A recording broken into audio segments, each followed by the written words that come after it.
around. Just didn't have enough of an objective lead. And oh my God! They get their way on the leave, and they find the pick that they needed. A massive shutdown goes the way of LGD. That's Baron!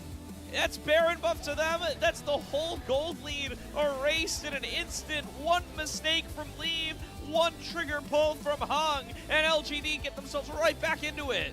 I wish we could zoom in on Lee's character portrait. He has Flash still available. And now EDG, all of the gold, the shutdown going over to LGD. Xiaohao with the steal. Going in for it, not going to find it. Double knockup comes through from Crisp, and this fight is going to go from bad to worse for EDG. ZDZ trying to cut through him with the...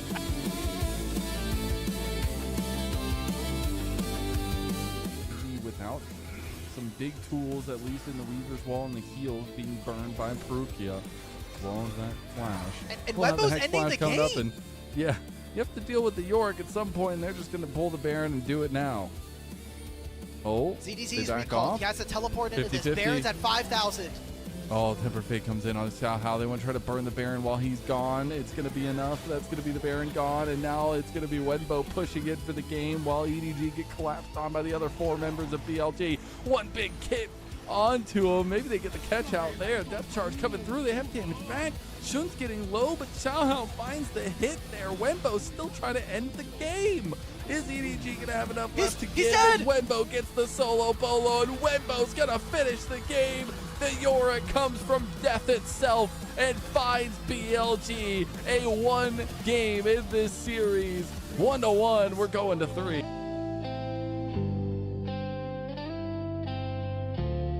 He reads to me right now.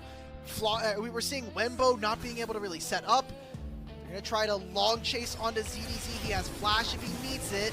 Oh, he just says, bring it, bro. Oh! He just takes him down, looking for the 1 and 2. He's going to find it. ZDZ said, come again, bro.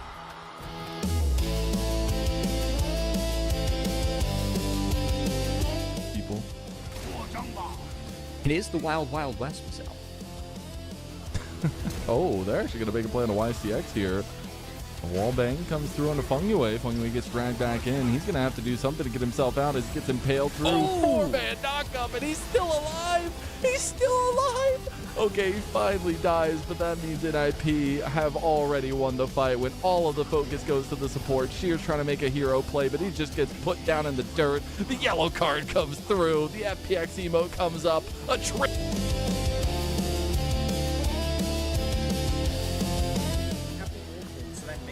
Oh, in goes a flash. Tarzan looking for the backline, finds the cease and desist on Gala, and Shanks is there to follow it up. It's a double kill for the Silas, and Xiaoshu's not able to do enough on the backline. A triple kill for Shanks. 2 members still up. A quadra kill. They're gonna give it over. A pentakill.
Welcome one and all to LPL English, your unofficial home for everything LPL. I'm Mazel, I'm joined by Alk. We've got Shivan behind us on the sticks all day for a 3 best of 3 day. You excited, Alk? I'm excited. Look, I'm coming in. I'm trying to help out because we didn't want people to have to experience airliner pilot fools once again. True. So We had to save our mod team. Yeah. Yeah, we had to save the mod team, you know, make sure that people in chat were going to act right. And look, it's a free series, right? It's just AL. It's the 2nd seed going up against the 6th seed. What could possibly go wrong? What could possibly go wrong is that TT have taken a game off of every team they face besides EDG, which is, you know, in its own right. But this is the standings we have as of now. Obviously, very differing situations for both Group Ascend and Group Nirvana. But we will be looking at a plethora of teams tonight. A lot of fun. It's going to be a full Ascend night, which we don't get to say very often, but Yeah. with the fact that they play less games, and this Group Ascend is really cooking up, except for the 8th place spot. And thankfully, we won't have to talk about them tonight. You feeling okay? They got enough Are of you the feeling coverage okay? after yesterday. I'm feeling fine. I good? jumped ship as All soon right. as I 0.34 seconds in. I saw Bulldog in. I'm like, we're done. You're cut off from the allowance. All right. Speaking of some cutoffs, I got to talk about this team AL because I think we had questions going into the season of what it was going to look like, the consistency. They've changed things. That's something else we didn't think was potentially coming in for the split for them.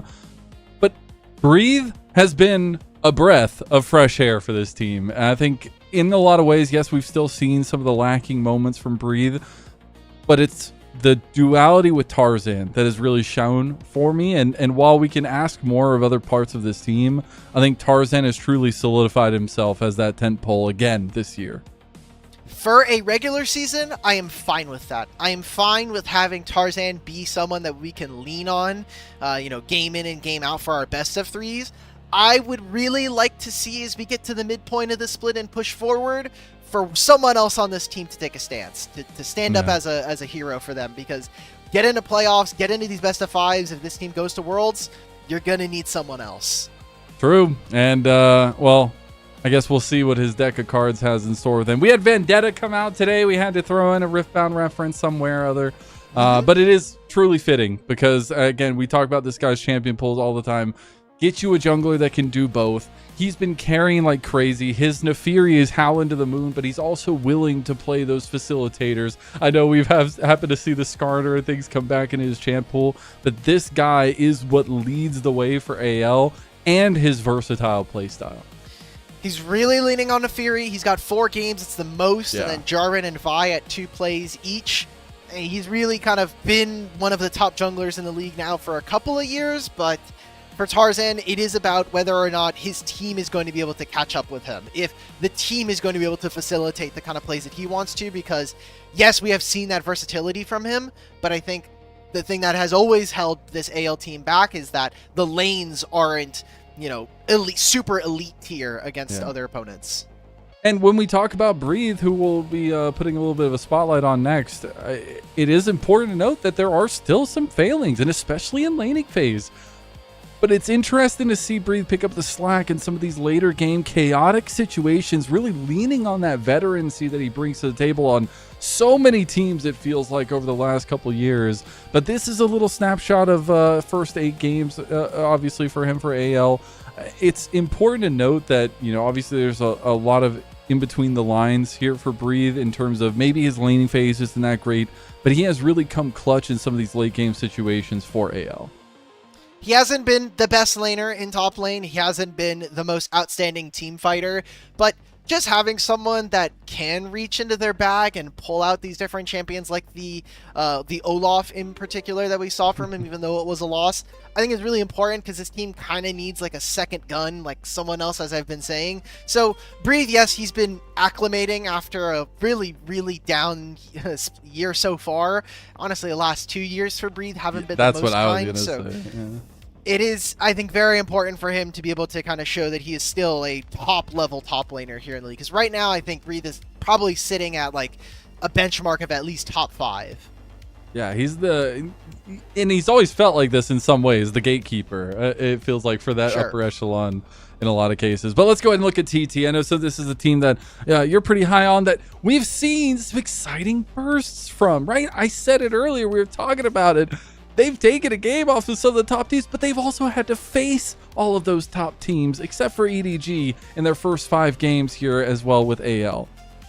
It depends on what kind of person you are. If you're a glass half full kind of guy, I would say that Thunder Talk coming in as pound for pound the weakest team just off of resumes alone should be the worst team in this league. Possibly in this entire, the entirety of the LPL. But so far Thunder Talk have taken off games off of top level teams here in the league. Again, taking a 1-2 loss versus BLG, Top Esports, and JDG. That should cause some level of hope in you. And if you're a glass half empty kind of person, you're going to take it the way that Lennon spewed it, which was, this team is 1-3. They haven't won a series versus a top 14. You gotta have some hopium. I was positive. I said they took a game off of all the. That's positive. Come on. We'll see if they can be a little bit positive tonight. I'll talk about what your guesses are for the series here later.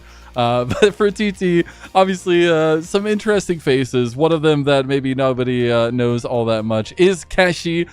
Shout out to our graphics team for putting this one together. But obviously getting a start on BLG juniors and having an incredible LPL split, and then now finding himself in the mix with a team that got to Group Ascend, was able to fight for that spot, and is now trying to contest for some spots in Group Ascend in a split 3 of the LPL in his rookie. There's been a lot of movement. I mean, just the fact that we have a couple of top laners who have taken off, like Breathe potentially left IG, and it was like, okay, well, who is he going to come back? Obviously, then we see the Shy coming in, but if the Shy's not going to come back for the 3rd split of the year, then we're kind of missing a slot, Someone's got to take something here. I'm glad that Thunder Talk decided to kind of uproot some rookies. Thunder Talk historically have not been the best team here in the LPL, so if you're not going to be making deep runs in playoffs, you might as well just spend your time developing talent, and I'm glad to see that we're seeing this kind of happen here in 26. Yeah, and it's also cool. You get to see the dual call-up, right, Haru, as well.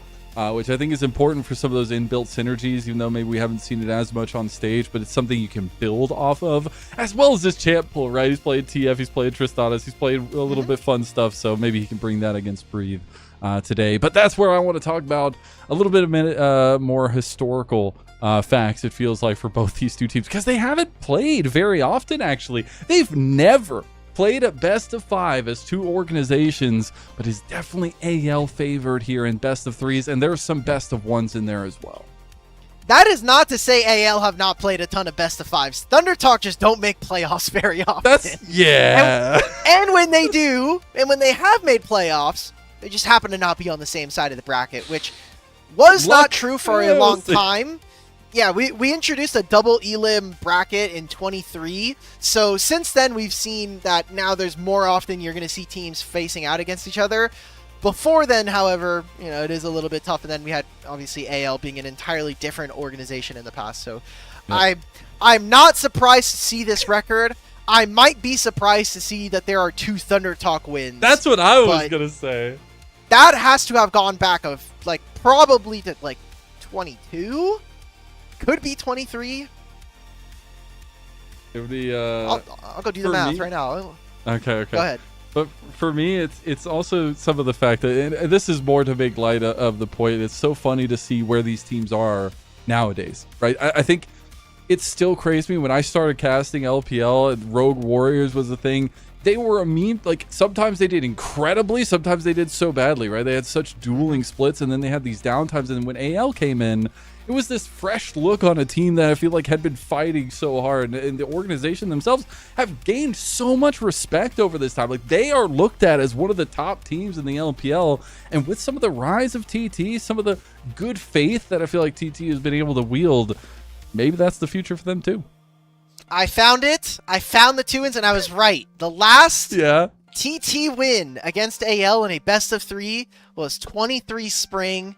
And then the one before that would have been 22 spring. So I had the ballpark right. Okay. That was a long time ago. I'm just going to go look at what the TT roster was then, because that must have been It was Hoya, Beichuan, Yukao's my favorite, bro. Yep, Yukao, Huanfeng, I miss and Yukao then, so much, man. you know what? I don't miss seeing Lucas in support, but that's okay. That's okay. We also had Yao Yao. Huanfeng also, take it or leave it. Jin Goat didn't do great in the last couple of years of LPL. Any team with Yukao, sign me up immediately. Absolutely. That might have been, besides Viper leaving the first time, that might have been one of the most devastated player transfers I've ever witnessed in my life. Dude, he brought such a good energy, especially because during the walkouts and things that we were having, he was one of the players that like really took that by its hand. Oh man, miss Yukao. Glad he's doing okay over in LCK. But anyways, his Cassiopeia has been smurfing. His Cassio, for the clips I have seen, he's been pulling off some big stuns, but his team is not all quite there. Centering back on tonight's match here in the LPL, not looking at the LCK. You're kind of talking a little bit about like AL's prestige in recent years, and yes, all of that has to do with last year's results, right? But this team, even before that, were almost on the cusp of making Worlds, or at least making a run at the regional finals in 24. When they had Shank's Hope. Yep, it was actually a little bit before that. It would have been with Ala and Krakow for 24. It would have been like, they had Harry for spring, which we moved on from that project. But they made top 6, and that's like maybe 2 or 3 series away from making the regional finals. Yeah. I still, and I know again it's a different timeline than you're kind of focusing on, but I still have that interview with Xiaohao burned into my brain when they finally won after so long. They finally beat a best of 3, and he just cried in the interview. That still made me like, he became one of my favorite players. It sucks that he's not doing well with ZDZ on EDG, but I still believe in that guy. But anyways, this matchup here, actually, we had our productions shout out some of the graphics that they were using for the official broadcast, and they were highlighting Tarzan and Junhao too, so we're right on the same page. I feel good about it. Like I'm excited because Tarzan has shown such a high level of just baseline, both him and this AL team so far this split. And Junhao, for as exciting as he is, really needs to make sure this game that his lanes do not blow up, as they have had every single game. Every game I watch Thunder Talk, it almost feels like I know 2 things are going to happen. Junhao is going to have a really good team fight, and Keshi's going to get solo killed in lane at least once.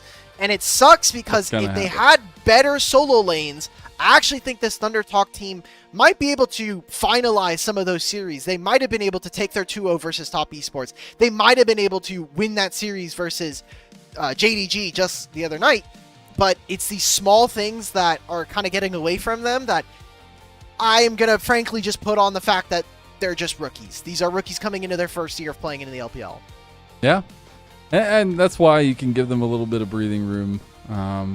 Because I'm not gonna lie, I don't know if I've actually seen this intro. It's pretty cool. I remember. It's the new one for Split 3. It's the new one for Split 3. Well, no, we had the one for week. It's week 2. Hands. That's right. It's yeah, week 2. Yeah. They have right. new ones every week. That's awesome. Yeah, that's super cool. Well, we are. That's what the Saturday. That's what the Monday and Tuesday is. That's why we're off. They can make the video. They have to get that ready. Yeah, it's actually really cool because we used to just have the same one for the entire split. So at least things can change up a little bit. But we are headed to the arena. We are headed to AL versus TT. And this is where I want to talk about expectations for this series a little bit. Set the table. Because for me, obviously you come off that AL situation yesterday and you're like, oh my God, what can this team not do? Look at the aura. That's all they represent. They smashed them yesterday 2-0. Unfortunately, the production manager is like right in front of the light. So this, but it's fine. This team seems scary. They are also a team that will randomly not look like themselves. We saw that all last split, pretty much, and we've seen it a couple times this split for them. Do you feel like it's still going to lean the way everybody expects tonight? I think this should just be a 2-0. I think everything that Thunder Talk do, AL do so much better. I think that all the strengths that Thunder Talk have, you can just look at AL and be like, wow, that team is so much better. And I will be if you want to throw egg at me, you can just say, well, okay, we said that about BLG, we said that about Top Esports, we said that about JDG, And those are all fair knocks against this argument. But when I see how ThunderTalk tend to play, which is we're going to go down anywhere between 1,000 to 3,000 gold in the early game. We're going to abuse objective bounties when we go into these big team fights around 2nd to 4th Dragon. We're going to have one big team fight that's going to slingshot us back to even, and then we're going to have a team composition that's going to allow us to team fight later. I feel like you take the nameplates off, you can just say, hey, that's like an AL strategy immediately, and Tarzan is going to run over that kind of strategy. And that's where I still, in my eyes, I give TT one game because who knows what can happen, especially with a confident feeling AL. I could be completely wrong. I'm fine with that. But it's one of those situations where we've seen TT fall behind. And if you fall behind like that, Tarzan is the type of jungler that smells blood in the water and becomes ruthless. And I think you cannot have that happen as Junhao. I want to see him take at least a commanding position in some way on the map, find those very strategic moments to play towards the win conditions for TT. And that's where we can start talking a little bit about the draft and the things we want to see focused on, at least for the TT side. I feel bad for TT, man. Like, all of their champions, they just haven't been performing on. We have Keshi's Olaf, who miraculously they were able to find a game win when they were playing against EDG, and he was down so much gold. His Ambessa, which has become, I think, iconic for him, has really started to fall out of the meta after numerous nerfs at the beginning of the year. And then I look at the solo lanes, and Annie, Cassiopeia, some Syndra, some Ryze. Ryze is really resilient, but relies on having, I think, a very smart player, and I just don't think that Hero has the experience to really showcase that. I want to look at what the bottom lane is going to do. If we can actually have Feather move, but every time I want to talk about support, I'm like, yeah, you're playing against Kael, right? Like, and we're in an engaged meta where all of the supports are playing in your face. You're playing Shen, Camille, Rel. Like, it's perfect for what AL want to do.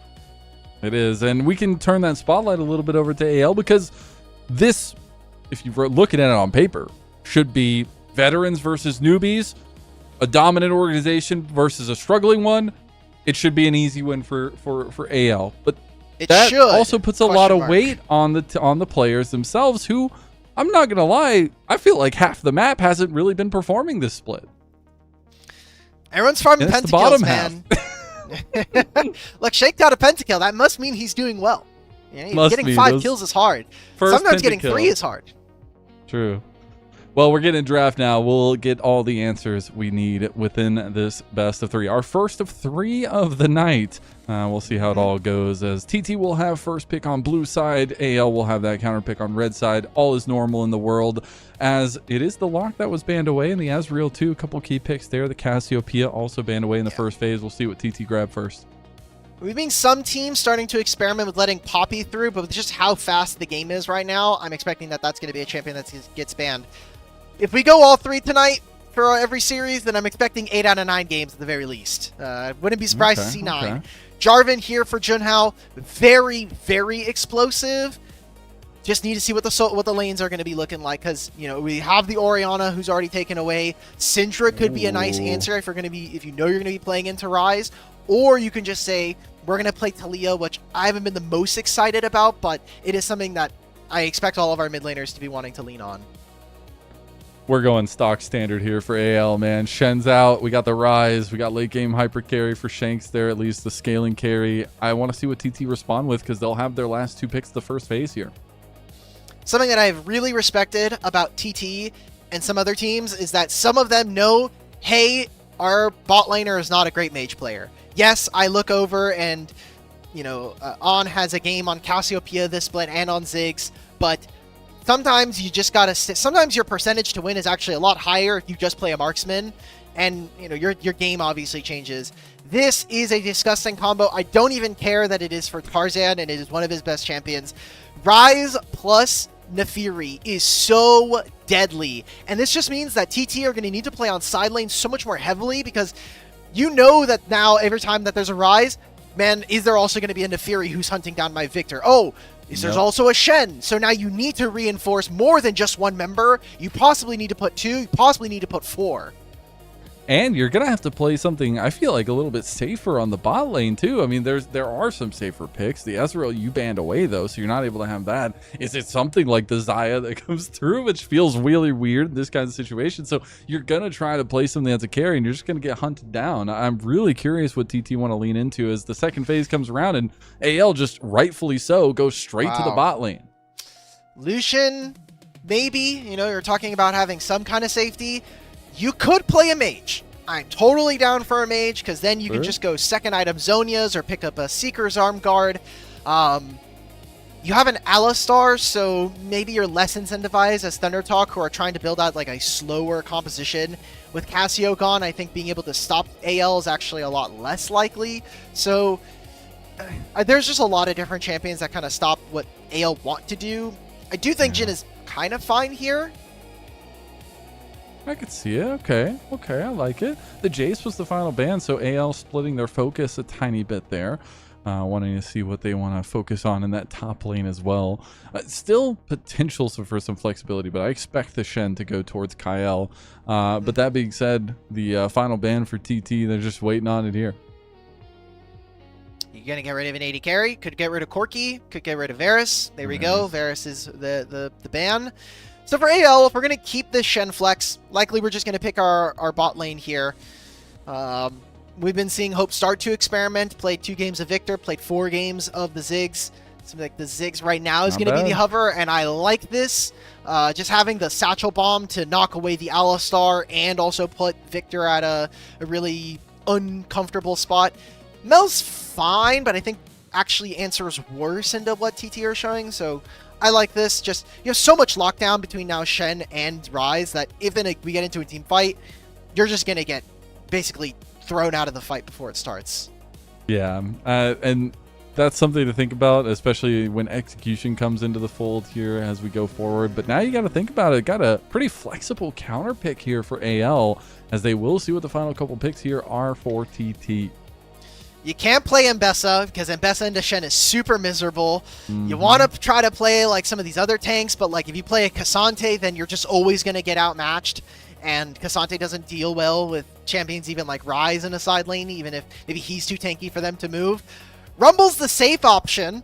This is a very big team fight, and look, this is kind of the bread and butter for Thunder Talk. We talked about, hey, we'll go down a couple thousand gold in the early game, but with objective bounties, with how the gold in the game is spread out through objectives and turret plates, I think this is a relatively like very strong team fight from Thunder Talk with the setup that they have and the pieces that they have. But they need to find a good team fight. They also need to find a good position in the game where AL are not going to give them that spot. So this is going to be really risky, because the Shen flex we were mentioning now leads into the Mbessa, which Mbessa into Rumble has been winning for the most part of the year. And now you've also gotten rid of a very big champion in Keshi's pool. Yep, and you do the reverso here as you take it away and also use it into a pretty good matchup. What I love from TT, and it kind of goes off of emphasizing what you were talking about, is we wanted Junhao to be the tent pole, and he is. He's like, between him and Feather, they have to find these combinations, because if they don't, the team just doesn't function. It's going to be tough, and we're going to expect for them to be losing early. I don't think bot lane is going to be as explosive, but Corki Alistar, specifically into Shen, can actually be somewhat winning thanks to, you know, the auto attacks are just not really there, and the shred that comes a part of the Gatling gun, so maybe there's some action. But again, it is all about junglers right now, and I look at these solo lanes from AL. I think it's really tough to get priority as the Nefir, or as the Jarvan in this case. So need to see some early openers. Maybe this around bot lane, maybe it's around mid lane, but I need to see Junhao early. Yeah, I'm going to be watching and keeping an eye on those junglers here. But both teams in differing situations, it feels like.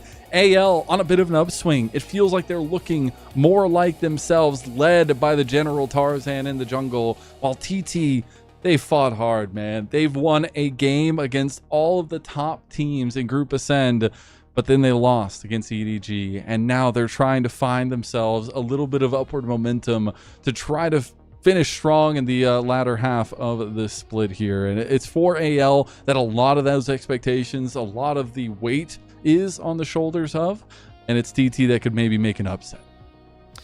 who knows? They've taken a game off of all the top teams. They're 5-6 in 4 games. I think having only won 2-0 against you in the entire. Actually, they are the ones that have the only 2-0. They have it over EDG. That is the only series that they have played that has gone to 2. So if they can keep showing this, I think even if they lose this series, depending on the way the flavor of the match, this could actually be a really good 1-4. I hate to say that because there's no way that people are going to look at a result and say 1-4 is good. But I promise you, it's a good 1-4. Yeah. And you saw such high highs in their win against EDG. Like it was, it was one you're like, oh my god, this is how the team. It's like when you finally put a Riftbound deck together and you pull off the first combo and you're like, that's how it works. That's how do I repeat that? And then you draw the wrong hand 4 games in a row, and then you're stuck. We're stuck also, unfortunately. Hopefully we'll be getting into the game, but we seem to be having some technical difficulties. That's okay. Maybe AL are just scared. You're like, man, what if we lose game 1 to TT guys? We were making a joke earlier that AL did play 3 series this week. They played Top Esports on Wednesday. They played EDG last night. They're like, okay, you're playing TT on Saturday. Which of these 3 matches are you doing prep for? Because that's what teams got to think about. I'll see you guys on Wednesday. They only prep for TES. That's what's crazy with the kind of 3 games a week schedule for a lot of our teams as well, is you got to like pick and choose who you're prepping against. Maybe they do it completely different. Maybe they do a little bit everywhere, but I feel like that's not as super efficient. So we'll see what the prep is into TT. I still think it's going to be difficult for TT. I give them a game. That was my prediction. We did have Shivam as well give us their prediction. It was 2-0 for AL, of course, just like you. So we're a little bit lopsided on the predictions. I am okay with a Thunder Talk win tonight. I think it would be so cool. Plus, this would be their way of giving back to the community. I said that they would win 2-1 over JDG. Am I crazy? Oh, it might just be Discord. It should be fine on the stream. Okay, cool. I had them winning 2-1 versus JDG. They didn't do it. They can do it here tonight versus AL. All right, game 1 of the night. It is a Super Saturday. Game 1 between TT and AL.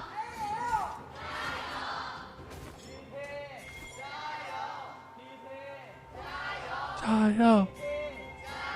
Aww. You heard that? You heard that there. No, I look, I don't even care about that. The Skybox. It's IG's 15th anniversary. They just had it up there. That was beautiful. Crazy. I love that. If you didn't know, we're also in Shanghai for the week, so we're going to be in IG's arena. Finally cool to see their name on a lasting piece of LPL legacy. It's also cool to have like a home base in Shanghai where a lot of teams have been playing for years. And now we get into it. A bot lane that's probably not going to be super exciting, but more importantly, the junglers starting on opposite sides, and it does look like they will be pathing those opposite ways as well.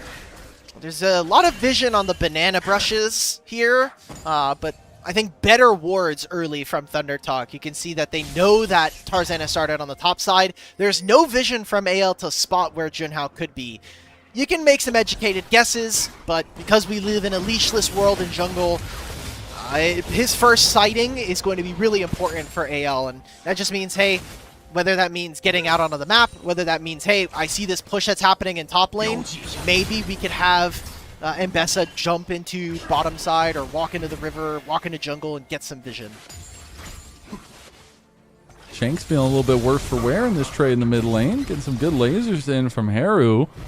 We were talking and highlighting Haru and Keshi a little bit when they got bumped up this year. Been really cool to see him try to go up into a bunch of matchups, especially now into Shanks, and have a little bit of priority there. As we will see, though, Breathe moving in for some vision into Junhao, trying to see if he could find out if he was doing that side of the clear. This Victor champion is so fun, man. You get to have basically your pick of the litter. Do I want to have infinite wave clear at level 1? Or do I want to be able to harass my opponent with siphon power? More often than not, just having that Q with the free auto attack passive afterwards is really, really nice. And it makes your champion really tough to move out. But as we see with every Rise lane, you make it through the first couple levels, he takes us back. Only getting a tier is not the best, but It is definitely a lot better than some other matchups could be. And we did see some jungle finickiness as both Scuttles will just be traded for. We did have the early move from Junhao to see if he could get a gank going. We also had the roam from the supports already, but AL, speaking of roaming, trying to get Kyle involved with Tarzan in mid lane, but they will see a 3v3 in tow as we get an all-in bot lane. Nice to get on the other side of the satchel charge as the Frost Bomb goes through, but On doesn't really have the damage at this stage. Well, let's take note of what just happened. Tarzan threw a single Darken Dagger and did 200 damage to Haru, and On, being half a level down, just took all of Hope's HP, but it doesn't matter. He just TPs back to the lane. We've seen actually both of our AD carries opt for this teleport, which, you know, not having barrier, not having something like exhaust or, you know, any other kind of combat summoner spell does mean that both of the marksmen or both of the bot lane players are going to be a little more susceptible to some damage. Opens up some map plays, but right now all we have seen really is early trading and getting vision on what was Junhao's early Raptors. Looks like we do have a bit of a pause, maybe lingering tech issues from before, but I think it's one of the situations where now I get to talk about what I was wanting to talk about, and the fact that bot lane summoners have been really cool. I personally have been really liking the exhaust as an ADC. It's been pretty cool. It's been pretty cool. Yeah, it's fun.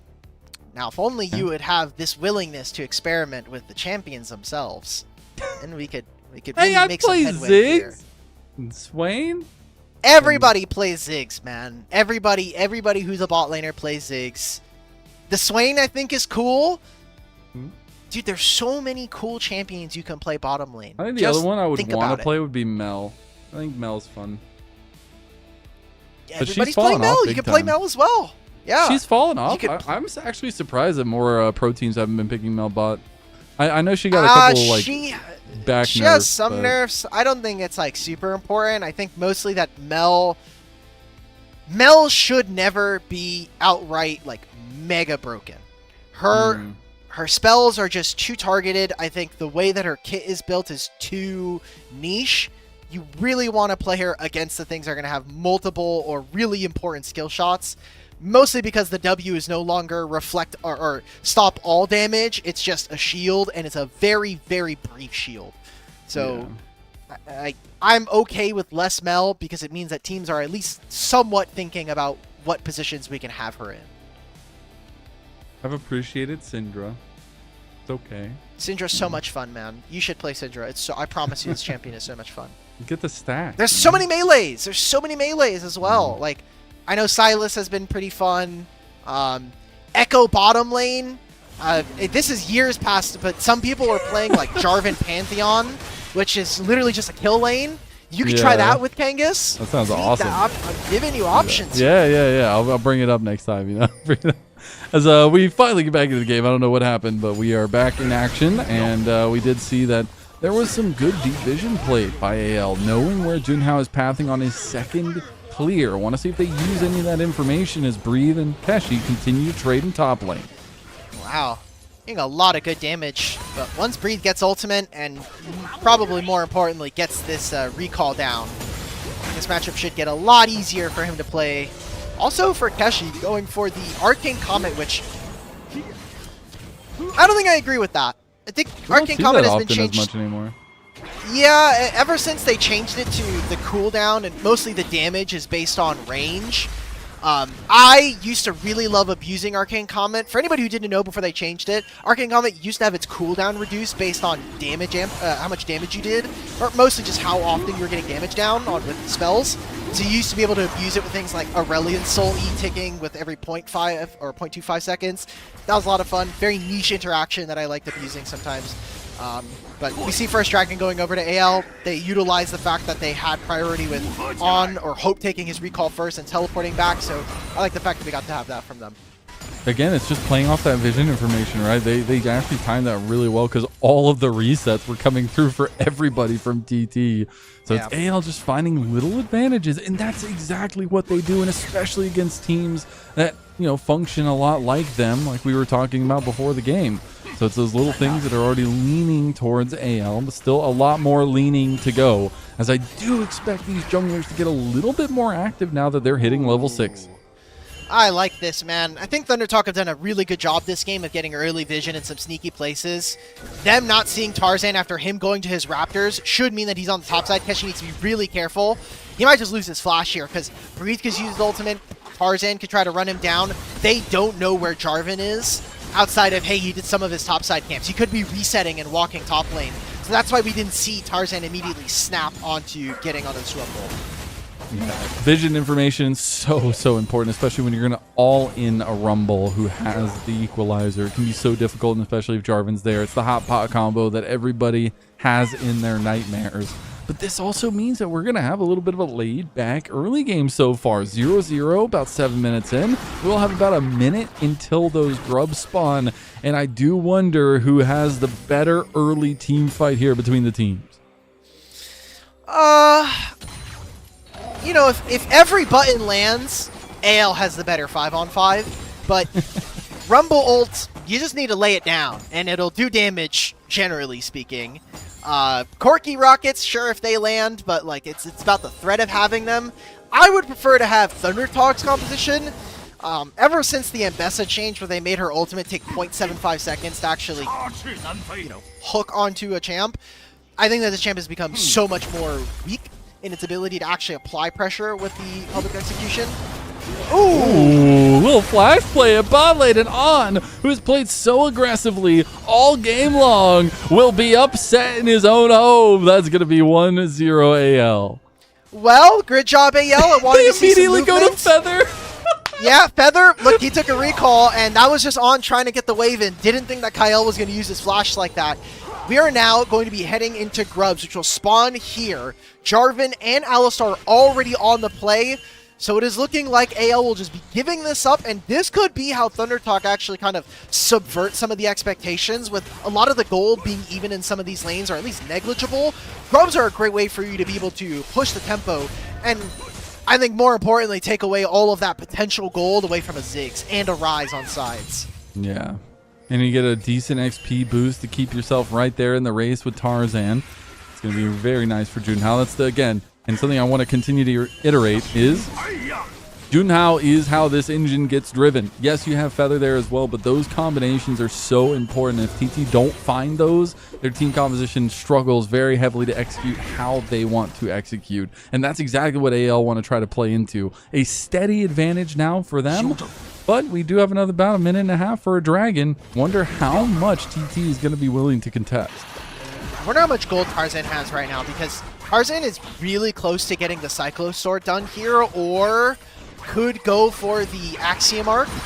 And I see that Hope has finished his Luden's Companion. To me, that screams like, if we get one more first item completion on our team, we should be untouchable for this Dragon. But you need to get a reset in now, and you need to be able to get it before a player like Junhao gets his Sundered Sky, which he looks like he'll be done after he does his rotation of camps, which seem to be leading him towards the top side.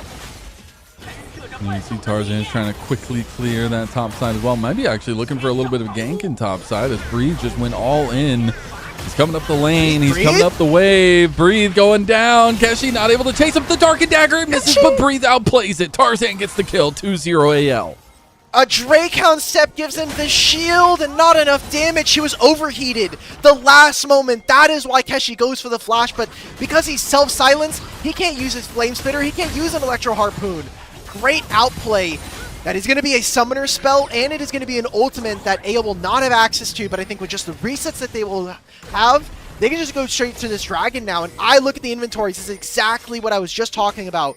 Cyclo Sword done now here for Tarzan. And even if TT reset and walk over, they're still going to be down in completed items.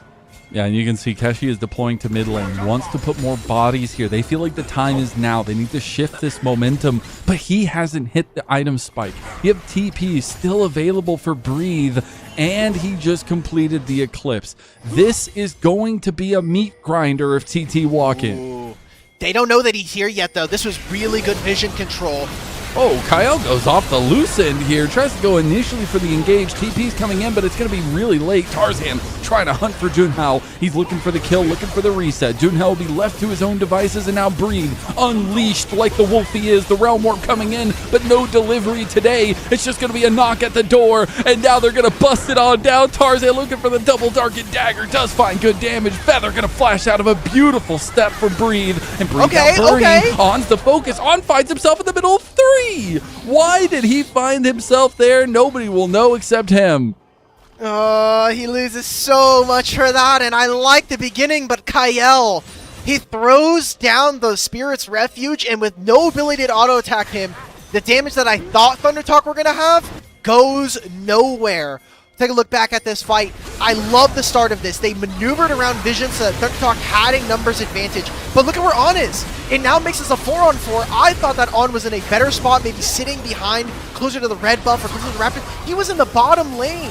You don't want to do that Never against involved. Ziggs. And now it allows for Breed to teleport in, run this team down. On has to walk, and he does no damage in this fight. Bro. If ThunderTalk were able to have their AD carry in here, I imagine that this fight would have gone differently. Yep, he walks forward. He doesn't have the Valkyrie because he used it over the Dragon Pit wall. Big mistakes there from ThunderTalk, and a great punish. AL continue their gold lead and get the second dragon of the game. And that's the thing that can really be the nail in the coffin against a team like AL is little mistakes like that. Miscommunications, and unfortunately an ADC knocked out of the fight for 90% of it. And that is now TT trying to dig themselves out of a hole here. 2 dragons down, a lot of map control to anyone's legend now. How do they get themselves back into the driver's seat here, Alex? Hey, thankfully the game is not over, right? Like, you have so much to play with. It's 1,500 gold at 13 minutes, which is a decent lead early, but you're a team that is going to scale later on. I love this cancel from Hope. I would have said your answer is to try to get some turret plates, but I think AL are doing a really good job of mitigating that. Now that Mbessa has finished that item, now that you've done all this damage at bottom lane. Oh, the flash play from Shanks. El Capitan and Tarzan, that's going to be huge. As a really nice combination, and now even worse, yeah. Maybe Breed takes the bait. Junhao's around the corner. Says, howdy, neighbor.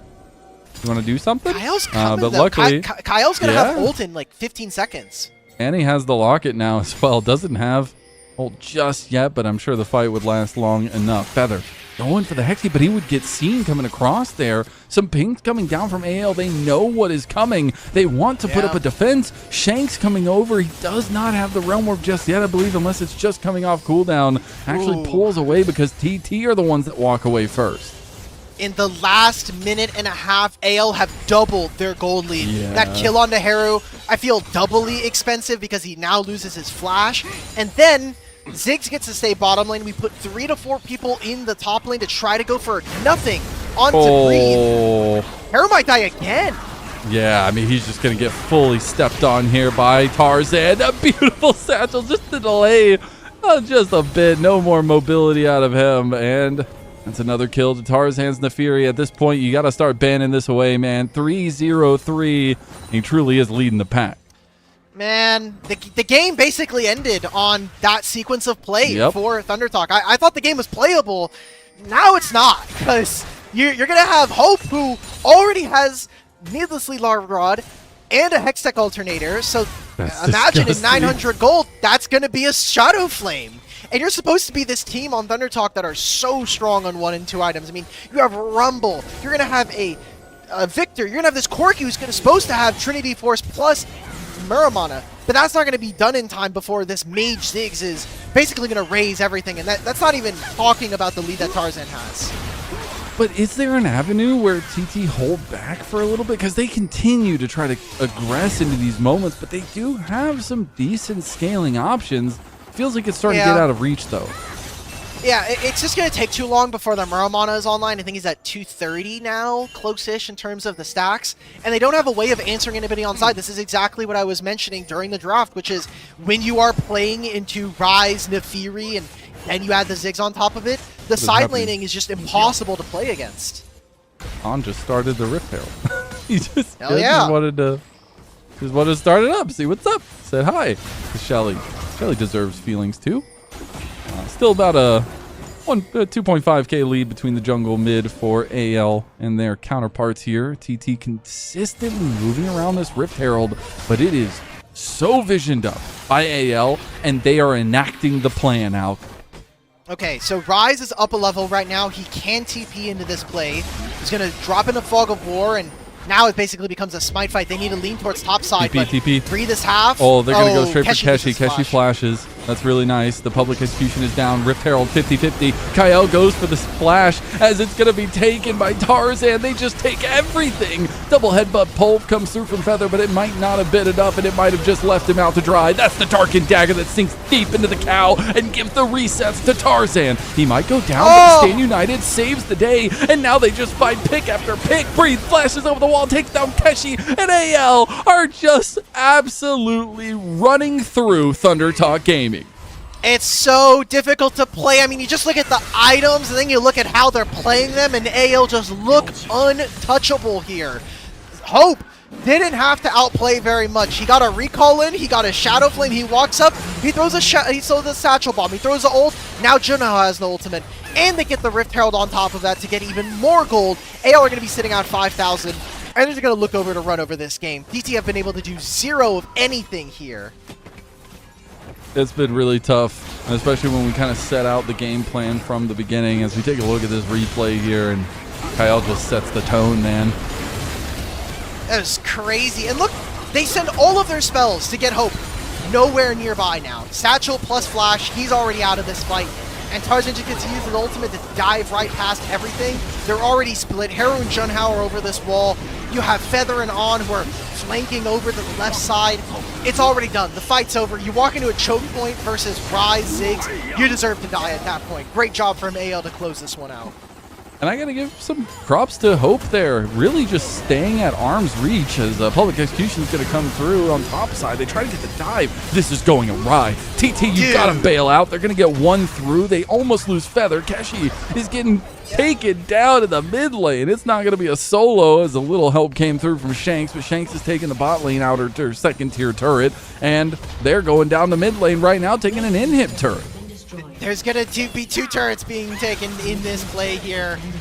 Opens up the inhibitor line, doesn't quite break the inhibitor. I like the restraint coming in from AL, and it looks like an expensive play for Thunder Talk, because it is. You spent a lot of time trying to kill support there, but with objective bounties on the map, it's the only way you are going to generate gold, because we have just seen throughout this game so far that you're not getting kills in these 5-on-5s. Yeah. You're not getting relevant kills. All of the deaths of AL are on Kyle. And we saw another dragon get taken by AL as they continue marching down towards that Hextech Soul. A 4-minute timer. Feels like a little bit of a doomsday clock for TT at this point. I always, when if there's something that people at home want to do that, you know, you want to say like, oh, should I expect this team to fight? There are two things to look at. There's one, the objective timers, which typically are going to be in the top left of any professional Tier 1 broadcast. You'll just see them there. Second is looking at items, because items dictate when you are allowed to fight or when you're not allowed to fight. If I'm Tarzan, I have 3 items at 19 minutes. We are fighting. My God, we already have dude. a 7,000 gold lead. We're going to continue to, if you're looking at this from Thunder Talk's side, I'm still waiting for Muramana to be completed, and we're getting close to what looks like for Hope to be a Seeker's Arm Guard / Sonya's. You're not ever getting kills in this. Yeah, that's just not going to happen. It seems like the cart has fallen off the wheels here. Now Tarzan can do what we've seen him do in so many other games, right? Like, this is his pick for Split 3, it feels like. And it feels like every time he gets it, he ends up with ridiculous KDAs. And it's just chalking up to be another one of those for Tarzan. They threw out, they're like, too many members of AL are off in Fog of War. We're seeing some teleports start to come through. This is the last chance here for Thunder Talk to get anything done. Feather is just losing all of his health. He pops the Unbreakable Will, and he's still dying. He has all the defenses he could ever ask for, and he still can't get in. Baron's just taken without even a whistle from TT. And now Feather, he has to be a bit careful. Realm Warp coming over the edge. Junho trying to find an exit. Does have the flag and drag, but AL take everything. Guess what? It is more expensive for Thunder Talk to lose your top laner's TP than it is for Breathe to do the exact same. You're not going to have a massive shield going into the next fight, and it's going to be Hextech Soul. So if you're Thunder Talk and you're trying to say, hey, we're going to try to spike it on 4th Dragon, we're going to see if we can get a team fight win, guess what? That is just one less thing that is going to help you in that objective.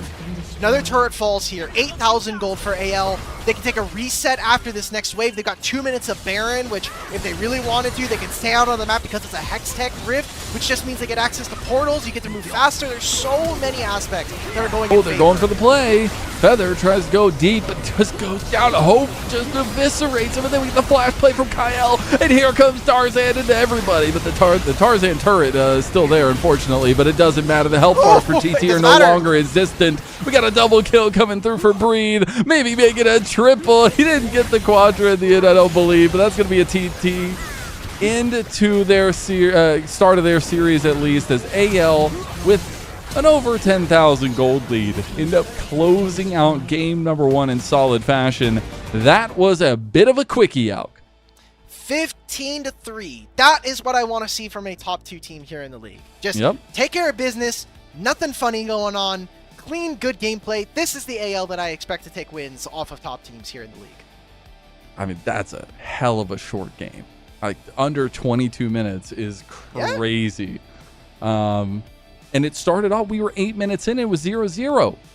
Like, that's the craziest point, is all of that happened in the span of like 16 minutes or whatever. Like, that's crazy. And the game was kind of winnable, you know, for Thunder Talk. First 8 minutes, they're going even. I think Haru's individual laning was pretty good. We got to see them really push versus the Rise, who isn't the strongest laner, especially not up against the Victor. We saw Keshi actually putting the brakes down onto Breathe early on in the Mbessa matchup. Yeah. But then we got the team fights, and it took 2 of them. It took that bottom lane fight around the Dragon, where On just never got connected. And then we saw the game literally end on that Baron play. Yeah.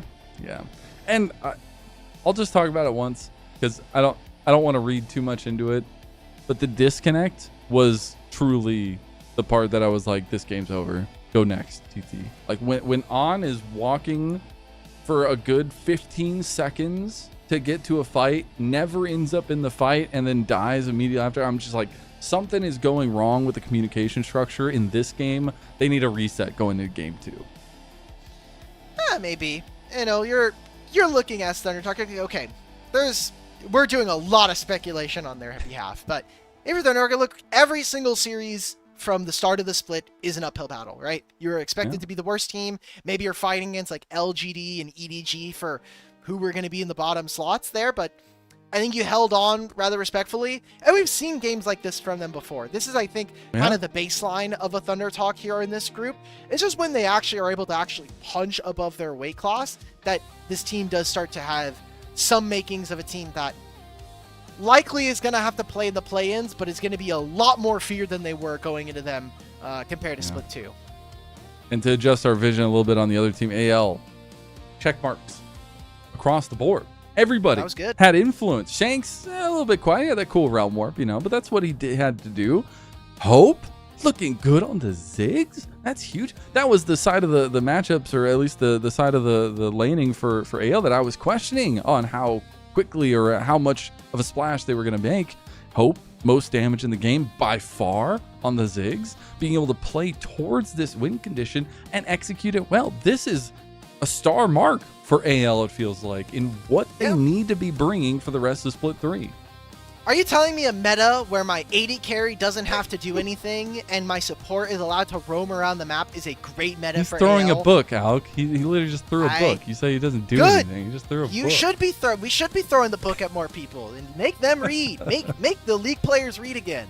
I'm down. Yes. Make league read again. That's a good hashtag. We'll have to add that one in there.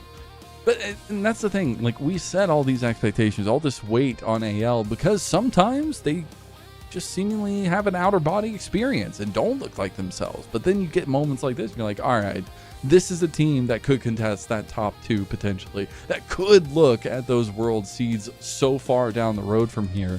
And I think it's cool to see, because these are like, it's like the rose-tinted glasses, right? Like, you take them off, sometimes it doesn't look like this, but when it does, damn, does it look good.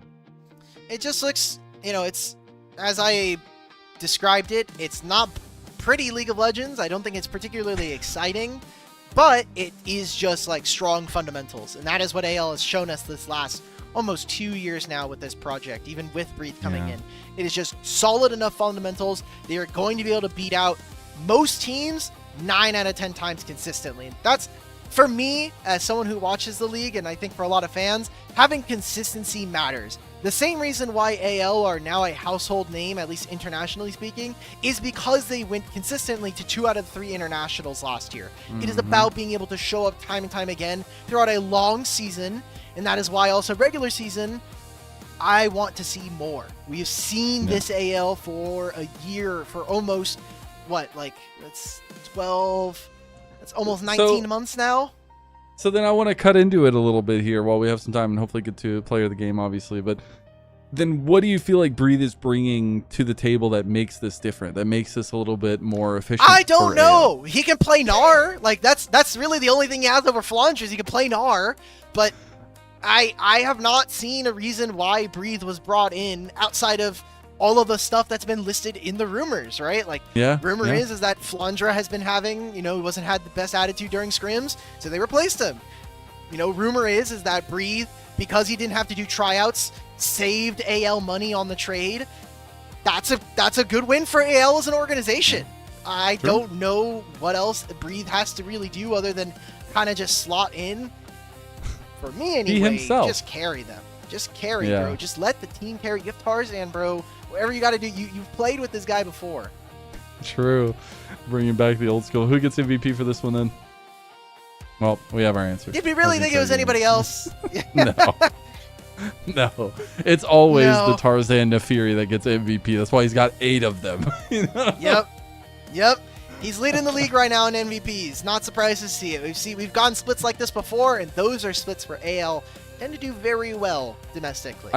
I know I'm reading way too far into it, but I always have this like dramatic soapbox kind of thing, AL, they looked pretty bad at the end of last split. Let's be real. And Tarzan was like, nah, not my name. This ain't it. I'm coming in split 3. I'm taking TN's regular season MVP crowd. I'm taking Knight's crowd there. Nobody's getting anything here. And maybe we'll end up seeing that here. Tarzan looking really good. AL looking really good. On the cusp of a 2-0 over TT to start our night here on Super Saturday. Before we get going into game 2, if you would like to support the LPL English project, please consider becoming a coffee member, as it's the best way to directly support the volunteers and everyone who makes this project a 5 out of 7 days a week thing. And let's be real, we also do stuff on the other 2 days. A lot of the initial payments do go to paying the broadcast talent as well as everybody behind the scenes for the efforts they give. So please, if you're considering giving or at least donating to this project, we are a fully volunteer project, and it helps and it goes a long way. Thank you everyone who is already a coffee member, and we will see you for game 2 of TT versus AL.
Welcome back, everyone, to LPL English, your unofficial home for everything LPL. I'm Mazel. I'm joined by Alk. We've got Shivam behind us, and we have an AL who exert dominance, find their happy place, whatever pick you want to take, as they have a 1-0 lead over TT.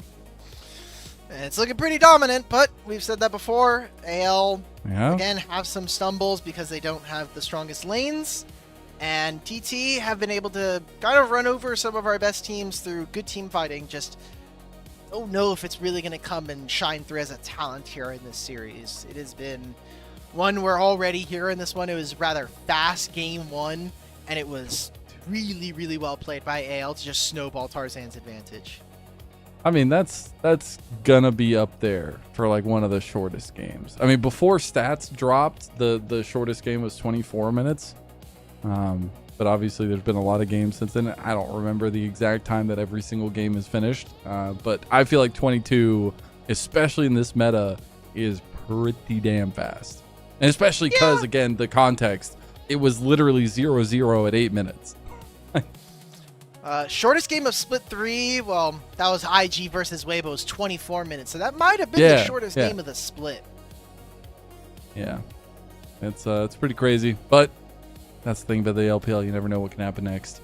TT gonna have to figure out something, gonna have to put something together. They've lost the Mbessa for Keshi. They're gonna need to find a different style to come at AL. And I expect still try to find some pretty proactive junglers for Junhao. Yeah, because that's what I want to see. Is I don't want to see Junhao on like a sit back kind of farm. I don't really want to see him on Assassins. I know that he's played things like the Kiana this split, and he's tried some different things out, like the Kha'Zix. I want him seeing him on something that's going to have not only the ability to generate action early, but also be a playmaker for this team just throughout an entire game. I want to see if they can find some pieces to the puzzle, some things that will fit. As I feel like for AL, are we just looking for a similar style comp? I feel like, honestly, if it ain't broke, don't fix it. I don't think they're going to fix very much. I don't think they have to fix very much. They already had a It's really purring, strong game. man. I loved what they did with the Rise. I know that Shanks didn't end up doing all that much in that game, but he ended up just, like, being a good side lane play for them, like getting the Roam Orps in the bottom lane, moving into top lane when they needed him to. I thought he played the map fine for what he did, so really happy if that is the style we're going to get from AL in Game 2. All right, well, we're into it now, as we will see AL have that first pick. TT elected for that counter pick on red side this time around, so still similar to last game, just swapping sides. We do see the Vayne ban this time by AL. Vayne ban is interesting, because that means they let the lock through. Is that something we're going to be seeing come in for Shanks? I don't think so. I don't know if Hera really wants to pick up a lock game either. So imagine that might have just been them testing the bans from TT and saying, okay, will you let it through? Will you even give it up? It's going to be AL who instead first picked the Ezreal. I think is a very, very smart takeaway. I am expecting for Thunder Talk to take something like a Kai'Sa or a Sivir here. Just give yourself a strong team fighter and allow for On to neutralize any kind of lane. Yeah, give him the carry sticks too. The Ezreal was banned away last game, so beautifully opened for AL here. Nautilus going to be the first pick for TT. Nautilus, Pantheon, letting them see a little bit more of the draft. Also taking the Pantheon away from Tarzan. Smart decision. Yeah. Now you have strong engage, right? I think that has been the backbone of this Thunder Talk team, is just making sure you have abilities to actually start and create fights. Nautilus Pantheon, to me, is the perfect way to do that. So I like this. And I think, funnily enough, Breathe taking Gnar is kind of what I want to see, because Mbessa's already gone, so Keshi can't play this match. He can't play Mbessa into Gnar anymore. This is why they brought Breathe in. This is what they signed him for. My man just went Rocky on him. He's got his Gnar. What are you going to do? No, I do want to see what they kind of pair up with these solo lanes here. I always love Breeze's Gnar. I think it's super consistent. Want to see what he can do in those team fights. We saw just in a previous series that he can really turn things around in the later part of the game. We'll see if we get one of Tarzan's deck of cards here with the Vi. It's been something he's really been willing to highlight as well. It's going to be the Skarner, the one that I really like, and the one that I saw him cost his team the game when they were in semifinals of LPL 2023. Well, guess what? He beat BLG just the other day on this champion. Yep. So well, and that was also feels good, previous Skarner before he got reworked. So. Yeah, that's true. I am sad, Lennon. I see a Jace, and part of me wishes this was actually a Varus. Like, give the Varus over. I know Keshi has not played a ton of Varus games. Let me actually just check real quick. He has not played a Varus game this year. I actually would have liked to have seen him potentially flex it, and if you don't want it, you can give it over to On.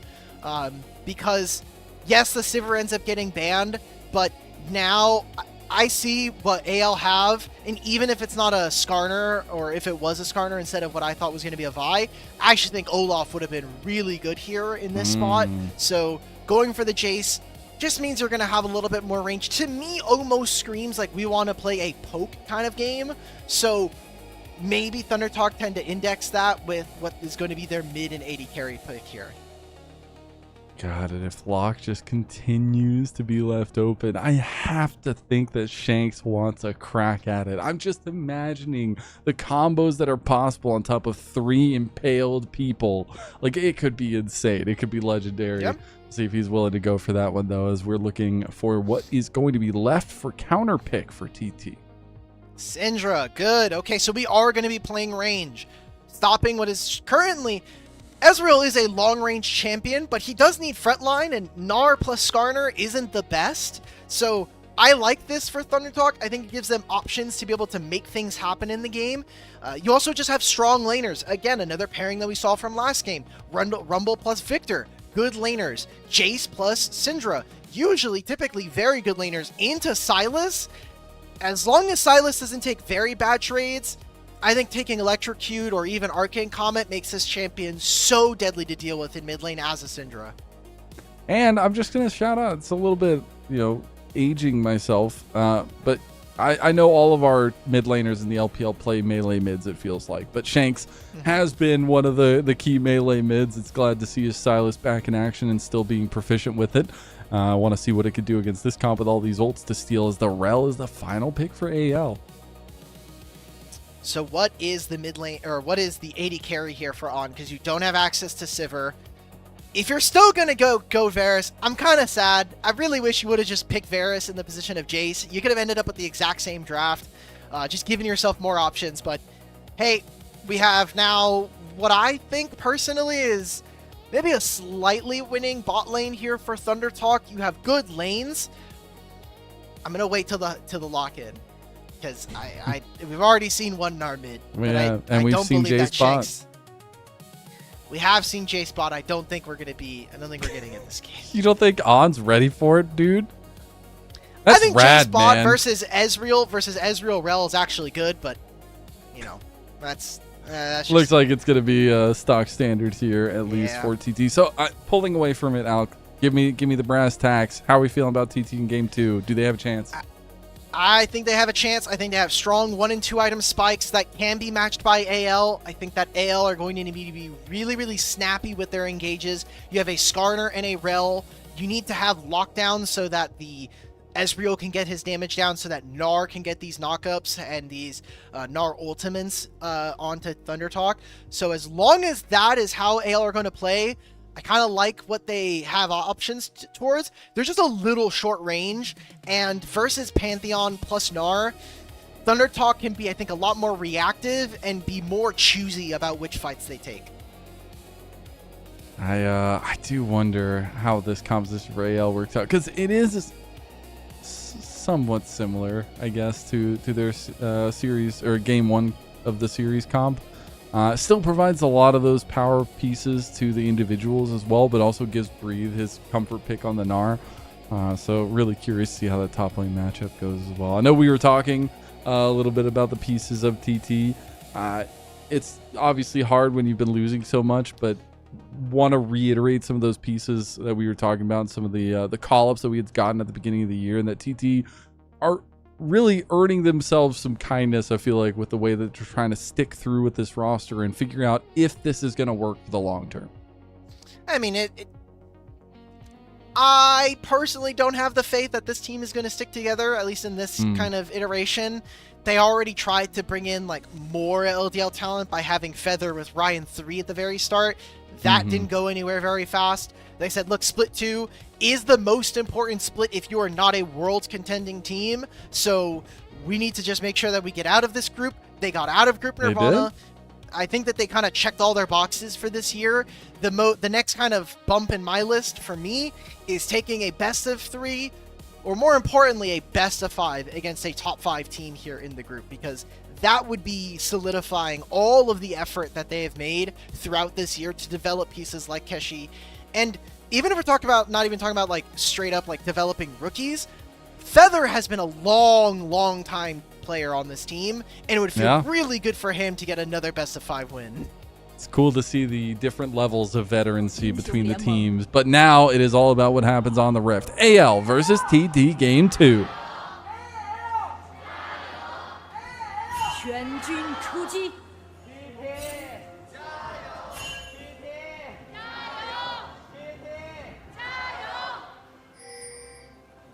They're still there, Alk. They're still there. We got a little level 1 action coming through from Feather. Well, really taken back to Classic here. Wonder if he's been playing any of that. But we'll see. TT have a lot on their plate here, as both supports had made plays towards top lane. Yep, this is what you got to do. Unfortunately for Keshi, until Kyle shows, this matchup is really tough. Also went for the Electrocute in this matchup, which is interesting because it means that he's going to be maybe a little squishier, but he's going to have better all-in. Kyle sneaks through, doesn't get spotted. Both supports, you can see the pings on the minimap. They know, all right, we're probably not going to get our supports till early. It means that Hope will get level 2 faster, but Feather will be here for at least the next wave and a half. Now we see some of the extra poke that the Arcane Comet brings through for the Varus. We don't get to see Varus in the bot lane as often these days, it feels like. Mostly played as the counter into the top lane, as Breathe is just beautifully executing some of the vision through the bushes there. Both of them taking heavy trades in the early game. I was scared there, man. I was like, okay, when is he going to hit level 2, though? Because the minions are all there, but Keshi hitting level 2. He's also controlling the wave. It's going to be on his side. For this top lane matchup, see if Shanks gets soloed. Pantheon could come top after the wave pushes back out, so he's going to crash this wave on top lane. He'll have the option either recall or set up when the wave comes back to him. This could be really tricky, so how Tarzan and Junhao navigate this could really impact this solo lane matchup. And a little bit of a difference from that game number 1 is they are pathing the same way this time. So there will be a contest, be it over top lane, be it over Scuttle, or if one of them decide to back down and go for the split of Scuttle on the other side of the map. Oh, connects the Abscon, duck, goes for the flash play and the solo bolo from Shanks. AL in the mid lane. That's the tough part about this matchup into Silas as Syndra. It's when and where you channel your Scatter the Weak, because if you do it before he throws his E, as we saw right there, you can buffer the entire thing, basically, and get sent right back in. Losing the flash on Syndra is even more tough to play against. And now I look at the pathing, I'm Haru, I'm saying, cool, so I teleport back into mid, I have no flash, and if I try to push this next wave, Skarner is probably going to be on top side here. He can come in from one side. I have to ward down towards my jungler. I can't step up back into this wave. It's really good for AL to start. And now they can potentially go contest for the other Scuttle. They have pushing bot lane out. The Scuttle's going to be started by Junhao. He should be able to smite this one away fast enough. Looks like the AL members are not going to move over just yet. Junhao will get his at least little piece of the pie here as we take a look back with the directed cam solo kill for the mid laner of AL. Wonderful buffer. That's literally all of this matchup. It's so nice to see. Good job from Shanks, who just recently got his first career pentakill on this champion. First career pentakill, comma, on Silas. So I'm super impressed with I continue to be impressed with what Shanks has done so far, even if he's maybe not the flashiest mid laner that we have here in the LPL. His consistency this last 17 months has been one of the best. Yeah.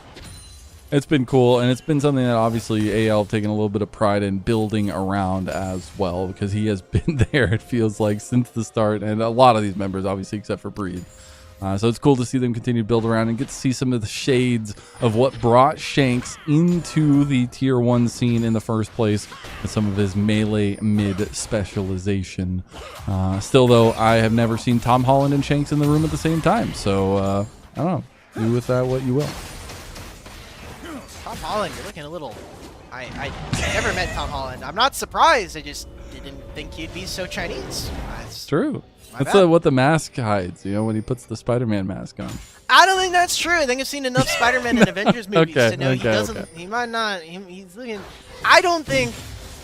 I think that Shanks could probably speak a little bit more English than Tom Holland could speak a bit of Mandarin. That's just gonna be my. Well, that's guess. a content idea, Tom Holland. If you're for some reason enlisted If you're to LPL listening, at yeah, 1 reach a.m. out. Let's link. PT. Let's link. Yeah. We'll take a look back at the map state. It is going to be the re-clears for both junglers. Still a small advantage there for TT in the top side, but kind of counterbalanced by the mid lane matchup. This could start to become a little bit more rumbling of some fights here with the junglers both getting really close to level 6. I want to see Junhao focus on those side lanes. Try to punish overextensions if you can.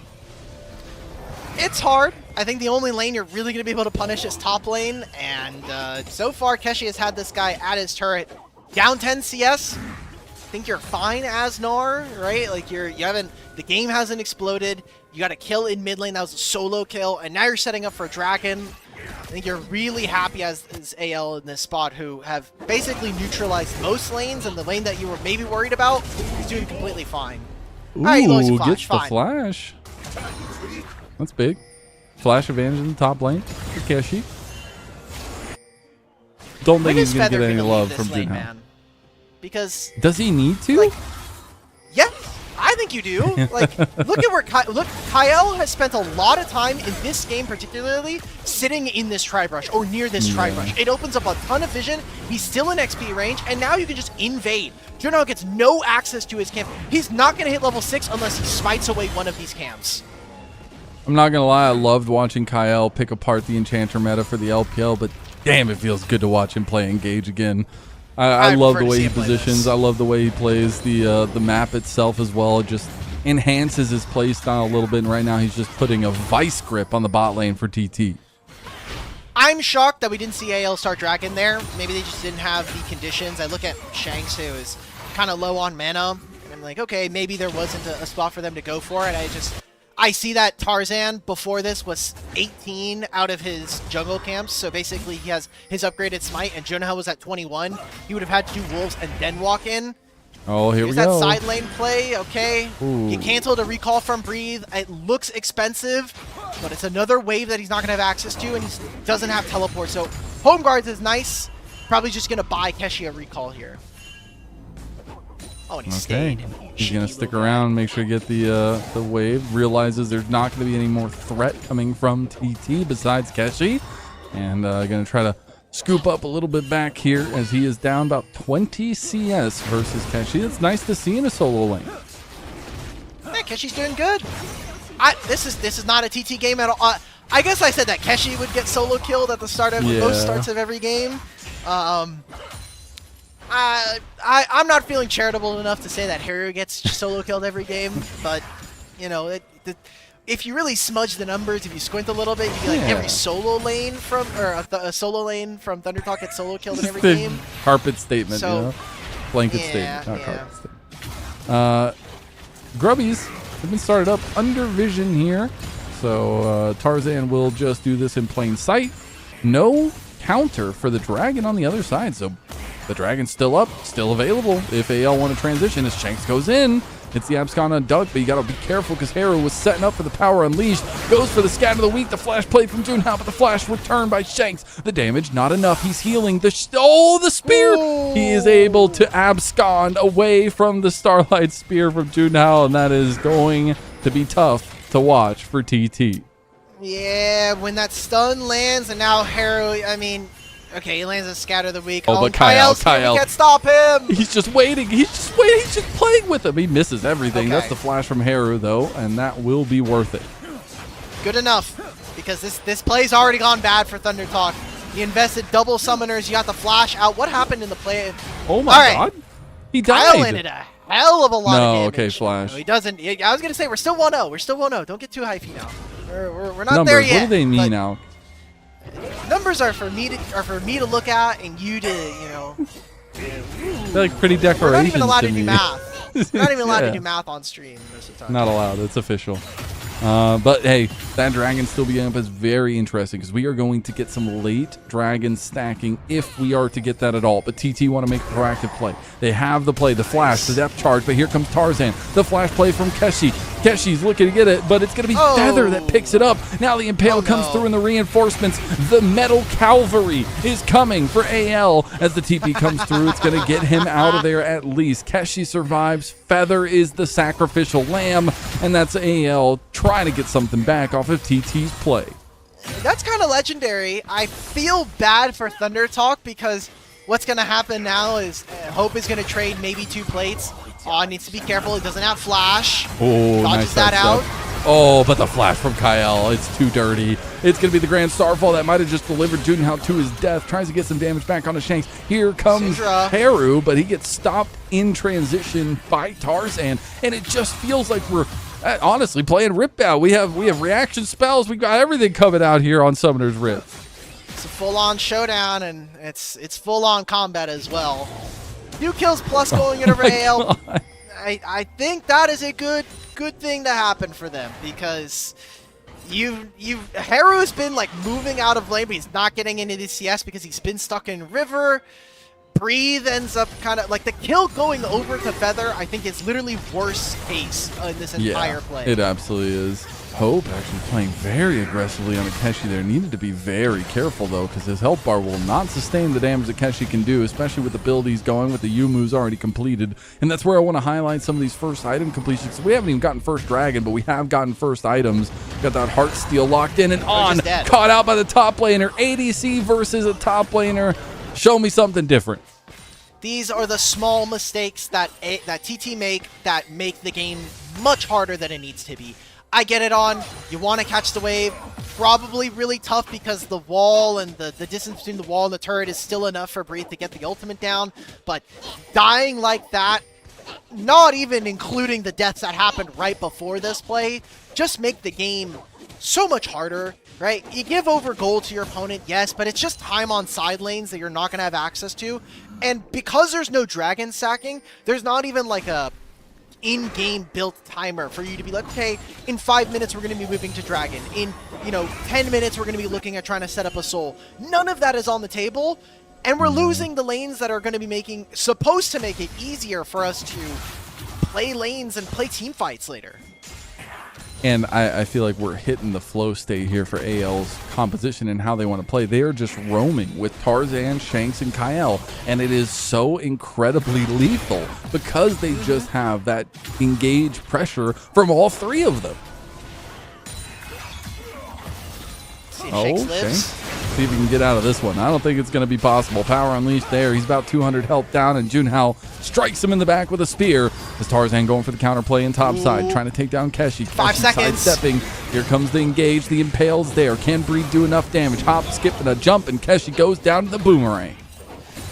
If Keshi could have just lived a little bit longer, Junhao's ultimate was coming off of cooldown in the span of 8 seconds.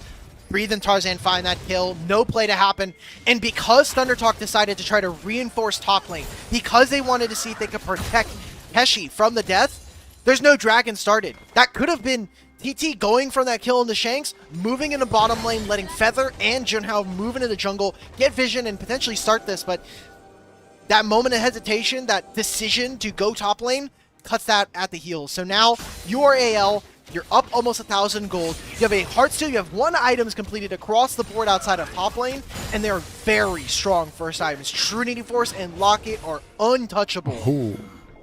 And the thing is the one place that was seemingly starting to garner some strength for TT now all of a sudden just feels like an even matchup that Breathe is going to be comfortable in.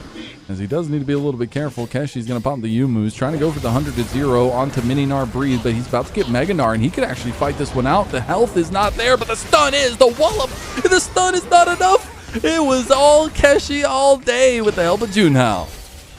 That's good. That's how much gold can we get? So much of this season, the gold has gone into turret plates and getting these bounties. So getting a first turret, ThunderTalk now slingshot themselves into the gold lead. Maybe they can take more control, but they want to just reinforce bottom lane, prevent more losses for this Ezreal, or for this Varus and Nautilus. Just barely out of vision on that one. And now Tarzan's in trouble. They just got caught completely. Tarzan was trying to steal away a little bit more. It goes down. Junhao now finds himself 3-0 on the Pantheon. This is the TT setup. Junhao recalled and bought himself a Phage. If he gets a kill and does his blue, he's going to do his Raptors, he's going to do his Wolves. If he gets all of his topside camps and maybe a Rift Herald, he might just have Black Cleaver on the spot there. So that could be very, very nice. ThunderTalk now 1,500 gold up. And because we took Dragons so late, we're not even looking at any potential stacking to go against them. I like this spot. This is starting to come together. Weak early games into strong mid-game team fights. That has been the name of the game for ThunderTalk.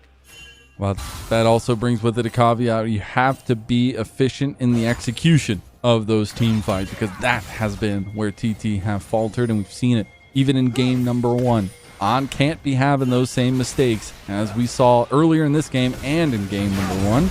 As now Junhao maybe caught in the same position Tarzan just was. He gets hit into the wall. The Impale comes through, and I guess junglers just really like to die right there.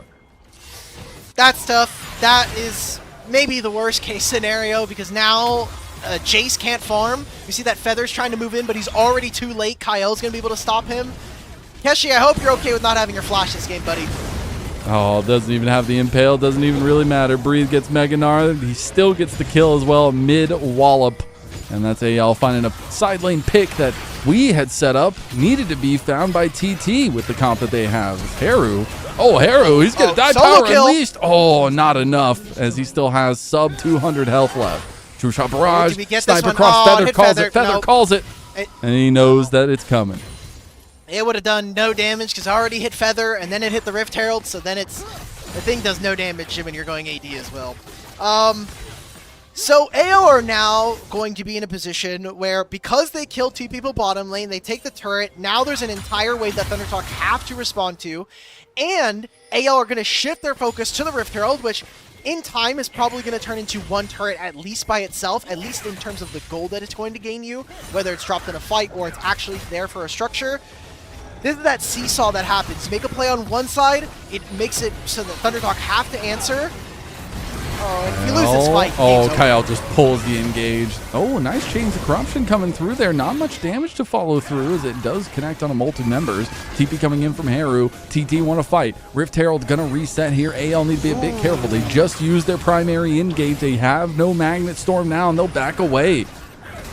Wow, very big win there for ThunderTalk. If they would have initiated a 4-on-4 in any kind of team fight and they lost, that's Rift Herald plus the gold gone.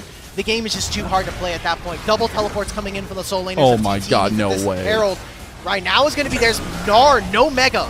Tarzan looking for the Impale, looks for it, gets scattered back, but here comes Shanks. Chains of Corruption, how you like them apples, as it's going to hit on Takeshi, does get the double CC, and now Haru's caught out. Is he going to go down? The boomerang sink deep. That kill is going to go over to Hope, and now Hope is free firing on Caught as he goes down too. And just like that, TT felt like they had the forward hand, and they give over a potential quadra. No, it's just going to be a triple kill to Hope, and all of a sudden they have everything they want. It's been almost 3,000 gold change for AL in the span of about 3 minutes.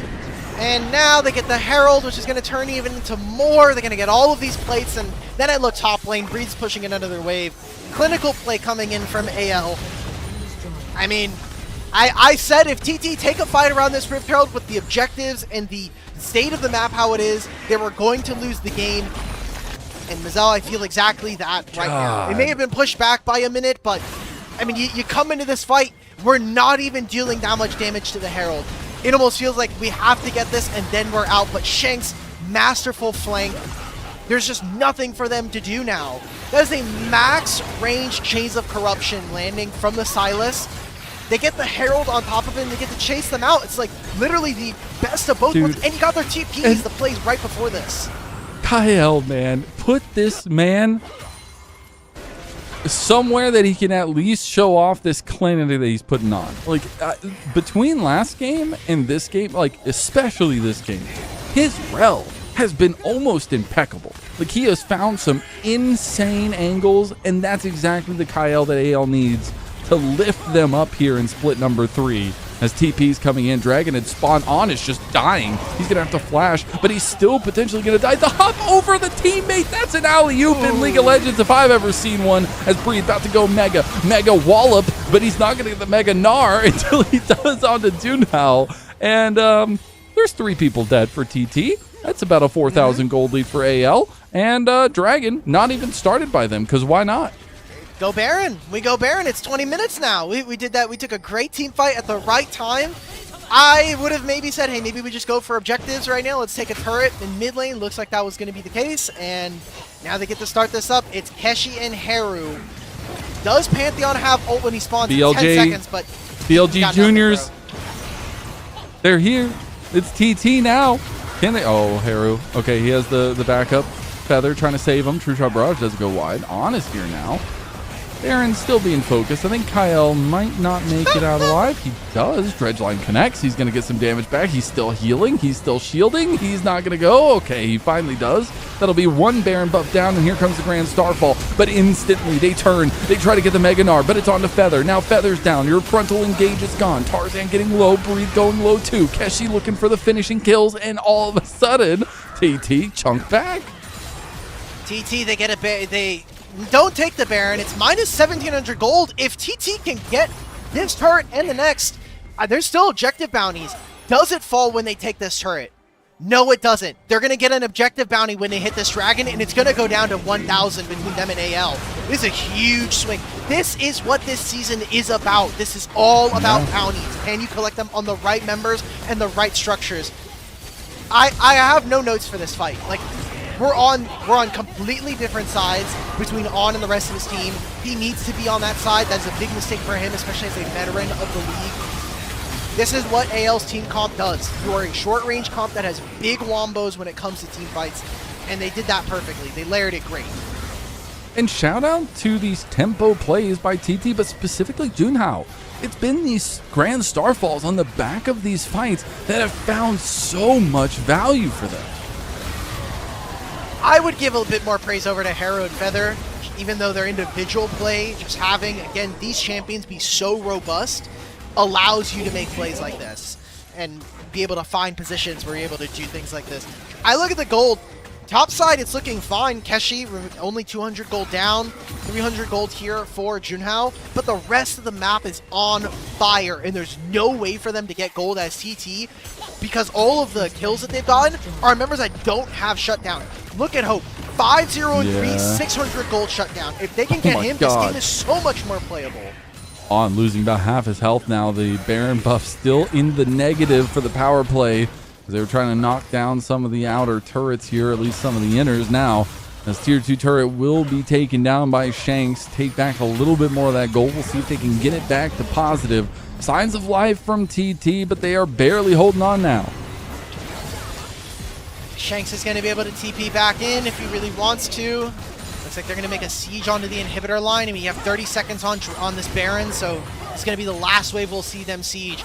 After the Baron falls, that is a window where Thunder Talk could maybe look to try to start up a fight, but being down items just makes fights so difficult to play. It's so tough, and you're just taking the siege right now. Nice stretch line, but it's going to be a 3-man Magnet Storm, and here comes Shanks to clean it up. He has depth charge, and he uses it onto On. That means that AL are going to move forward. On caught out, gets hit by the Abscon Abduct, and that's going to be a double kill coming through for Hope. True Shot Barrage, and the potential finishing touches for AL.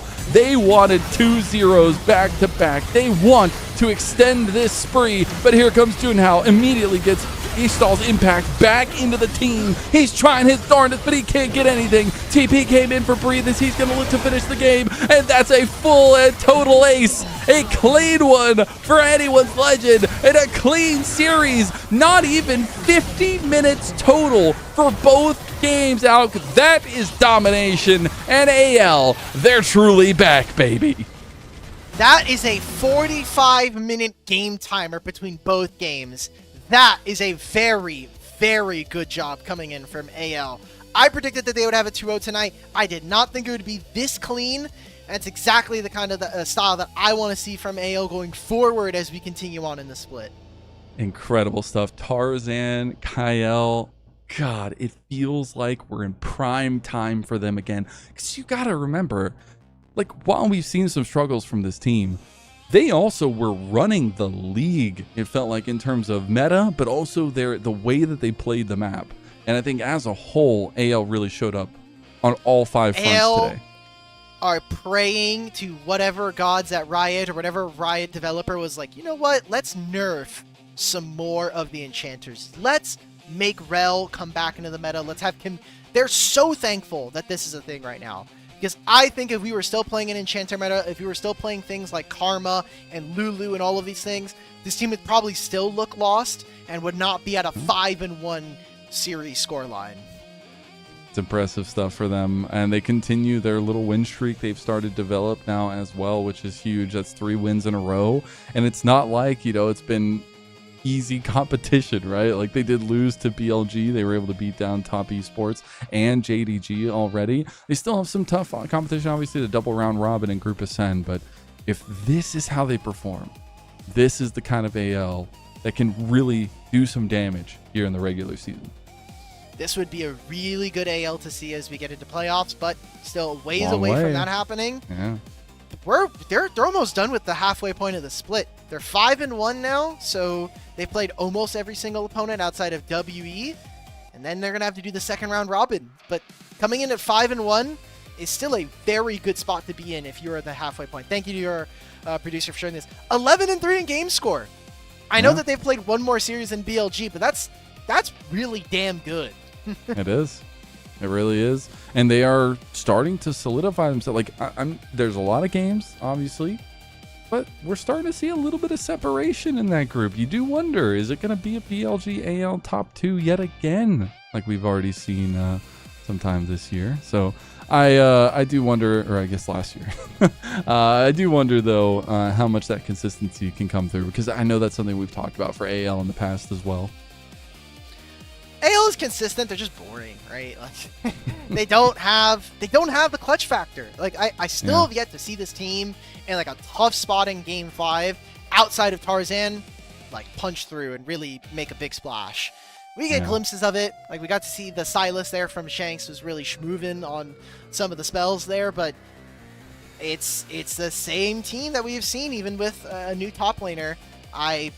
They don't have the best laning phase. Like, I think if you look at all of these, if you look at Breathe, Shanks, and Hopeless Kyle, they're probably like middle of the pack in their role for laning phases across the board. That has kind of been the name of the game for AL. They just have a strong leader in jungle, and they have good playmaking between jungle support. That has been really, really their style so far.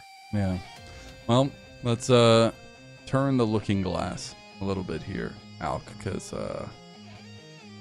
it's tough for TT. 1-4 now. Yeah. They weren't able to keep their streak up of getting a single game win against a top team. What do we need to see different from this? It felt like they had decent drafts. It felt like execution a little bit on the back end was tough. Yeah. What fixes this team in time to make a run? I mean, they have, I wouldn't say they have infinite time, but they have at least until, when does the split end? They have until the 23rd of this month. 3 more weeks. Yeah. They have 3 more weeks before the end of the split. Every single team in Group Ascend is not up for elimination. They'll play a play-in series if you're 7th or 8th. So you'll play against a team against like Nirvana. I think for Thunder Talk, the most respectable thing we could do right now is say, like, okay, we had decent drafts. It was very clearly the gameplay that ended up kind of backfiring. We got out of our lanes, and okay, so we didn't respond very well to them showing up on top side one of these angles. We didn't really do a great job of incorporating our AD carry. Like, on this whole series looked super lost. It was so bad. Yeah, it was tough. Yeah, so tough to and watch. he is supposed to be one of their most consistent pieces, both due to his tenure in the LPL and just what we have seen from him on this team. So I would probably like I kind of just go back to saying like, okay, maybe On just had a bad day, right? Like, hey, yeah. I played like a 2 out of 10 today, or maybe like a 4 out of 10 if you're being super generous. We'll just get a better game. I'll play better next time. I'll play better next week. Or Okay. tomorrow. They played the WE tomorrow. I was gonna so say they literally play add the me next tomorrow. day. So quick refresh, quick quick turnaround. Yeah. Yeah, I pretty proud of AL. Again, probably some of the most dominant games I've seen so far this split. It's like 45 minutes for 2 games is insanely fast. Especially with like, again, like you were highlighting the game, the comeback mechanics and things like that. We can really get extended games. So AL really closing the door on that one. And just like we said, if we want to run the graphic while we have some time too, which we don't. No, we got post-game stuff. Tarzan showed he can do both in a 2-game series. Got the Nefiri, Played in Nefiri. went Skarner. There you go. Get you a man who can do both. Yeah. Or get you a man who can do one thing really, really well. You know, Just those get you a people man. are usually very Yeah. famous. It doesn't have to be a man. Just get you somebody. Get you I somebody. said Mang. I don't know if that's a Oh. Mang. All right, taking a look at this post game. Look at Nothing. that dip. Look at the, it's like a nice little the trip Baron. to the It's pond. the minus 3,000 gold Baron. The tempo It's, gameplay for TT. It's the TT tempo talk. There you go. There we go. I'm not like super surprised at this. Like, I look at these numbers. I'm like, yeah, sure. Shared damage Unkilled numbers Hope. for Shanks. I'm kind of surprised that Shanks has 27% of his team's damage when you're playing into Nocturne, or you're playing into Nautilus, Pantheon, Syndra, Varus. Like, usually as a Silas, you won't have the health bar to sustain that, but the solo kill helps, and state of the game that they were playing in, very, very good. Player of the game plus This player one, of the though, man. series. I mean, it's the very first one. Disgusting. Disgusting. I will say, I'll give it to Haru. He did not do that again. He actually No, got the you're combo right. every time after that. So Heartbreak Central here, man. Just how does my Nautilus steal this kill? I respect the hell out of Keshi for taking the flash, by the way, because if he doesn't flash there, Gnar probably gets out. He has to flash to get the shock blast to get into melee oh my range, god, they're gonna and then the continue teleport this. out. Yep. This is I Aw. think Varus getting solo killed. Yeah, Yep. this is when On gets pulled back. Yeah. It's just like too many bad plays in a row, right? If it was just Breathe dying and then Feather dying in trade, that would be really awesome. Oh, But then 2 it's in just a like- row. No. Yep. Yeah. It's like, okay, we win for the dive, we made it happen, we won for 1. Then my AD carry dies. It's like, okay, crap, okay, fine, whatever. And then he walks back to lane into the Gnar, and he dies again. And then, like, Yeah. if only one half of this explanation had happened, we would be so copacetic if you're TT. Also love some of the teamwork. A lot of double bounces off of the Skarner back.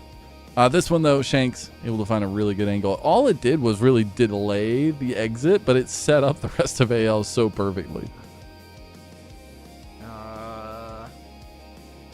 They just get the chase, man. Like, Kyle on Rel. On Rel. Honestly, Oof. he might get MVP for this game, and then player of the series is probably I still think going so. over to Tarzan. Yeah. This Rel was just everywhere and in the right place at the right time. That is the part of the game that I think I'm most impressed with. Yeah, some of the angles Kyle finds on these engagers, it's so therapeutic, I guess, to see somebody find that efficiency on a champ like that. And I know we're going to be seeing a lot more of those engagers. Obviously, we've already seen it a lot here as the split, but glad to see AL are in full form like that. Any, before we get going to the man of match and player of the game, any final thoughts? I'm happy that AL won, mostly because I predicted it, so I was like, you know, we're sticking true. I was making a joke during the off time here that I was like, I did my like expensive predictions earlier, where I was like, okay, TT can win against JDG and WE will win versus BLG. Neither of those things happened, so I'm like, okay, we're going back to stock standard. You know, Gotta get that win percentage up.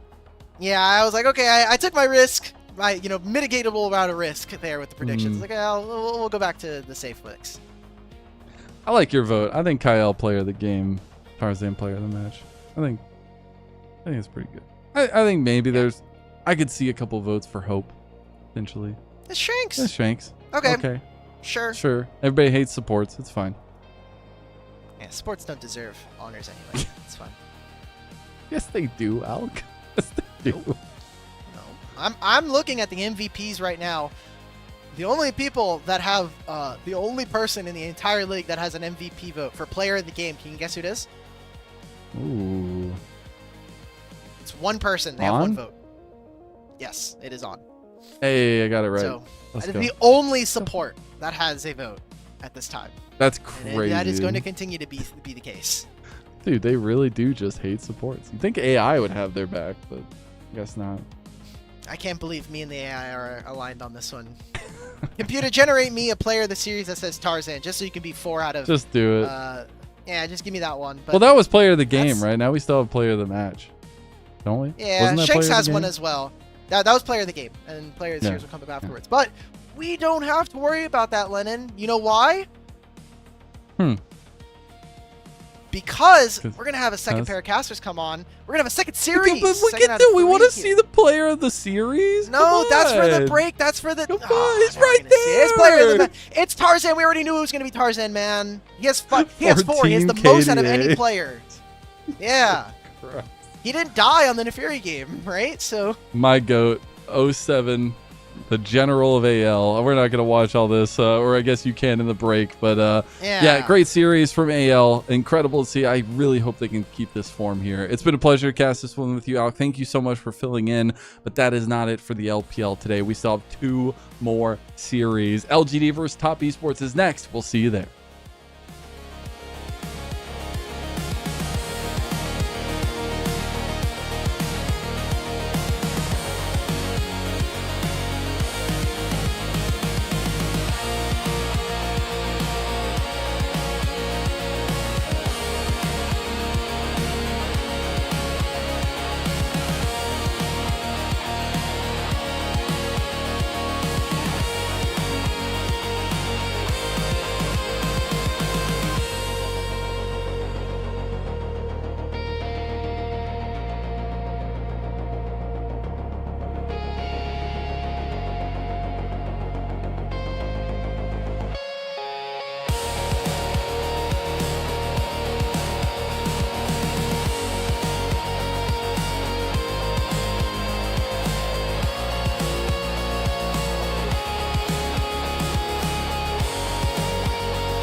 Day 4 of Week 2 of the 2026 LPL Split number 3 continues here on LPL English. We have our second matchup of the day, LGD Gaming taking on Top Esports, with both teams desperate to pick up another win on their schedules. Welcome everybody back to the caster desk. My name is Grapes, joined alongside Bloxer for this best of 3. Bloxer, these are two teams that had different expectations coming in, but both need a win to get back onto the right foot. Absolutely. It's been a pretty miserable time so far from LGD, although they have shown us some fun moments, and in their most recent matchup, able to pick themselves up at least a win versus BLG. So, there's some hope for them, whereas Top Esports, such high expectations that they just simply have not been living up to yet. Yeah, we'll talk about Top Esports in just a little bit, but for now, let's talk about LGD, sitting at that 1-3 record as you saw. Got Bertle, Hung, Tangyuan, Xiaoya, and Crisp slotting into this support position. LGD had some decent moments at times, but they still need to pick up some series wins in the win column if they want to be, a big threat here in Group Ascend. Exactly, right? This is a team that are being really competitive in a lot of their games, but just not quite putting it together all the way. So far, I've been really impressed with Hung though, and we're going to talk a lot more about him throughout the rest of this series. He has been the driving force behind what has been some pretty decent matchups for them, and it feels like he's really comfortable on what are the current meta champions, really good on these aggressive, early game playing champions in the jungle.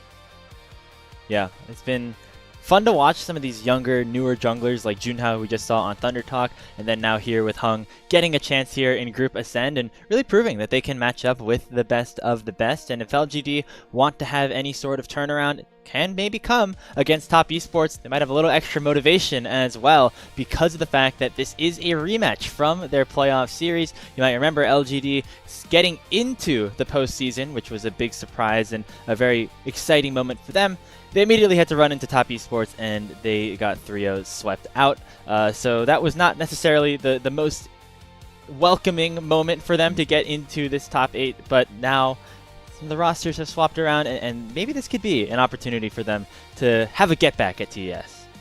And they were just thrilled to have been in the playoffs at that point, right? Making it all the way into Group Ascend was everything that the organization would have been looking for out of Split 2, and the fact they were able to do that is massive.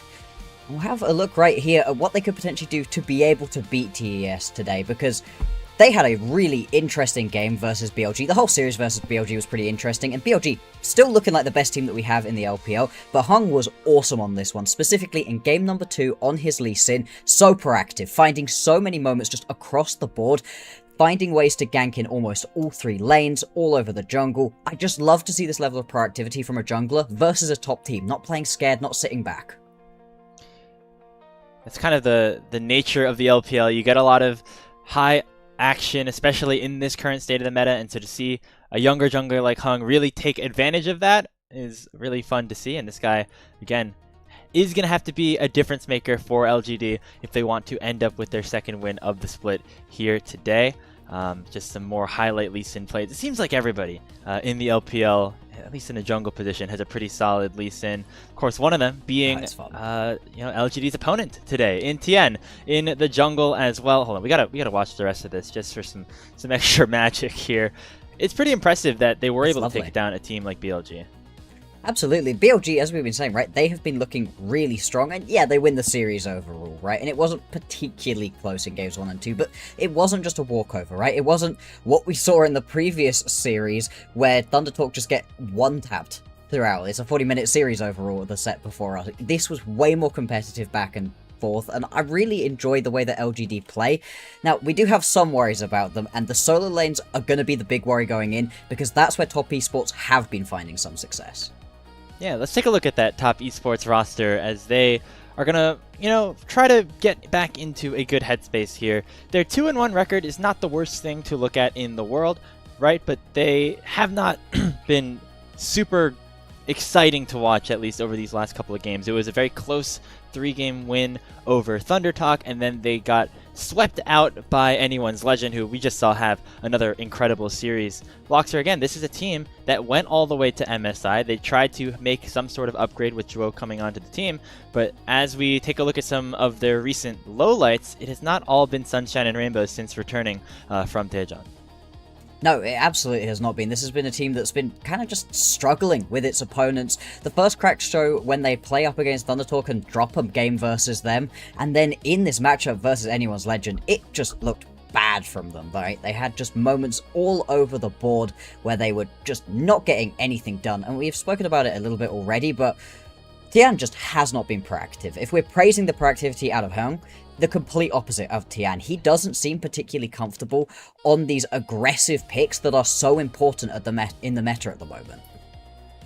Yeah, I think him and Zhuo certainly have had some growing pains working together in a meta that is so dominated by having really great jungle support synergy. We just have not seen that out of this pairing just yet. And it seems like in general, as we saw a lot in this Anyone's Legend series, top esports just don't seem to be completely synced up as a 5-person unit. There were times where it looked like one person was really opting to go for a fight, the rest of the team not so much, and it resulted in some interesting moments like this, and resulted in Anyone's Legend really making quick work of TES, which was not necessarily the expectation that we had entering split number 3. No, I mean, in this game, we expect to be close. Expect it to be a bang. It's AL versus TES. This should be a matchup that you're looking to for back and forth team play. And really, in both of the games, but specifically game 2, it was a complete one-sided stomp. It didn't feel like TES were able to get anything going at all. And as we were saying, this is a really important matchup for both of these teams. They both need a win here, but it's critical for top esports. If they lose to LGD, even if they drop a game to LGD, the questions about this roster are going to continue spiraling on. Well, if they want to have some improved levels of gameplay, perhaps it could come from that bottom lane position, because one thing has been for sure, JackeyLove has been a very, very good player for top esports over these last 3 series. Can't necessarily say that for the rest of his teammates, but I think him specifically really shining and looking like that best AD carry that we have here in the LPL, much like we saw from him in the regular season last split.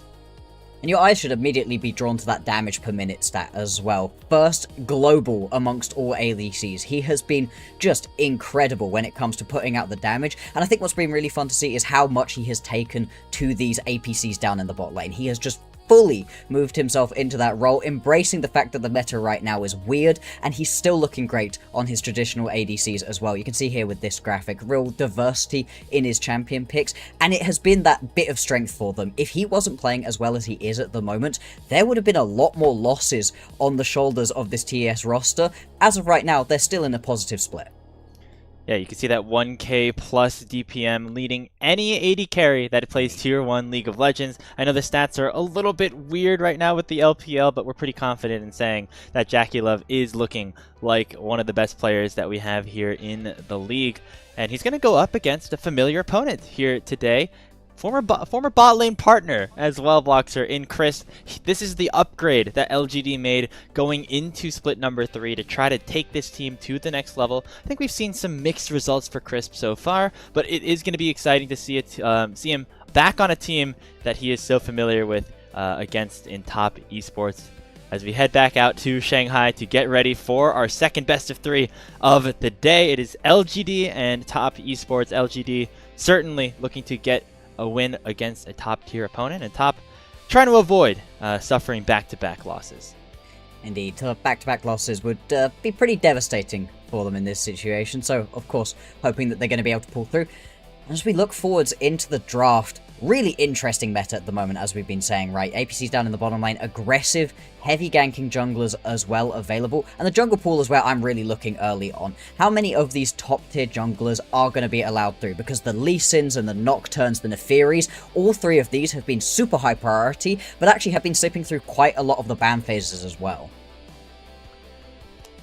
And there we go with top esports, led by JackeyLove, their captain. Again, been able to play not only the traditional ADCs, but also those mages, those assassins, whatever his team really asks him to. On the other side, he'll be facing off against Xiaoya, who also played like a lock bot lane. So we should not discount what this guy's also able to do here. You know, in terms of going for these off-meta things.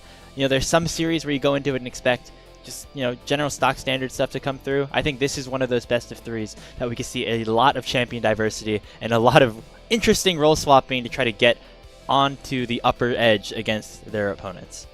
I mean, Grips, what does what does normal standard meta drafting even really mean at the moment in this current meta? It's so whack at the moment. Like you said, the Lock bot lane was kind of crazy. That did not pick a win out for them, but I think the Lock Shen duo could be interesting potentially. And like you said, having that ability to be super flexible with your drafts, even beyond what the current meta really allows for, is going to be great. So we should be jumping onto the draft very soon. Take a look at those supports. Crisp, again, a former top esports player. Back in 2025, was with them for the first 2 splits. Won first stand with Jackie Love, Cream, and the rest of the squad. Made it all the way to first stand. We don't talk about what happened at first stand, but then they came back and had a pretty decent regular season of Split 2 afterwards. It was in the playoffs where things suddenly took a turn south, and Crisp ended up leaving Top Esports to head over towards Weibo, and that has begun a bit of a support carousel on Top Esports' side. Of course, they had Hong for a little bit. That brought them to a top 4 finish at Worlds. Then it was Feng Yue for the first 2 splits, and then now over to Zhuo. So it has been a number of supports that have come into play since Crisp departed TES, and they're still looking for the right formula. Yeah, and it was interesting as well, pulling him in from NIP, where it wasn't looking super great overall for him, but, you know, he had some really interesting moments, and it is interesting as well in the LPL, whenever it feels like something's going wrong, you swap out your jungler, you swap out your support, and you hope that that can really kickstart things for the squad, and it feels like it hasn't quite been able to do that so far for them. Yeah, not 100% there just yet. Obviously with Zhuo, came a lot of upset wins in some of their regular season in Group Ascend with Ninjas in Pajamas. A lot of that can be credited to a player like Awesome, who really looked like he was at another level during that regular season, upsetting teams like BLG. But of course, Zhuo has to be a part of that formula as well if the bot lane needs to have any level of success. So Top Esports looking at that and saying, okay, we're going to bring this guy back, a player that, of course, also was a former Top Esports support back in 2021, also alongside Jackie Love. So seems like, you know, there's always the meme about Jackie Love having a ton of supports throughout his career. 2 of them are actually going to be facing off against each other today, and that should be a pretty exciting thing to take a look at here. On Top Esports' side, though, it's Jackie Love that has looked good. I think Cream has been very solid as well, especially in the first 2 series that they played. Need to see some more from the rest of their team. Specifically, Zoyan, I think, in the top lane has a great opportunity against a solid top laner like Bertle to really up his level of play, because it has been middling at the very best to start off the regular season here in Split 3. Which was a big surprise, right? We came into this split here with super high expectations for Zoyan. He'd had such a great split too. He'd shown us so much from his champion pools, from his aggression, from the way he played. Really a breakout star for us in the split before. And the fact that coming in split 3, he just hasn't really gotten anything going has been disappointing. Now, the top lane meta is less interesting overall than a lot of the other places that we've got at the moment, so you're not going to be too mad, I don't think, if Zion does just have to sit back a little bit, kind of just take what he's been given when it comes to the top lane. He has been, for the most part, been put on tank duty, or at least going for things like the Gnar, right, the Ambessa, very much standard pickups. He could potentially try to pull something a little bit more interesting out, though, because Bertle, he can be baited into these 1v1s and does solo die slightly more often than you would really expect. I think the thing for me with Zoyan is he's been able to build a lot of individual leads in the laning phase, just not having the ability to translate that into team fight wins, game wins as much for Top Esports. It's been a lot more Jackie Love and Cream that have been doing that heavy lifting once we get into those later stages of the game. But I do agree with your point there in terms of the fact that he has a lot of spicy picks up his sleeve, and so does Bertle, right? These guys are both known for being those carry top lane players. We've seen throughout these last couple of days players like Xiaoshu, like ZDZ, whipping out some maybe more unorthodox counter picks. It'd be really fun to see either of these players get their hands on some of that here today. Yeah, anything particularly spicy coming through in the top lane, I think could completely change the way that we're expecting this to be, because we are looking so much at that bot lane as being these key and critical matchups between these two teams, the mid lane as well. But really, again, it all comes down to the jungle for me. So how early on do we get to see these jungles coming on through? Because I think you're well within your rights over on blue side, over on, you know, first pick side, to be grabbing yourself a very, very early jungler if you want to, and really trying to build around that with lane matchups that you can actually gank and look towards as much as possible. Yeah, it's been a big carry jungle meta as of late. We just saw Tarzan put on a masterclass on the Nefiri and then the Vi, but Nefiri mostly really taking over that top jungle position, it seems like, here in this league. Both Tien and Hung definitely able to play those picks. I think Hung also a player that really enjoys playing those bruisers, being able to dish out a little bit of extra damage, whereas Tien is happy to also take that back foot and play a little bit more for his team. I think you know, a lot to look forward to as we get ready here for this game. It seems like we have some delay before getting into Champion Select of Game 1. You know, our first series ended so quick, Blocks, or maybe they just need the fans to get back in, you know, get a little bit of a refresh and now come back, take their seats, knowing that this series is about to be really exciting. We see all the lights begin, so that means draft will be incoming right here, right now. And we've spoken a lot about where we're expecting things to go. The lock immediately being taken away out of TES. I can understand that one, right? If your opponents are willing to play in multiple lanes, that adds to the priority on this champion. Other than that, though, pretty standard bans so far. Going to be really interesting to see which of these priority mid laners as well gets banned away. The Orianna continuing to be something you're just happy to be one if it does slide on through. So for LGD, gonna feel like that's needing to be their third ban unless they have something pretty exciting prepared for it. It's interesting that the only lock win, I believe, in the LPL so far this season has been Cream in the mid lane, and TS still don't feel super confident in picking that one up on the, you know, or at least, you know, I guess, yeah, on the first pick side, I should say. It's LGD opting for second pick. Normally, you see the 4 characters on the bottom. That means that that team opted towards first or second pick. Normally, that means first pick. This time, it means second pick. And it means that top esports are going to get their early opportunity to select a very high-profile mid laner. Not the lock this time, though, Blockster. It's going to be that Orianna. Yeah, like I was saying, the Orianna just that highest priority pickup, and LGD would have known that that one was going to be coming on through. It does leave them with the open pick of all of the best remaining junglers, with the Vi and the Nocturne off of the board. It was very likely going to be the Dunfiri, and I'm excited to see that for Hung right now. It means that he's going to need some lanes to play around, right? You need lane priority to make this champion work. You want to be going for the invades constantly. You want to be looking for ganks alongside a lot of setup. They can also just look to grab something to respond with in the middle lane. We've seen plenty of aggressive assassins floating around as well, though, so you have a pretty open look here. Looks like they're instead going to go for something on Crisp's end. Thought about that Leona ends up going for the Shen. Not only is this a powerful pick in its own right, not only does it also have a little bit of flex potential up towards the top side, but it also really disincentivizes top esports from locking in that Camille support. That is the Shen being that traditional counter matchup, and Schwode certainly has been very often excited to pick up this Camille. I believe he's played it in all 3 series that TES have had so far. Yeah, I mean, it's been one of the most picked things sort of across the board, which has been really exciting to see. TES instead looking like they're just setting themselves up for a standard front-to-back team fighting option. The standard combo between the Orianna and the Jarvan works pretty well, and especially with Jackie Love playing in the form that he is at the moment, any of the available hyper carries that we've been seeing, any of the available just aggressive front-to-back ADCs or APCs are going to work perfectly for them right now. The Syndra sliding through at the moment is pretty surprising, one of the better picks to put into either of those 2 lanes, but instead just continuing to go in onto that front-to-back team fighting, going to get themselves the combo between the Rumble and the Jarvan, and I really like what TES have gotten away with in this first round. Yeah, this is something that has been not as prioritized as of late because of the skirmish-heavy meta that we really have been in throughout the first 2 weeks of Split 3. But the good old-fashioned Jarvan, Rumble, Orianna, you know, you see it in solo queue compositions, in Tier 4 clashes across the world, and now we're going to see it here in the LPL. Just a very easy-to-execute top 3 in this draft. It's going to be responded to by Tangyuan, locking in the Akali as we head into the second phase of pick ban.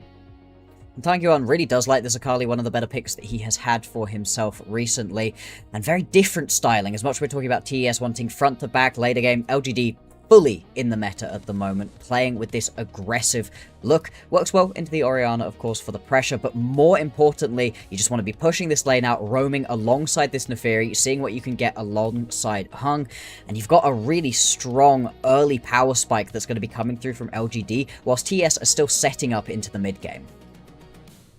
See both bot laners still needing to be selected. That's why that Lucian was banned away on LGD's side. No mages really being focused in terms of the pick ban just yet. We also have seen things like Jace really take high priority.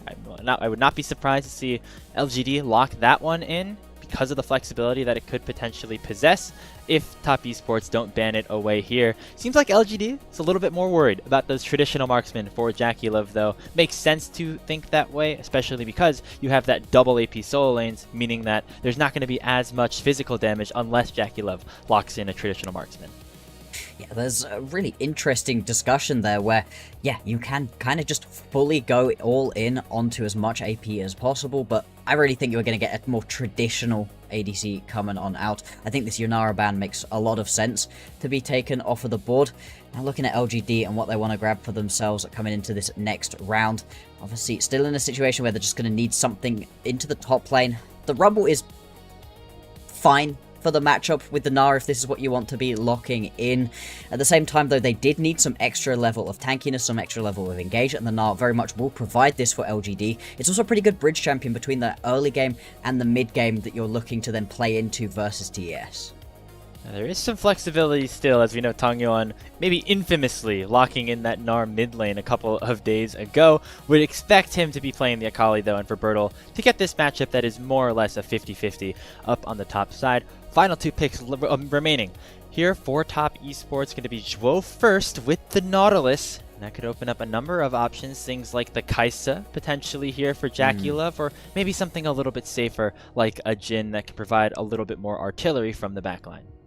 The Sivir also could be potentially interesting in this situation. You've got a ton of setup available to you for TES.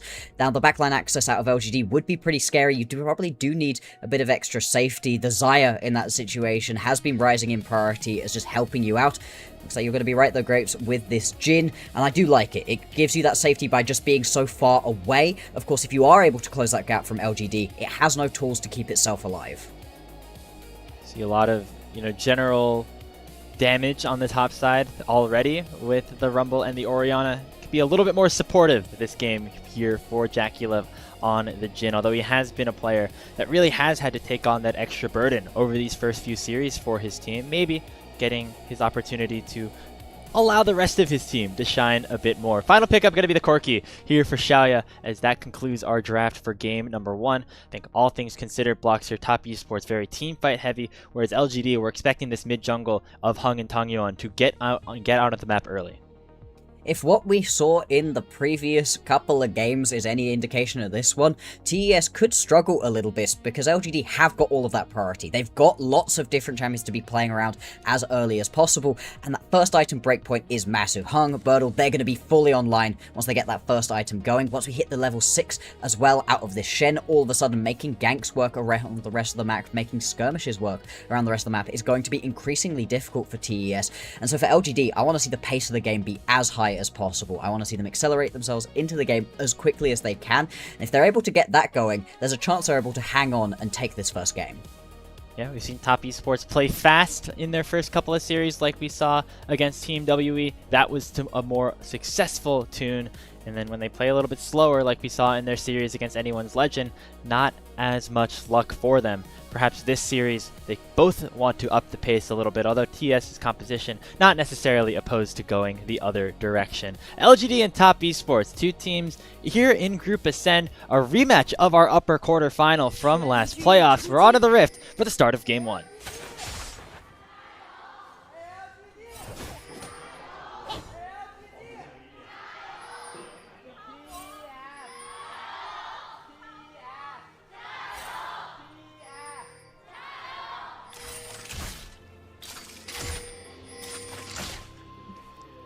Alrighty, get all the gyros through right here, and it's good to hear there's some LGD fans in attendance. Not the loudest set of cheers that we've heard, but they are still showing out for their squad. Both junglers at the moment just going to be starting towards the top side of the map. We could see some early explosivity down in the bottom lane, but not really expecting that to be the case. These bot lanes really kind of early on looking to... Hang on, a little bit of skirmishing. Yeah, you're kind of just looking to keep this Jhin this Shen in the lane as much as possible, because this Shen wants to be getting out of the lane, getting roamed around pretty quickly on, and especially with an Neferi who has tons of damage available, but not so much gank setup, that's how the Shen can really help you here. Yeah, I mean, we talked about the mid jungle of LGD moving around. I was foolish to not mention the support on their side as well. In the Shen for Crisp, looks like he's going to get pushed in just a little bit though, as it is the Jin Nautilus taking priority on the bottom side early for top esports. We see junglers both clearing top to bot. It is currently TN who has a little bit of an advantage just due to the nature of Jarvan favoring those single target camps. Then it might see a bit of a contest around that first Scuttle Crab. I feel like generally, Bloxer, here in this meta, we've seen a lot of split maps, a lot of early bases for junglers. We're going to get the good old-fashioned way here to start off this first game. Indeed, I do like it whenever we see both junglers moving straight down to the same side of the map.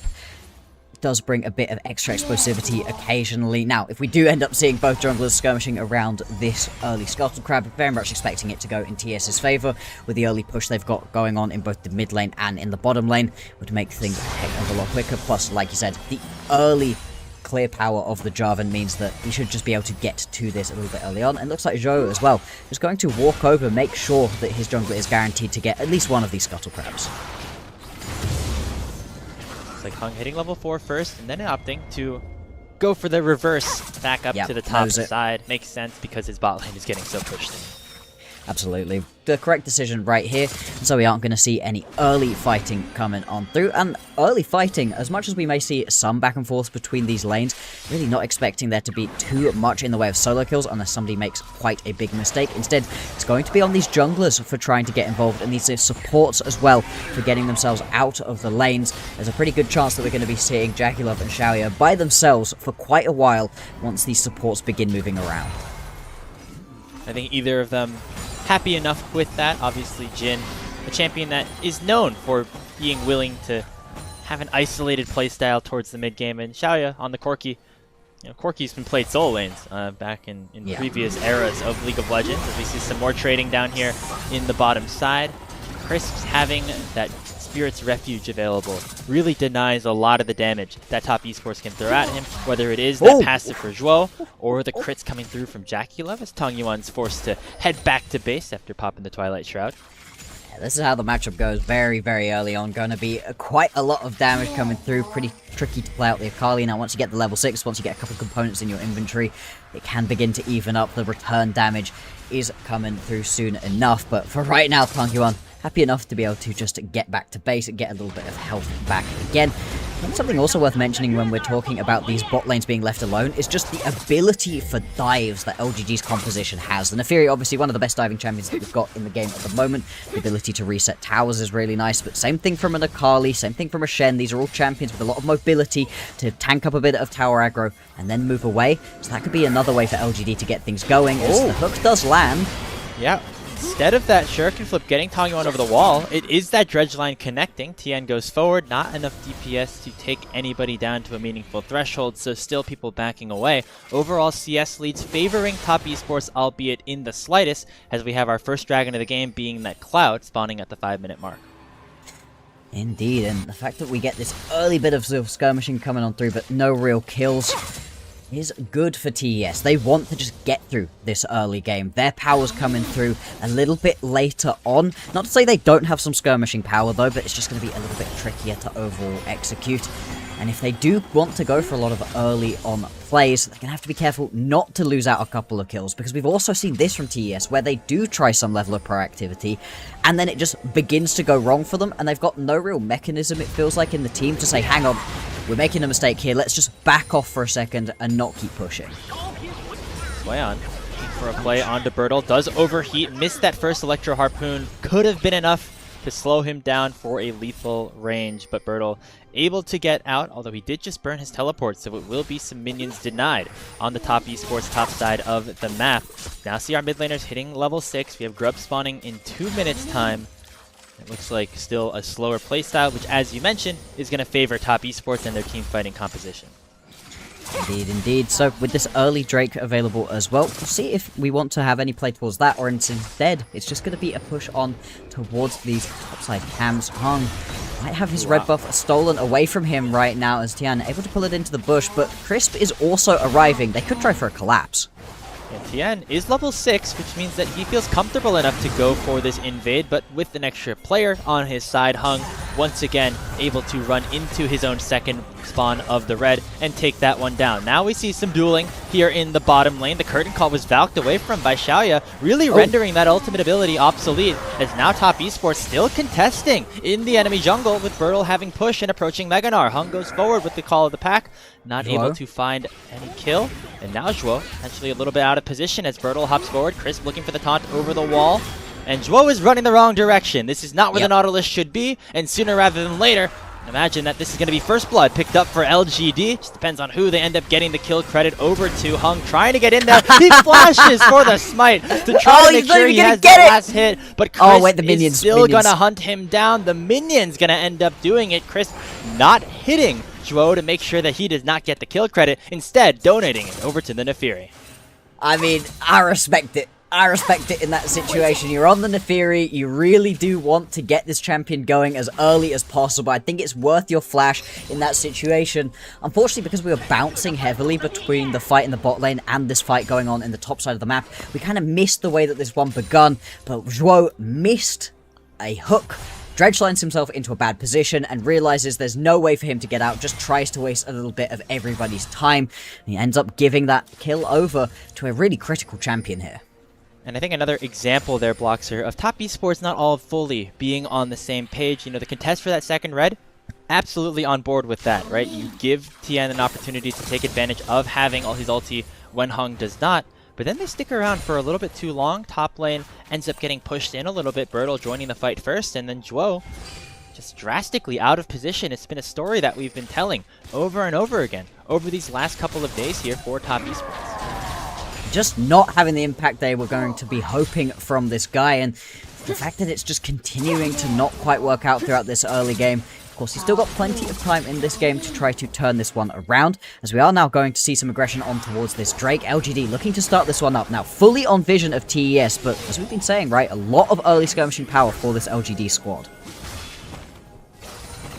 Started up first by top, and then they end up backing away, so then it's LGD making their way towards this objective. Not crucial one way or the other, but getting that added buff certainly going to be beneficial as Tong Yuan jumps into a 1v2. Shockwave on top of him, but the Twilight Shroud denying things for now. Jackie Love hits the Deadly Flourish, and it's going to be Tong Yuan using that perfect execution defensively. No ulti available now on the Sakali as the Dragon approaches 2,500 HP, and that should be enough for Top Esports to claim it for themselves. There we go. Really nice here out of the TES members. They don't end up picking themselves up any kills, but exerting enough pressure to make it work, and now looking to potentially go in onto Xiaoya, although Xiaoya pumping the damage on this Corki right now. They might be able to turn this one around. Oh, and now Tien out of position once more. The Cataclysm comes out, but it is still the Hound's Pursuit coming forward for Hung to get himself into a 2-0 position. Now in the bottom side, it is Zhuo that nearly got killed by the bottom lane of LGD. So it is LGD that are able to pick up multiple advantages on both sides of the map. A couple of extra plates, and they're looking at about 1,000 gold lead in the first 10 minutes of Game 1. And this was just over-aggressive from Jackie Love and Zhuo. They walked themselves back into the lane, through the river rather than around the back, thinking they can potentially compete, underestimating the damage that the phaged up Corki can do. We'll have a look at what we had missed, however, on the other side of the map, as it's just Tian not recognizing that he's on vision right here.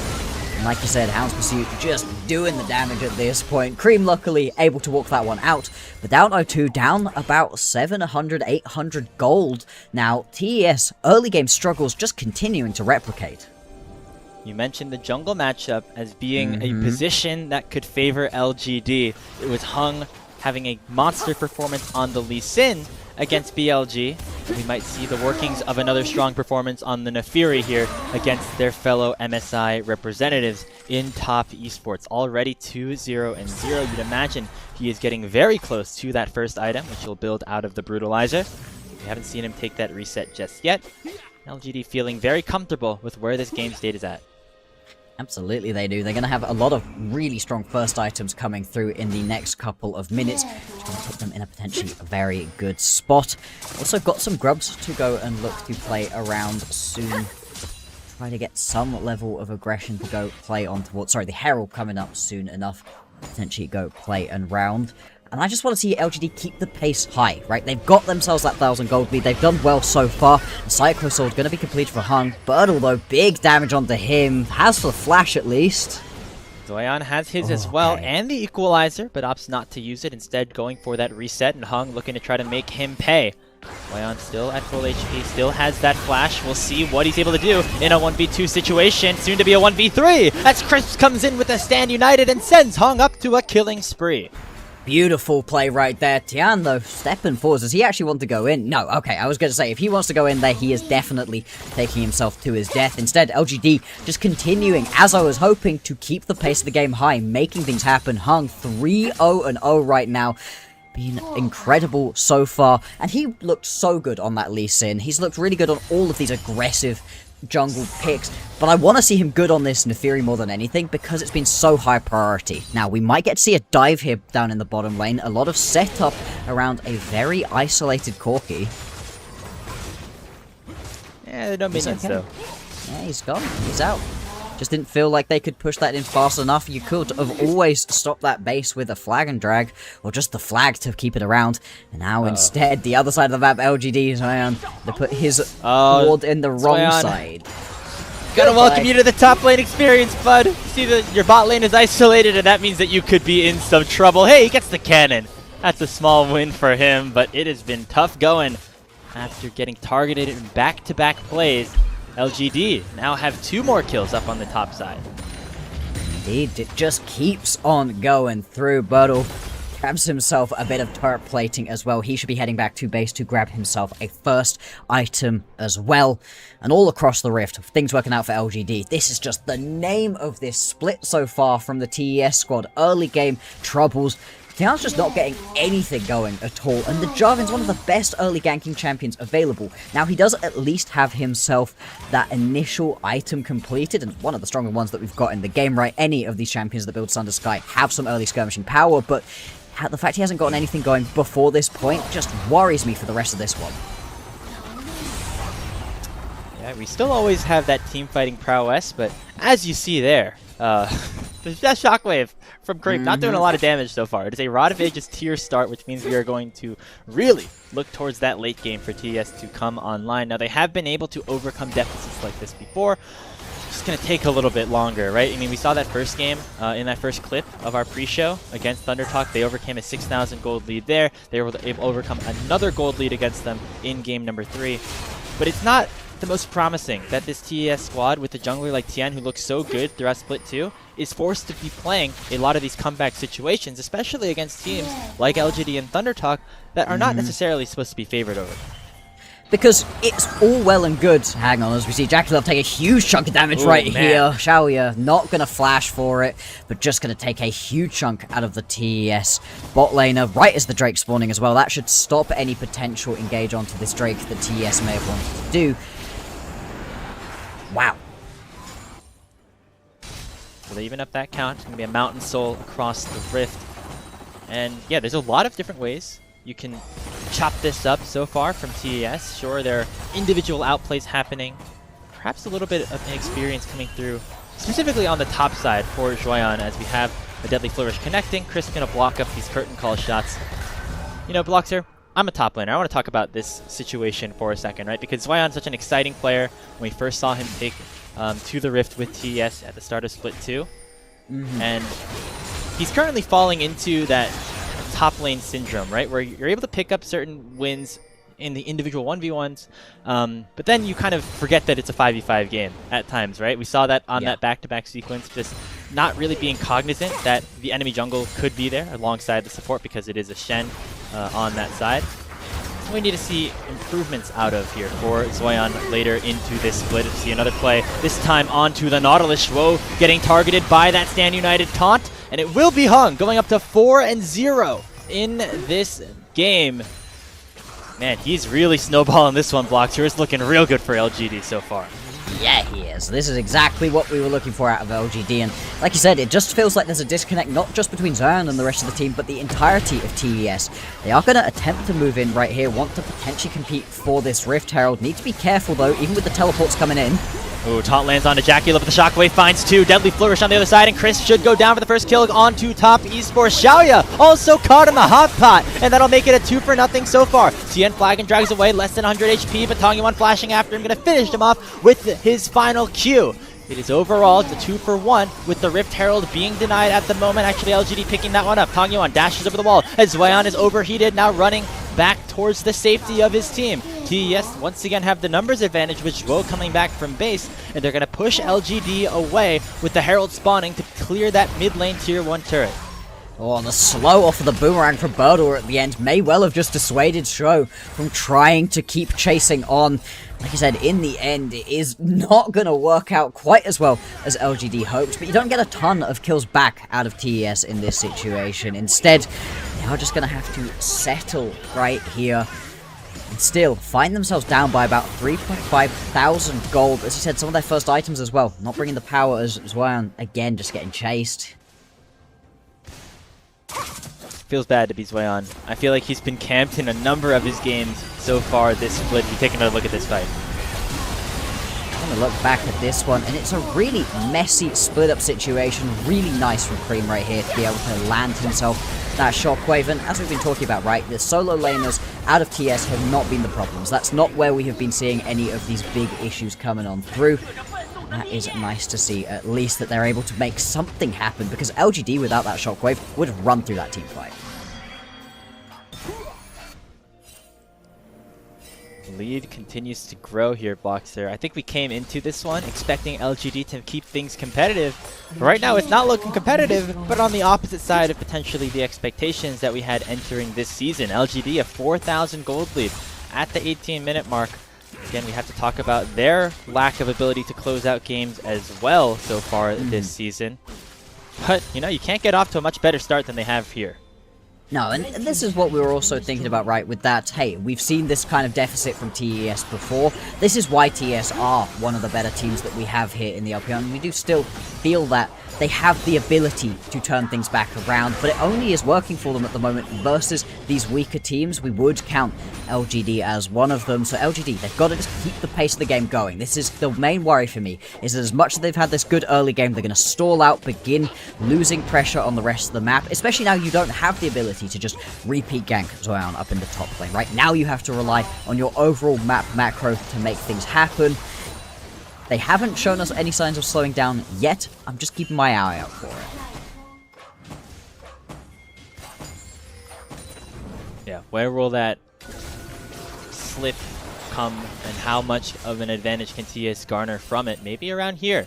This third dragon spawning in 20 seconds time. We see Cream approaching that final stack of his Rod of Ages, should likely become available. Get another extra experience point by the time that fight does end up breaking out. Don't think we're going to see any other item completions for a player like Tien or Jackulov though. It will be Tien using that EQ combo to get away, and LGD gaining early positioning around this dragon. Be able to start this one up nice and quickly right here. Reset coming through from Zoyan. He's got to walk over if they want to compete for this fight, and it looks like the members of TES just going to be way too late to this one to be able to compete. Smite it away. And LGD grab that next Drake. Stro. Oh no.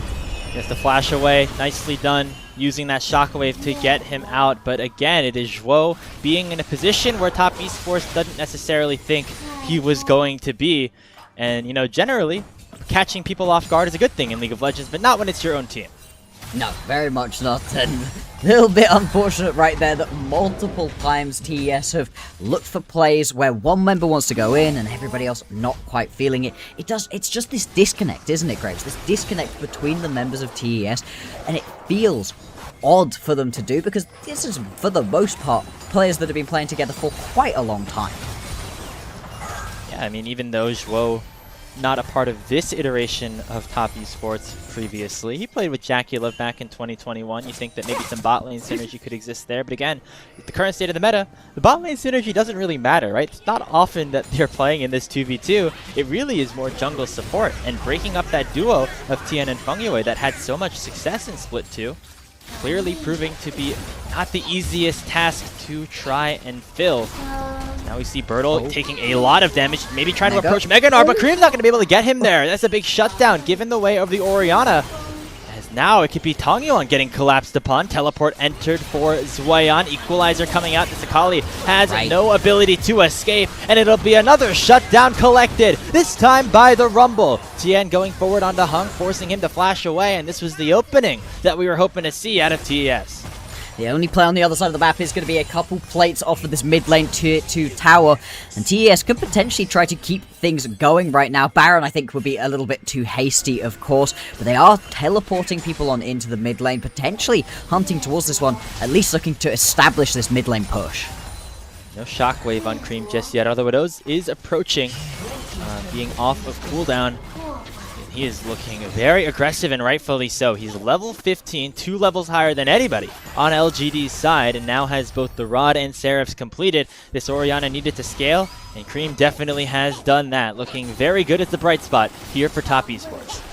And I understand the decision-making right here, where you're trying to kind of bait this play in. Now, to go all the way in to push onto the tower, try to get that, shot of gold, I think that's too far, but you understand the play where you've got multiple members around in the area potentially looking to bait onto Cream, but you just never get that Mega Narf through. It's overly aggressive in this situation, and it costs them so much. The fact that you also have to flash away at the end of that play as Hung, yes, he does not die, but you really want that flash on the Neferi to be able to confirm kills. You want to be using it forwards aggressively, instead of just having flash away from a play where you're just running into danger one by one by one.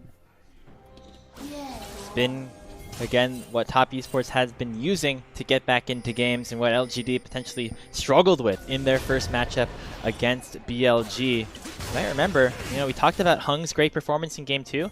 Game 1 was also a very explosive early game for them. We had Xiaoya on the lock bottom lane. They got out to a decent lead, a double kill in the first 2 minutes at that, but then BLG able to come back very nicely in that mid to late game, and Top Esports looking to try to replicate that here. However, at the 23-minute mark, it is a 2-man Baron getting started up by Hung and Xiaoya. It is just gone. Nobody has any idea that this is happening until far too late.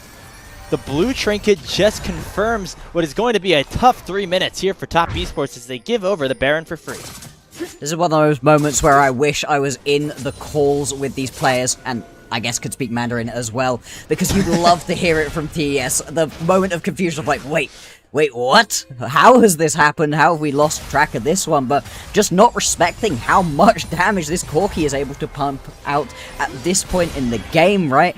And alongside Hung, these two doing absolute work to it. Like I said, a tough 3 minutes incoming, with all of the outer turrets already confirmed, other than a little bit left on this bottom one. You really want to get as much of this standing gold remaining possible. They can explode themselves out to about a 6,000 gold lead if they're able to use this Baron effectively.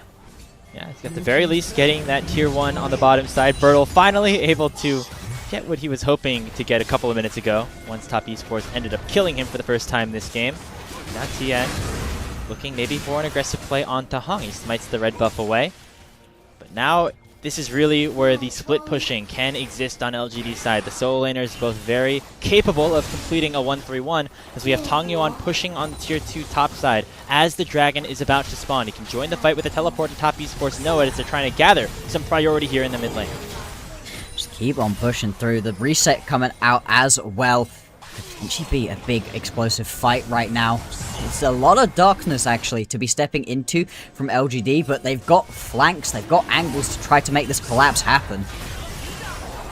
Already see Tongyeon TPing in, going to be that full-on 5v5, which should benefit TES. The gold very much on LGD's side. Dragon at 2,000 HP going over. It's secured by Jackie Love. The Jin somehow from a mile away able to deny Soul Point for now. Shuo the first casualty as the Equalizer comes out, separating Xiaoya from the rest of his team. But the front line of LGD is diving onto Cream. The main carry for TES is down as it's Hung to pick up the gold. And LGD lose the Dragon, but they certainly don't lose the fight. It's a 4-0 with them pushing down mid. And they can potentially push really far right here. There's still 40 seconds until Cream is back up and available. 20 seconds for the remaining carries of TES. And they are blasting through the base. Tian, the only remaining member for another 5 seconds. And even then, it's only going to be Zhuo. Yeah, trying to clear the wave, but there's just no ability to do that as the Jarvan, the Cataclysm only delaying Top Esports' game being ended. Zhuo comes in, is still 8 seconds on Jackie Love, and there's 5 members of LGD hitting onto the blue side Nexus in 26 minutes. An evisceration of Top Esports as LGD go up 1-0. Completely and utterly emblematic of the problems we have had with TES, and the fact they were able to win themselves their first 3 series, I think plastered over a lot of those cracks. Yeah, sure, there were some worrying signs, but they're winning. It's okay. They're winning. It's okay. No. All of a sudden, no. Puts them in a really scary position to go down 0-1 to LGD. Massive congratulations, though, to LGD for executing what was exactly the right game plan to punish these TES weaknesses. Yeah, a very impressive showing from LGD Gaming. Of course, got to finish off this series if we really want to layer the praise down. But this is not necessarily what we were expecting at the top of this season, Bloxer, right? We saw these 3 teams from Group Nirvana coming up here into Group Ascend, LGD, EDG, and ThunderTalk.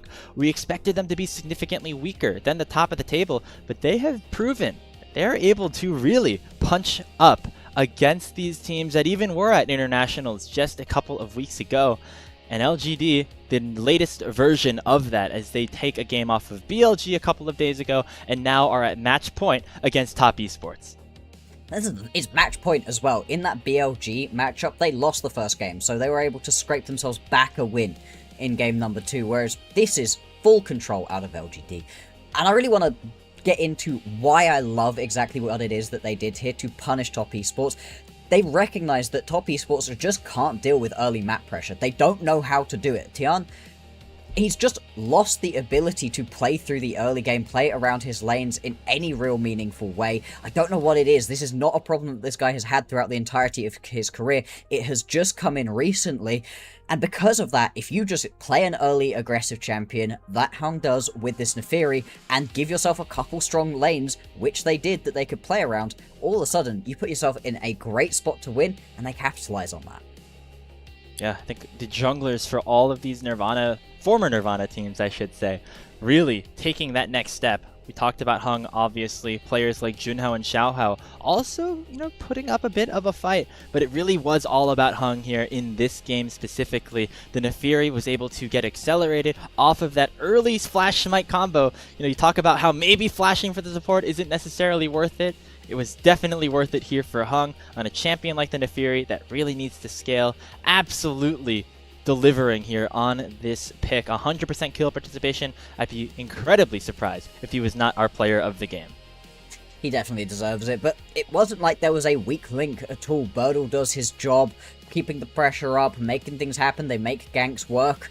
This is pretty much just going to be the exact same set of highlights that we're going to get for the MVP for Hung right here, because he was a part of everything. Like I said, 100% kill participation, and just so good at accelerating the pace of the game on this Neferi. The Neferi is super strong at the moment, but I have seen plenty of junglers, good junglers here in the LPL, not be as proactive as he was on this champion, and it has cost them, because a Neferi from behind really does not provide very much from your team.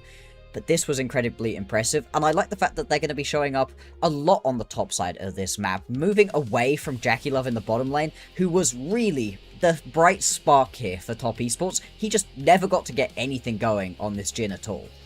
Yeah, tough for your damage per minute number that we had for him at the top of the show. That's certainly going to go down a little bit. I think he had 8k damage total on this Jhin in what was a pretty brutal loss for TES. Hey, at least the game was short, right? At least it wasn't 40 minutes. The minutes are lower. Yes, that is true.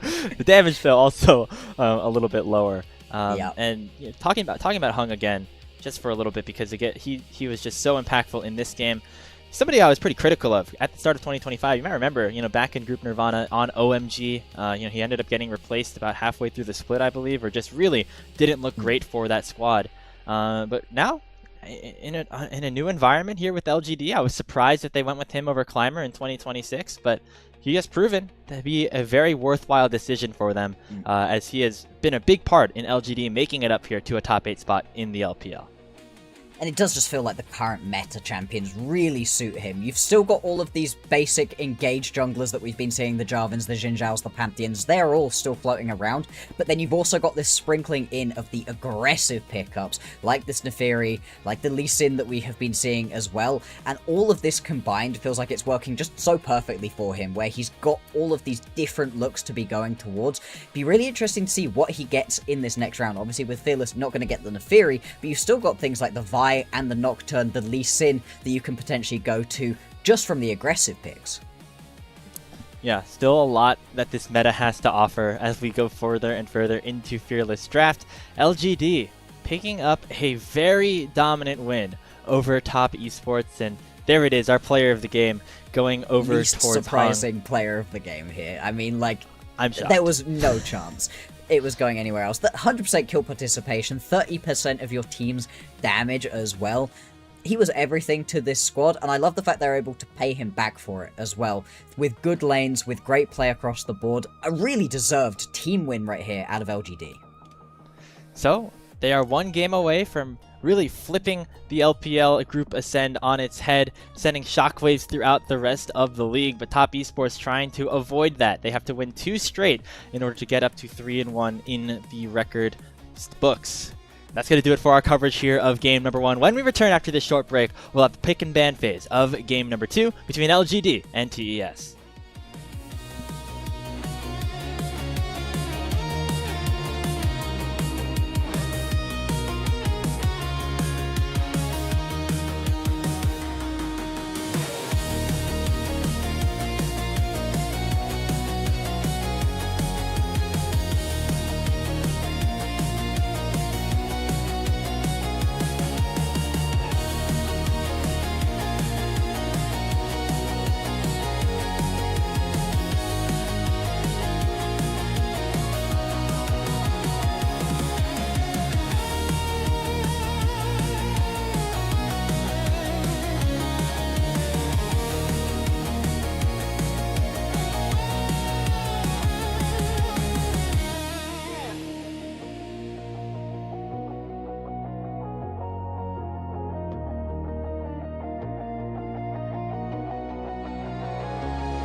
Back here on the caster desk here for LPL English. Game number 2 about to begin between Top Esports and LGD. It is LGD coming out swinging against the top tier team in the LPL.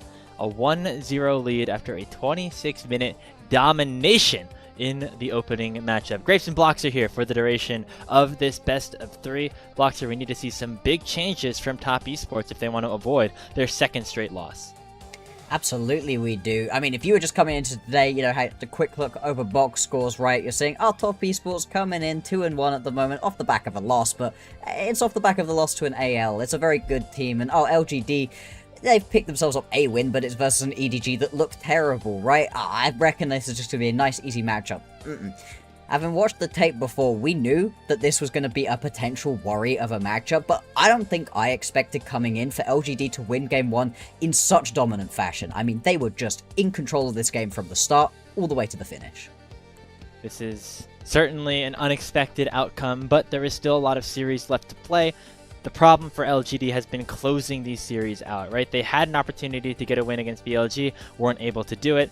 Now, another chance against Top Esports, who also were able to, you know, battle in a tough series against a former Nirvana representative in Thunder Talk just earlier in the week. So, things to watch out for here in this pick ban. I think the jungle is a very important position. The supports as well really have come to play. Obviously, Chris specifically having good impact on the Shen.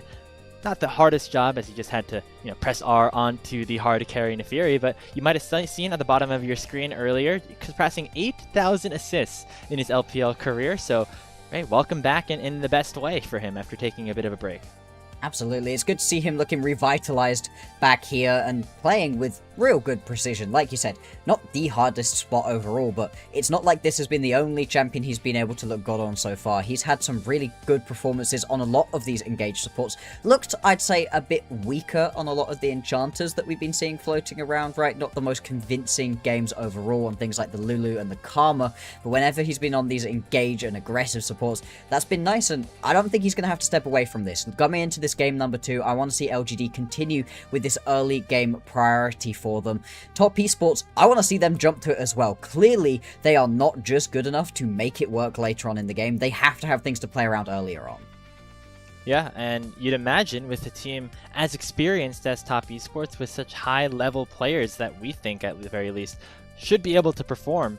The early games have been the struggles for this team, at least recently. It's been them tossing away kills here, losing out on ganks here. I think Zweon specifically had a very rough go of things, of tracking exactly where Hung was on the map. That allowed for that snowball that LGD were building to really turn into a giant boulder's worth of a lead by the end of game number 1. So for Zweon, for Cream as well, getting a little bit more impact on the map.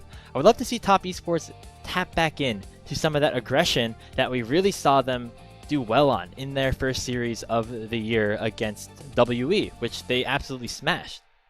Yeah, and in that game, they did have some really aggressive drafts for themselves. The draft they had in game 1, a little bit less likely to be replicated right here, really linchpinned around the Jarvan. What they had in game 2, they had Silence, they had Lee Sin, they had Ambessa. I think this was the game that we got to see the incredible Xerath performance out of Jackie Love on as well. Just a really interesting draft, one of the most, wow, this season is different to a lot of previous seasons drafts that we had, and it's been fun so far, not necessarily for Top Esports. I agree, get something going early on. It's going to be interesting how many more junglers are going to go onto the ban cards, because LGD in the previous game, they banned away the Nocturne, they banned away the Vi. I could see them wanting either of those champions, but still, you do want to keep Tian off of those. Yeah, because as much as Hung has been able to be a top performer here for LGD, Tian, no slouch if he's able to get into a good position early as well. Into pick and ban for game number 2, Top Esports, this time opting to take away that second pick that LGD so highly prioritized in game 1. Indeed, indeed. So far, looking pretty standard early on with these first couple of bans. And with some of the highest priority pickups in the meta at the moment already off of the board, that is going to change things around a little bit in terms of those overall priorities. Interesting to see if the Poppy also just ends up on the ban cards like I did previously. LGD, as much as they have had Lock play, it's really interesting to see how much it is that Lock is being banned away on the first pick side. Usually you see Lock banned away on the second pick side because you don't want it first picked, but both of these teams now going, actually, we don't feel comfortable first picking it, and we think you're going to be happy to take it in that first round for yourself. Yeah, a little bit surprising to see both of them opt towards that same strategy. Normally, if you see a strong champion being banned on the first pick side, like TES did in Game 1, it's a sign that they specifically don't want to play up against the Lock, but perhaps LGD also just trying to avoid that and knowing that there are other power picks at their disposal here with this B1. It's going to be the Rise, Hover, and eventual Lock for Tangyuan, as he gets his hands on a champion that both can do a lot of damage and also have an impact early across the map. Absolutely, and I do wonder if this is going to indicate that they want to just, again, go in for this heavy aggression style. TES already setting themselves up better for being able to play into that, taking the Lucian early on. The Lucian Milio has been such a high priority combo as well, and that's a combo that you can really play around early on. That gives you a prior lane right here. There's very little that LGD can actually take into this to keep themselves in a position to actually fight back. One of the few things that might have been able to would have been the Ezreal Karma, but they banned away the Ezreal. What will the response be here for LGD? Of course, Lucian Milio can get out to a very early advantage, but maybe you don't scale as well as a Kog Lulu, and that's going to be the selection here for Xiaoya and Crisp. A very different look in the first phase of this draft here for them. Absolutely. I mean, at this point, the Kog'Maw has not been popping up very often. In fact, this is going to be the first one that we see in the LPL recently. I think, obviously, as we said, right, the stats have been a bit weird, so not entirely certain on that one, but I don't remember having seen one. Kog'Maw Lulu hyper carries coming through, so they are not looking to play as early on as they did in the previous game. TES getting themselves a jungler which can go for a lot of ganks, has some pretty decent scaling as well, and now they can heavily focus out this jungle pool from LGD and make it so that Hung isn't able to get one of his most comfortable champions. Yeah, I think both teams saw the bot lane pool get pinched mightily in Game 1 and decided they didn't want that to happen again in Game 2. So they locked their ADCs in very early on. It seems like the mage is not as high of a priority, at least so far, between these two teams in this best of 3 series. Now we're going to see the junglers getting targeted just a bit with that Trundle ban on TES's side. LGD taking the Renekton away from Zoyan. And right now they just need to ban away other champions that are going to give them real problems early on in these lanes. In this situation, I think the Renekton makes a lot of sense. I think you could also potentially be looking at taking away something like the Ambessa as another champion that can give you a lot of power, some good late game fighting as well. I really do think that this is a good shout as well to get rid of the Xin Zhao, a champion that could have made the Lucian pretty useless later on. Obviously, there's just pop the ulti, you can step away from this one. And so right now, do they just want to grab themselves their mid laner in this situation, play anything nice and standard into the Rise? It is just going to be this Syndra. Usually we'd say, oh, could it be in the mid lane? But I don't think I've seen Lucian mid lane in this split, even though this is the lane swap split. Feels like we haven't seen it in years at this point. Yeah. Would be really doing a throwback, not all the way to League Classic, but back to like 2021, 2022. Players like Xiao, who of course making a huge name on that pick specifically. LGD looking to finalize their draft, and they see a lot of, maybe non-tank killers on Top Esports' side, and they say, okay, we'll lock in a Mundo, who's going to get buffed up by this Lulu as well. Final pickup for them being Bertles and Bessa, and the final selection on Top Esports in response will be an Olaf for the top side of the map. Okay, really interesting drafts. Very different looks over on the LGD side. They're looking to play a lot more around the later stages of this game. Kog'Maw Lulu takes a while to ramp up. Same thing with the Rise, same thing with the Ambessa in some ways. There's some level of early skirmishing power, but not into this TES roster. TES are the ones who are going to control the early game right here. When they get into the mid to late game, though, if they are not super far ahead, could begin to struggle. This is a fascinating turn of events here. LGD really have thrived off of playing these very aggressive early game focused compositions, and now they're really taking a step back and deciding that they feel confident enough to out team fight Top Esports, team that made it all the way to MSI just a split ago. Some really wild picks here in just game number 2. Things like that Mundo and the Kog'Maw, we don't see them very often here in the LPL, and I'm curious to see how it's going to work out for LGD as they look for a 2-0 sweep over the former number 2 seed. They put themselves in a bit of a weird spot, as we said, right? With TES, they've got themselves a lot more that they can play around early on. I'd be fascinated to see how much time we spend towards the top side of this map. Zoyan has, as you said, he's not been bad. When looking at this TES roster, it feels like Tian and Zhuo have been pretty bad for them. Cream and Jackie Love have been pretty good. Zoyan's just been kind of He's been there. He's been doing his job enough, but nothing particularly inspiring. He's got a lot of pressure on his shoulders with this Olaf. The counter pick for Zoyan, another opportunity for him to turn things around as we are on to the Rift for game number 2 here in Shanghai between LGD and Top Esports.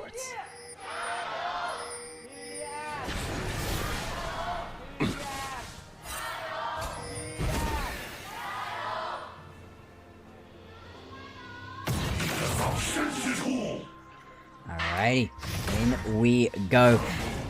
Interesting start coming through right here. Early on, Tian just going to look to steal away onto these chickens, fully on vision. I mean, 100% spotted out, so you should be able to head straight on into the opposition jungle and try to steal away some ganks as well as Hung, although actually deciding against it. He's instead looking to potentially catch this Skarner, thinking that this Skarner may head straight down towards his Krugs. Maybe you can try to fight him on this one, or even take this away. Yeah, the problem is Hung doesn't have a fight. Tian does. Should be an easy takeaway. Now the chase down potentially commencing, but Tian should be able to get out decently well. Oh, wow. Flash followed by both junglers, and Tongyuan here first on the play. Rune Prison connects, and LGD able to capitalize. It's the Rise picking up first blood. There's now going to be red buff on Tongyuan as well, as if Cream's laning phase couldn't have potentially been hard enough here. And now Hung going to be able to steal away some camps of his own, realizing that he had the slightly better push going on in the mid lane, and more than that, just a slightly stronger early skirmish on his champion, taking away this blue buff. Now, I don't know how much he can keep pushing right here. He does have push in the bot lane, so he doesn't have to worry too much about potentially getting roamed onto, but not going to feel comfortable enough to stick it out. Instead, heading back to his own jungle. That was a very bold call, but one that ends up working out here for Hung. On Mundo, you'd get a decent amount of early game skirmishing power. Your E gives you a ton of HP and AD, so, I mean, that was a lot more than perhaps Tian even bargained for himself. Exactly, and it's not like Tongyuan wasn't also going to be able to lay down the damage as well. Fire definitely helping in that situation, and now some chickens to steal away. Zoyan here to just cover off for his jungler, expecting to potentially have things taken. Zoyan going to go in here. And now Tongyuan going to get spotted out here by the Skarner as well. Zoyan against Hung going to be a win towards the top laner of TES. Lands the final E to get on the board first in the top lane.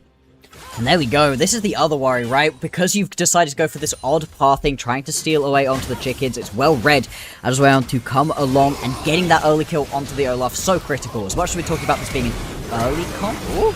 Xiaoyo flashing forward onto Jackie. Love the Lucian Millie with the PTA damage, though still going to be good. It is a 1-for-1 trade with the wave pushing in favor of LGD, so a small win for them. You really like to see the firepower that this LGD composition is working with. Yeah, it does. Still, Jackie Love, hang on. Cream flashes away. Flash for flash trade in the mid lane. Jackie Love able to pick up that kill, whereas it was Crisp that grabbed it on the other side of things. So TS actually going to be happy enough with the way that that one has worked out. And a very, very explosive first 4 minutes of this game, Grapes. Not really too much to write home about at this point, but the fact that TES's composition that needs to go early is getting some early kills fills me with a lot more hope for them than I had in the previous game. You know, I say this partly in jest, but you remember the Ardent Sensor meta back in Season 7 when Cog Lulu was very popular. Sometimes giving the kill over to the support early isn't the worst thing. Obviously not the complete desired outcome here for Xiaoya in that situation, but at least you're going to help accelerate Crisp to get to a position where he's going to be able to pick up that first item a little bit earlier. Might be that Ardent Sensor, might be something else to really help get this Kog'Maw get even further online.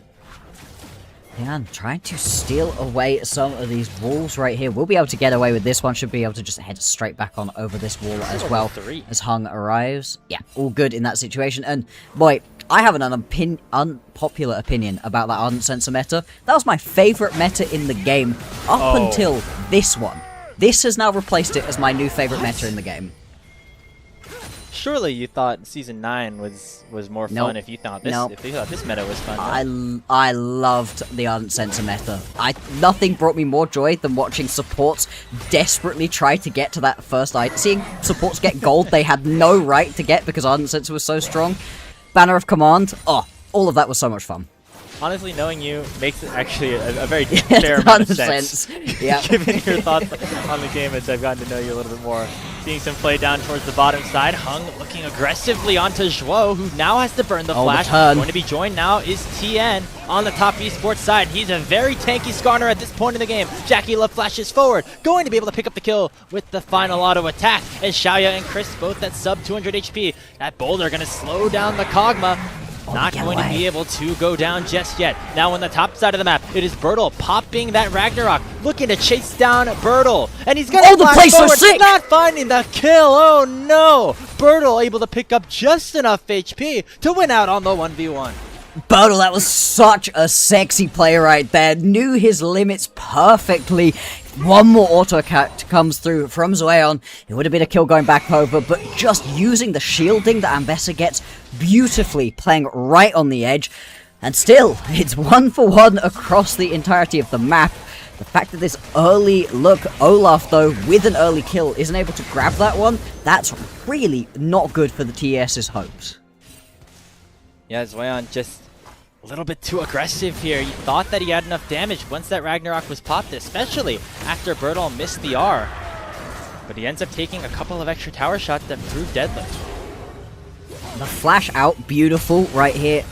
Oh, he out of the turret! He hits the tower. Oh, I thought he played it absolutely right. It was going to be a 1-for-1. I really thought he played that perfectly, but no, the crystals breaking off, hits the tower. Oh, Zion, that's just bad. Never mind. Taking it away from Bertle, that's just bad right here from the top laner of TES. Hey, you know, at the very least, Bertle secured a 1-for-1, ended up being a 1-for-0, as we now see a Ghost popped in the mid lane. Tangyuan looking aggressive on to create a little bit more damage, and just a pure solo kill. Oh, top esports falling apart at the seams. They're going to be able to pick up a dragon, but that is not what Cream was looking for. No, the fact that it's just going to be a one Chemtech Drake as well, not really going to be the most impactful overall. We'll see if the Drake stacking can come on through for TES at least. But things just looking bad for them. And this is not what we were expecting, right? As much as we've been saying that Tian's been playing too slow and hasn't really had the aggression or the real just comfort on the current meta, the solo lanes have been looking good for them. They've been able to play through their ADC. Right now, Jackie Love 2-1, he's in a strong spot, although going to take a bit of damage back off of that play. Polymorph obviously really strong at the moment as well. But TES, they just do not have that level of individual power at the moment that you expect from this squad.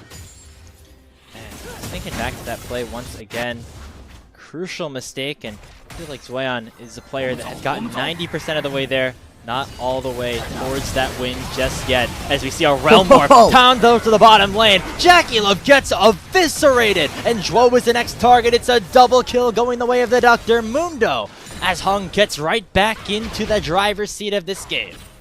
And one of the problems I've been looking at with this LGD composition is the lack of non-committal engage for them. They don't have any stuns to put down from range, really. Any real good ways to just start up their team fights without flinging themselves at their opponents. And so flinging yourselves at the opponents must be the strategy. Right there, LGD recognizing that beautifully. And I really like Crisp using that ulti. Oh, Bertle just going to miss out onto his ulti to get that engage off, use it as the knock-up for Hung, and the whole team fight works from there. Couple more kills going over, and LGD continuing to have control over this series.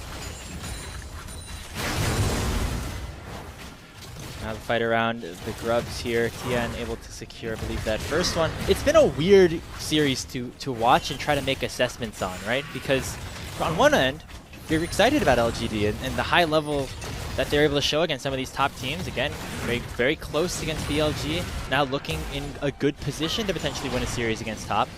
But on the other hand, it's a lot of top esports just not looking like the team that we saw from out of them earlier on in the season, with Tian joining the team back in Split 2. Yeah, it just isn't. These guys just do not seem to have that level of togetherness that we're really expecting. The macro isn't there, and now the micro beginning to fall off in a couple of places as well. just a bit of a weird look, and problems can compound themselves on teams, right? All of a sudden, you start losing out onto a couple of games, a couple of series, and a bit of discord within the camp. Obviously not saying that that's what's happening to TES yet, but picking up a win versus LGD here would go a long way to preventing anything like that, for getting them back in that winning mindset. I don't know if it's just like an early record thing. I know Blockster, you and I are both NFL fans, so you could tell a lot based off of the first few games of a schedule. A 1-4 record looks so much worse than a 2-3 record. I feel like we could both agree there. Just being that much closer to 500 early in the season, it's got to be a good extra barometer for LGD as well. Absolutely. Being close to 500 at least feels like, hey, we are building from here. We're starting from scratch later on in the split with a little bit more experience under our belts, whereas, yeah, falling behind 1-4, even if you've got a lot promising in the squad, you're looking for a playoff spot right here. You're looking to get something really exciting going for an LGD squad that, hasn't had that many expectations going in, but have had rising expectations since getting here into Group Ascent. Yeah, something we always talk about. Entering this season, we have our 3 Nirvana teams that entered play here off of Knight's Rivals. One of them's going to get a free berth into the postseason at the very least. Obviously, teams like JDG struggling a little bit, Top Esports maybe as well. But if those 3 teams do finish towards the bottom of the standings, one of them is going to end up top 6, having to avoid that play-in series and guaranteeing them a spot in Group Ascent for the following split. So that is a big thing that both these teams are playing for. Because now we get a little bit of action down on the bottom side again. Zweon one-shotting Xiaoya on the Kog'Maw. The wild growth was not enough, as Zweon able to get up to 2-1 in this score column. JackeyLove throwing out the calling on the top side as well, forcing Bertle down to 30%. He's not going to be as lucky in this situation. No, and I mean, you could see it on the player cam right there. Xiaoya just frustrated. I mean, what do you do? And the answer is absolutely nothing. Ardent Sensor going to come through from Crisp. First item is completed onto Xiaoya as well. Tangyuan still kind of trying to scrape together the components for him. Wants to get that Rod of Ages going as soon as possible. Wants to get himself just stacking up, but things not quite as good for LGD in this second game. They are going to have to really worry about this Olaf. They do have plenty of damage to try to burst this champion down, but if they're going to be able to, whilst withstanding all of the other champions TES have put together right here, it's going to be a big question. Next Drake has spawned onto the map, would be second for TES if they can grab it, and I think they really do want to. With all of the early power they have, this is the time to be scraping up as many objectives as you can. You already see Tien getting to that Dragon Pit first. He starts it up, and with Hung on the opposite side of the map, should be easy pickings for Top Esports to go up to that 2-0 Dragon lead. Unless LGD want to do something about it. Realm Warp is available for Tangyuan if he wants to send the Mundo straight into the Dragon Pit, already at 3,000 HP. JackeyLove and Tien ticking down, should be able to be that final smite to secure the Drake in for TES. Looks like LGD just got there a little bit too late. Bertle also beginning to walk down, actually just going to ulti his way back in. We'll be able to clear out this wave at least. Could go for the full fight. Nah, that's... Gives that first full combo onto Zweon. Has to be careful about doing the rest. Gonna flash forward, force that Ragnarok. Oh, the Q2 misses. Will it end up mattering? The shield gonna buy some time. And now Zweon is healing up. Is autoing him to death. Oh, it's the Olaf going on to a killing spree. Getting revenge over Bertle on the top side. Uh-oh, LGD. Just some bad decision-making from them right there. As you highlighted, Tangyuan had the Realm Warp available. Should have walked up towards Hung, popped down the ulti, brought them both over if they were looking to fight. And if they weren't looking to fight, Bertle should have been there to have kept his tower safe enough. Instead, going for a fight, like you said, missing the Q number 2, and just everything going wrong from there. That's going to be a full tower into the back pocket of this Olaf, and he's now up by 2,000 gold. Imagine if he had 4 kills instead of 3, right? At this point. It's kind of been the thing with Zweon. You see some mistakes from him, but he still is such a talented mechanical player. Absolutely. I mean, anybody's going to pick up a solo kill up in the top lane. You put your cards on him.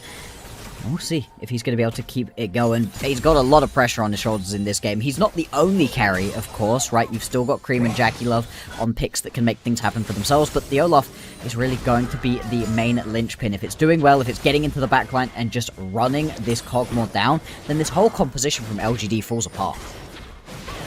Very much a composition that needs to snowball. Another Ragnarok is available this time for Zwayan. They're going to try to dive Bertle underneath this tier 1 turret, but now he has a little bit of help. Hung has arrived, but Tien has as well. Going to be ultimates popped here by Tien. The Impale is able to find 2. And the healing! The healing coming through for Hung, at least getting 1 kill back, but the overload on top esports still works successfully. Zwayan goes up to 5 and 2 with a double kill as TES find a gold lead in another tower.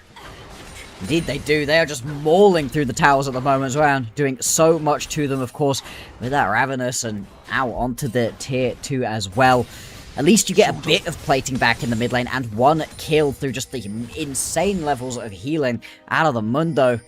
But I mean, you don't even out-heal your opponents in this situation, as we'll have a look back at this one, and Bertle should not have stepped onto this tower. The second that he gets hit by the Scatter of the Week, he has put himself in a terrible position, and Hung, even having to flash to try to get ahead of the charge, they both get impaled, they both end up going down here.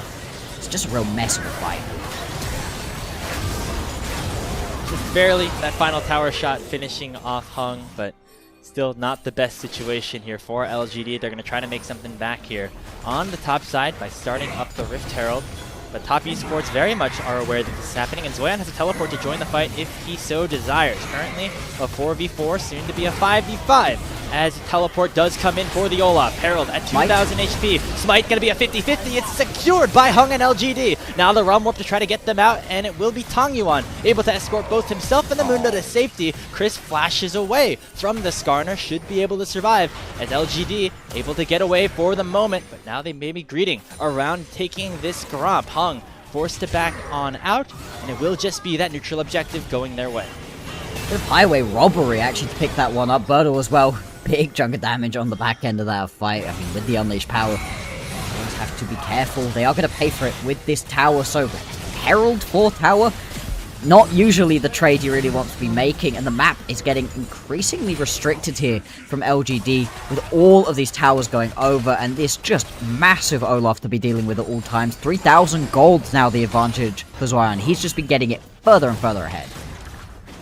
So LGD need to look for probably a late game team fight composition. Thankfully, that is exactly what they have in form of Xiaoya on the Kog'Maw, getting that Ginsu's Rage Blade first.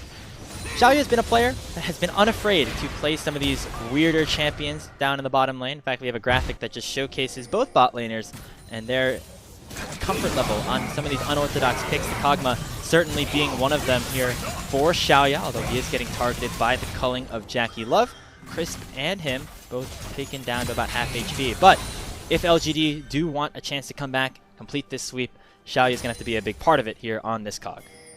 Absolutely he is, and the Kog'Maw at the moment is in a really weird place. It's pretty good, but we just aren't seeing it a lot so far because you don't really want to be having as many of these enchanters in the support role. They're not quite as strong as some of these weirder picks we've been seeing, right? The Shens, the Camille's, and then just any of the engaged supports as well.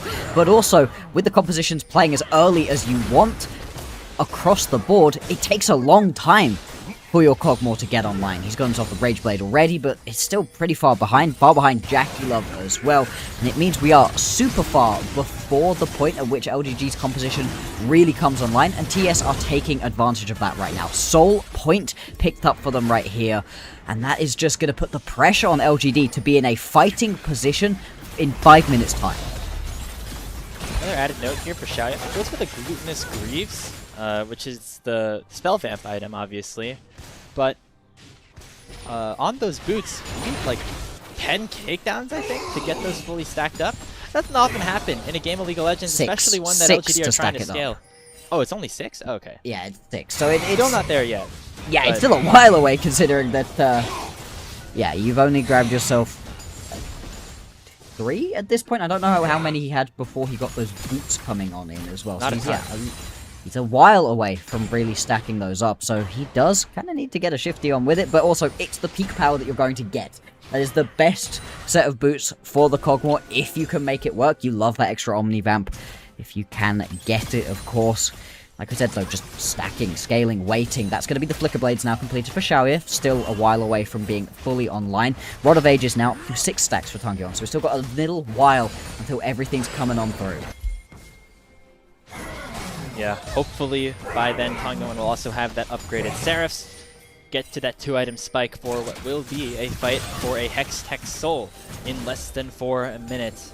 LGD still on the back foot as Top Esports have really been able to bounce back here in this second game. It was not looking pretty in the early game, but they got that comeback going based off of some really good Olaf play by Zweyan in the top side. He's got his second item in the Sundered Sky. Going to be nearly unkillable in these 5v5 situations. Absolutely. It's just getting a little bit tough at this point to really feel like there's ways for LGD to win right now. I'm not saying they can not win this game. As we've been saying, right, they have a lot of that late game power, but at this moment, TES's composition is online. They are at a great spot to be able to play this game, and looking to jump forwards now. Pian hunting, thinking about it. Doesn't really have any friends in the area, but he's just showing up with confidence of a man who knows his team is in a good spot. The 3 richest players in the game right now, all Top Esports. Zweyan leading the charge nearly at 10k at 20 minutes. We saw that Jackie Love earlier, his gold per minute was a little bit under 500. Zweyan is right at that mark for just this game alone. Indeed. Big aggression coming through. You can see just the damage you can get. That second path from Jackie Love is big. He puts down the culling, not really going to do too much. The defense of this tower, though, getting significantly harder. Xiaoya has over half of his HP just chunked away on that little bit of engage, and you lose basically nothing for it right there, other than the ulti. And that cooldown will be available before that next dragon comes up. Top Esports continuing to find opportunities to impact the side lanes as LGD really are forced to go between a rock and a hard place. Either lose a turret top lane or lose a turret bot lane. They're going to continue to feed gold over to Zweyan. As now it is Jackie Love and Zhuo also pushing here on the mid lane tier 2. One thing is for certain, that is Top Esports are in a great position to win this Dragon Soul fight that is happening in about 105 seconds. Over the course of the last 5 minutes, it has been LGD just desperately trying to scrape together as much gold as possible. Like I said, Seraph's gonna come on through from LGD, so, you know, they're getting things. They are beginning to pull together these items, but we just haven't seen any evidence of them being in a spot to be able to actually win fights right now. And they potentially find a pick right here. Cream stepping up isn't going to be able to get any real looks in. As players begin to amass here in the mid lane from LGD. Love another level onto Xiaoya, getting to level 12, maybe just a little bit more health and a little bit more AD that he can work with here in a decisive team fight. Tien eats a lot of damage and is forced to use the Ixchal's impact defensively, as now the Skarner is at half HP, still has enough time to reset and rejoin his team before the dragon spawn. Indeed. Big chunk of damage, and doesn't really have too much healing available to him unless he can get close enough to go hit someone. Instead, looks like he's just going to take a reset, and part of the reason you can do that is because of the pressure coming through on the top lane from Zweyan. You can't just send one person to deal with him at this point, and you're just getting dragged around the map. Now health bars beginning to disappear from LGD's side. They're going to lose 2 towers for this play. Uh-oh, and maybe more. I mean, yeah, there's a pink ward there, but Top Esports very much know that Xiaoya is trying to pull off a reset, and now that will be delayed even further. And I think at this point, this soul is just gone. There's no position where LGD can win this fight without their marksman at the 5v5. There will be a reset coming through from Xiaoya as TES just trying to push LGD away from the Dragon Pit. Hung has the Master Motion still available, but he's going to have to use it sooner rather than later, or else he's just going to go down. Already has that ultimate popped its way out and starts up the Dragon. Again, it will be Hextech Soul available for TES, and they're just boxing LGD out of the pit. They have no opportunity to get into there. It's gone. It will just be the Dragon Soul being secured by TES. Scout of the Week lands onto Hung. They're able to pick up the first kill in the fight, and public decision goes on to Jackie Love. Tongyoan pops the ghost, able to get away. And Xiaoya just all too late to that team fight. Jungler for LGD down as Top Esports will pick up the soul and a look to make it a 2-for-1 special with the Baron on their minds. It's just a better read on the meta from TES in this situation. Early game compositions win out. They've been able to just get everything across the map. The soul coming on through. Baron going to be completed as well. And with all of the towers they've cracked at this point, they could be looking to send us to a game number 3 very soon. Oh, not only do they lose the Baron, they almost lose their support. Crisp has to pop the Wild Growth just to stay alive.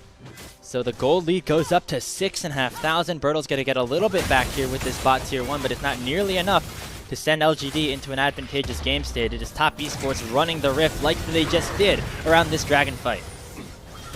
Indeed, it's just that they're just getting boxed out. You said it. There's no ways for them to step up at the point at which Hung had already had to pop out that ulti. As we're just watching the picture-in-picture as well as, oh boy, okay, Hung just taking so much damage. It doesn't even feel like this Mundo's tanky at this point. Yeah, I mean, those 2 items really not doing too much for him. You can see the Heartsteel stacks, only 1 on each side. This is my problem with junglers going Heartsteel in pro play. You just don't get a ton of chances to stack that up. Both Hung and TN losing out on some value there, but there still is Baron buff available for Top Esports, and JackeyLove's making the most of it. That culling nearly kills both bottom laners, as this Lucian is fully online. Has that second item, looking for the third as the Dragon, or the Baron buff I should say, making good work of this inhibitor tower. Top Esports trying to crack open this base at the 25-minute mark. They can just keep pushing on right here. I mean, I don't know how you step up as LGD. Another scatter onto Xiaoya. He's less than 100 HP already. Has to head back to base, and the inhibitor is getting bursted down. TES forcing LGD back to their own base. Cream throwing out scatters left, right, and center to make sure that LGD are never in a comfortable position in this one. 5v5 still open on the map, and some resets have come through. Scatter of the week once again, landing onto the Kog'Maw, who has not been able to do a damn thing in this game so far. Nexus Tower is now exposed as Swayon pops the ghost. TN still very healthy, still looking for an engage, and they're going to find it onto Bertle. The Unleashed Power sends him right back to the grave, as the Nexus will now be exposed, and LGD will lose game 1, game 2, just as quickly as they won game 1. We're headed to a decider here in our second series of the day. Early game compositions win games at the moment in the meta, and you just never get online as LGD. Welcome back, Swayon. He heard us talking about him. He heard that we were not particularly inspired by his play at the start. If he hadn't have auto-attacked that tower and gotten himself killed, rather than getting at least the 1-for-1 in the top lane, we'd be talking about this being a pretty much perfect game from him on the Olaf. As it stands, he was still everything to this. I'd be happy with him getting the overall game MVP, because his just constant side lane pressure, mauling of towers, is the reason that this game ends so quickly. I feel like that's a trait that is hard to come by, especially with young players. The ability to reset that mental. Sure, in game 1, you got camped a ton. You were unable to read exactly where the enemy team was at all times. Game 2, you fail that dive under the tower, and Swayon's able to completely shut that all out and go to work here in this game. Just absolutely carrying in some of those later team fights on the Olaf. And again, just really high level of maturity from a player like that who was struggling for the last few games that he's played here in the LPL. Indeed, and the fact that things beginning to pull back around. Now, it still wasn't the most inspiring of games out of Tian. He was totally fine on the Skarner, but totally fine is, I think, what we needed. He had been actively detrimental to his squad previously. If he's able to have another good game, if he plays well in game number 3, that's going to be really nice to see as well. But overall, just a pretty competent win from Top Esports and Swayon, carrying the team through, but Cream was a sniper as well with her scatters. JackeyLove doing his thing, putting the pressure on. From LGD, I don't know why they stepped away from the early game compositions. I don't know why they felt forced into having to play a very late game scaling comp, because, yeah, I was just going to say, that we've got to have some ugly looking damage numbers here, and yeah, I'm surprised Xiaoya did as much as he was able to, but Tangyuan Hang, there's just nothing here for them, really. There was nowhere to play. It seemed like a little bit of an overcook, both in the draft and also how the early game functioned on LGD's side. Remember, you saw Hung go for that early count, or Tian going for that early invade, Hung immediately running down to the bot lane to counter it. It results in LGD getting first blood, but in the ensuing clears that happen after that, Tian still able to get further and further ahead. Not able to take advantage of that lead was Hung on the Dr. Mundo, because he was on a champion that doesn't have that early game prowess like we have seen from him in previous games. Things like the Lee Sin, even the Nefiri, have a little bit more dueling power, especially early. The first 3 levels are great for Mundo. After that, you hit a little bit of a power trough, and I feel like we saw that here in this game. I like the kill here, but then you just have to go and just keep trying to clear away your jungle camps. So it's just, like you said, overcooking, over-aggressive, and this is really where Zion started putting his impact onto the map, because he recognizes, hey, I need to go help out my jungle, because if you do steal away those chickens, maybe if you're also able to then take away that red buff, that does genuinely put you in a really bad spot as Tien, and that stops this also of the it sucks, because this is the one moment that's really a blemish on what was otherwise a great game from the TES top laner. I've been there. You know, I feel like I relate with Zion more and more as like a low elo top player watching some of these plays. There's a lot of like mistakes that you would see from somebody like myself who's not very good at the game, and then also from somebody like Zion who is just very new to the game as a whole, right? This is his just second competitive split at the tier 1 level, or actually third, I should say, as he had a little bit of time, I believe, with EDG back in the day. But yeah, still not necessarily the highest level of precision at times, but you know that the hands are there, and that's something that I can't say about myself, you know. So already off to a good start in his career. he's looking great in his career, and if he can begin to turn around, if this is maybe them beginning to figure things out, that would be great out of TES. I still worry going into this next game though that LGD may well be able to pick this one up if they're able to come in with a better, more early game focused composition and a bit more of a concise game plan for themselves.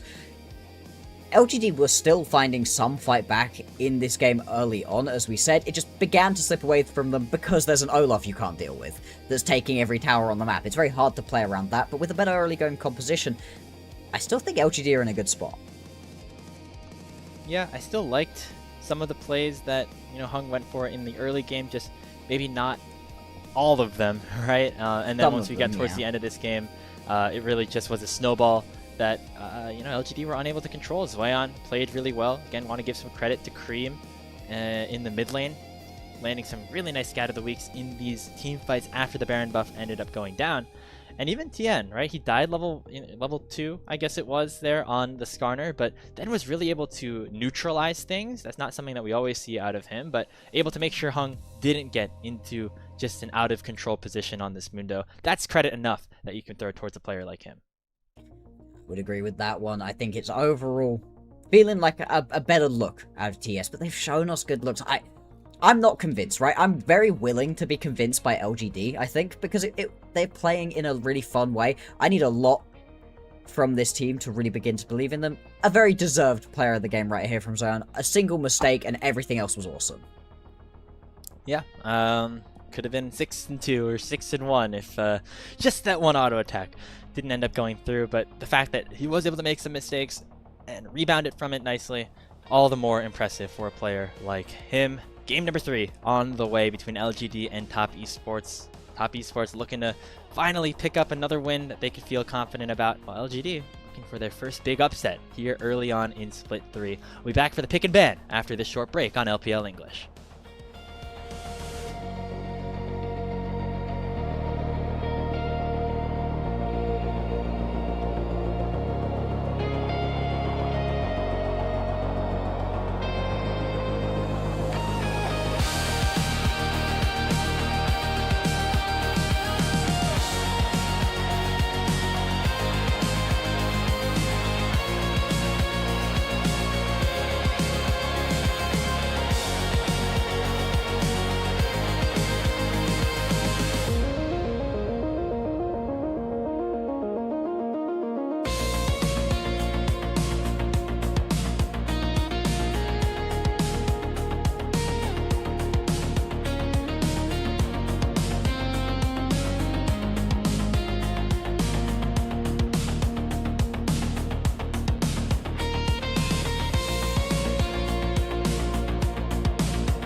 Welcome back here to LPL English. We have a decider here in our second series of the day. LGD and Top Esports coming down to the wire here in game number 3. My name is Grapes, joined alongside Bloxer for this final matchup. And Bloxer, we've seen two 26-minute games. One has gone LGD's way. The second one went the way of TES.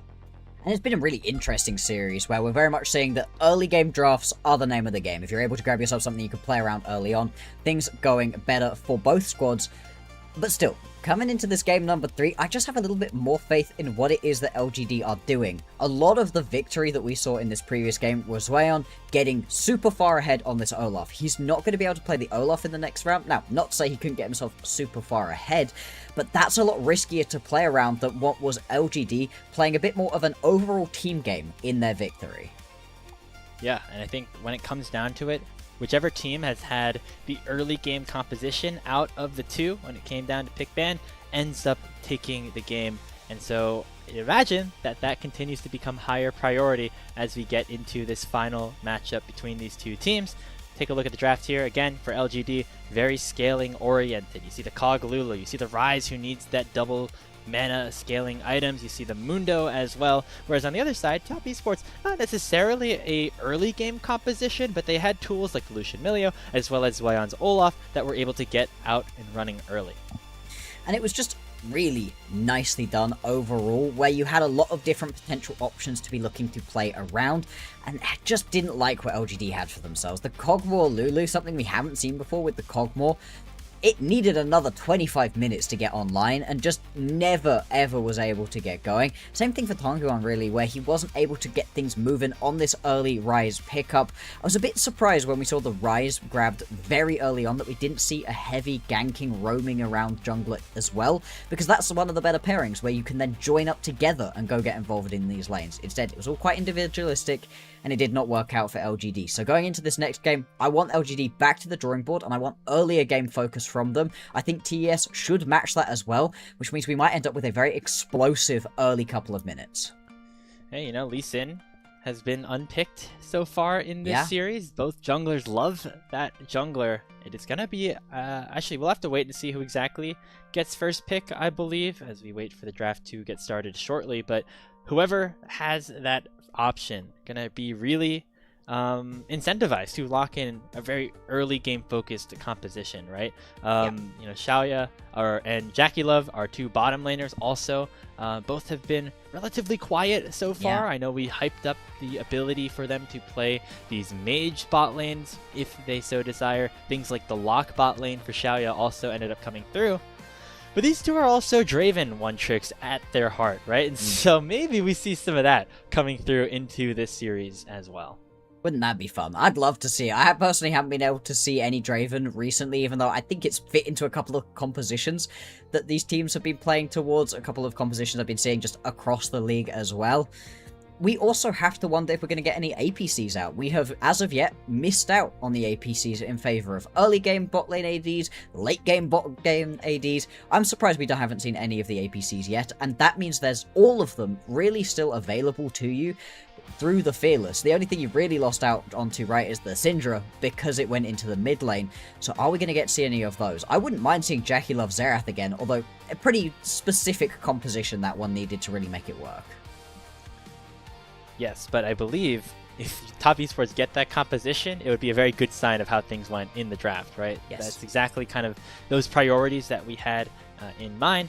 Potentially abilities to see Zhuo and Crisp also get out onto the map early if you lock in some of those mage bottom lanes. Things like the Camille still potentially available for them as well, as we await our pick ban phase for the final game of this series. Again, for LGD, getting a little bit of an upset over TES would be a great way to wrap up your second week. Top Esports, of course, need this win, and they're going to have to keep riding that momentum if they do find it, because they got a matchup against JDG tomorrow here in Shanghai to wrap up week 2.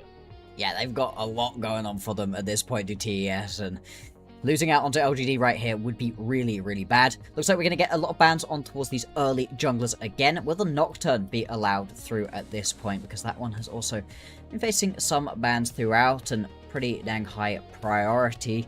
Otherwise, I mean, in this situation, you probably do also want to be taking away this Jace that we have been seeing? Do you really trust giving Zion access to that champion early on? I'm not sure about that one. Walk also unbanned, so a ton of power picks available for top esports. Wow. Curiously enough, again, it is LGD opting for second pick, so it seems like both teams preferring the opportunity to go for that counter matchup. It's of course worked out for both teams so far in this game. Both teams that have gone for that second pick have won their games on each side. The Cassiopeia unbanned in this second matchup, and its third matchup, I should say, and it gets locked in here. Could go towards Cream or could go towards Jacula.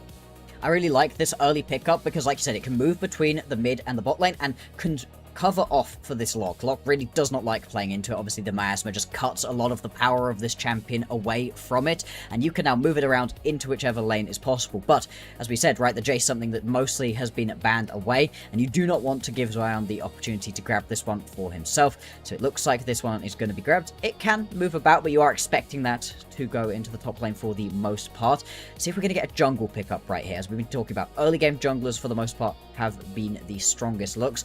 Looks like the Xin Zhao, though, still really good and competent and have been rising in priority as people have been, you know, getting into these game 3, losing out onto all of these most aggressive pickups. Yeah, things like the Kiana and Lee Sin not going to be available here for Hung. I'm just excited, Blocks, for these first 2 picks generally signify some weird stuff to happen in the ensuing pick ban phases. That's true. Looks like a little bit of an error here on that draft, so we're going to get that up and ready for you again shortly, but a lot can happen after you see this Cassio and Jace both locked in. Jace specifically, a quadruple flex, right? It can go top, jungle, mid, or even bottom lane, and that creates a lot of options for LGD. Where else do you even want it, right? We'll see it in support role. We'll see it wherever, right? It's just going to go into every lane at some point. The Cassio is also interesting, as I said, right? You can cover off onto a lot of these dash-heavy champions, putting the Cassio kind of wherever you want it to be. Cassio could go top as well, if you really want to be moving things about, right? As we said, right, there's been a lot of flexibility so far. I wonder if we're going to get to see some sort of Camille. The Camille Ziggs still available, which has been, again, high priority, but it's also just the level of roaming that gives you. For Crisp or Zhuo, I wouldn't mind either of them playing this one and pairing up alongside their junglers, which is super important. We saw it in first game. We didn't get to see it so much in game number 2 just because the top side of the map was sort of so strong. Also, we saw it was a Lulu versus Milio support matchup, so those 2 champions like to stay down bottom lane, which has kind of been against what we have seen in the meta as of late. Of course, a large reason as to why that is the case is because things like catch-up experience are just in a very overtuned spot for underleveled supports specifically. You know, spoiler alert, on LCS on Sunday, you're going to see a little bit of a presentation about that, where Jack's going to go through exactly how that is. I saw a little bit of some of the work that he was doing, and it is pretty insane. The amount of XP that you get. If you're like a level 5 Camille at like 15 minutes, one wave can get you like all the way to 6, like instantly. So that's kind of why these supports have gone that route. And for Crisp and Zhuo, that has been their playstyle, at least early on in the season, so would love to see them turn back to it, especially after we see things like the Jason Cassio locked in that can survive on their own if put into the bottom lane specifically. That's the thing, you want as much safety in these bottom lanes as possible. Already we've seen the Ezreal banned away in terms of the actual ADCs that can be sitting further back and, you know, expecting them to be picked up a little bit later on. It's interesting, it's really interesting if you want to go for this super aggressive style, what you're going to grab for yourselves in the top side of the map, because you just keep the aggression going. There are tanks in the top lane. It doesn't feel like it throughout this series, really, but there are tanks that have been incredibly high priority. We haven't seen them yet, but both the Ornn and the Cassante, they've been rising up. However, you do then worry, because everybody loves to play the Gwen at the moment. True.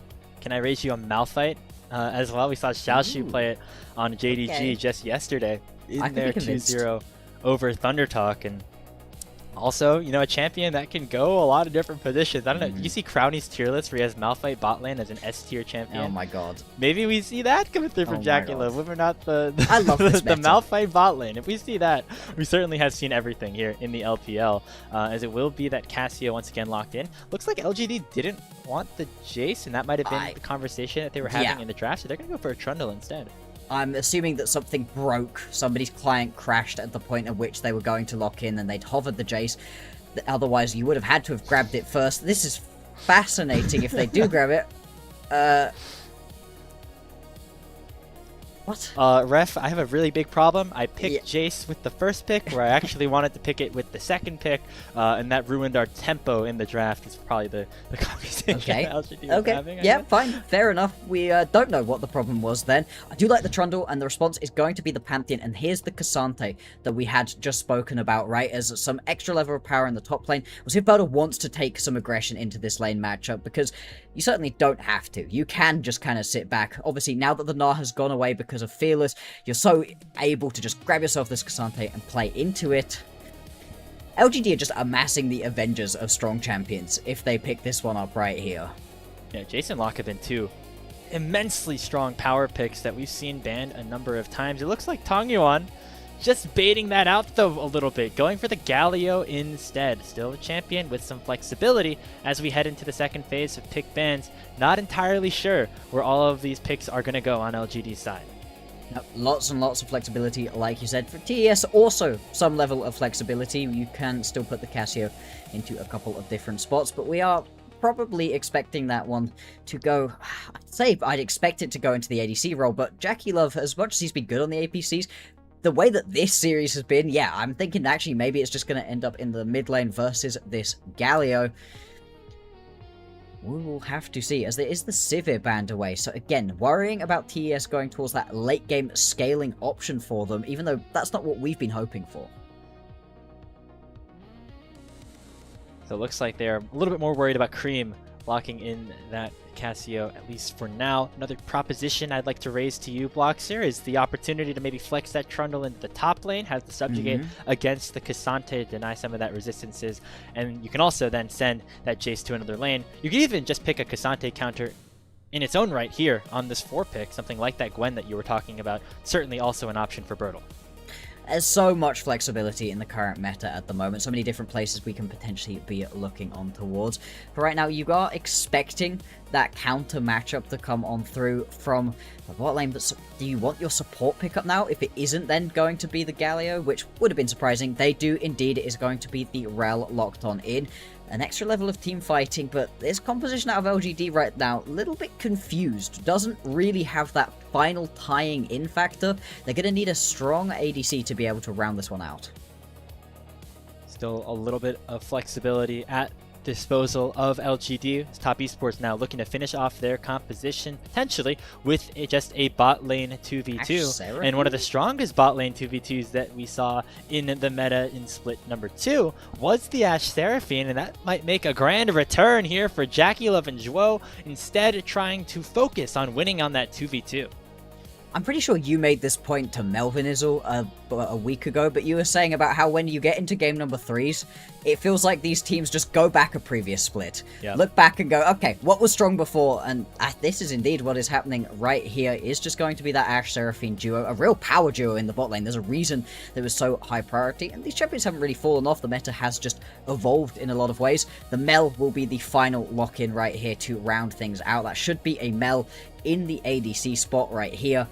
And the composition out of LGD contains a lot of damage, some level of tankiness, but it doesn't really have this just single identity. The poke is kind of the main thing I look at between the Mel and the Jace, but I don't know how much you're really going to be able to poke out this TES composition.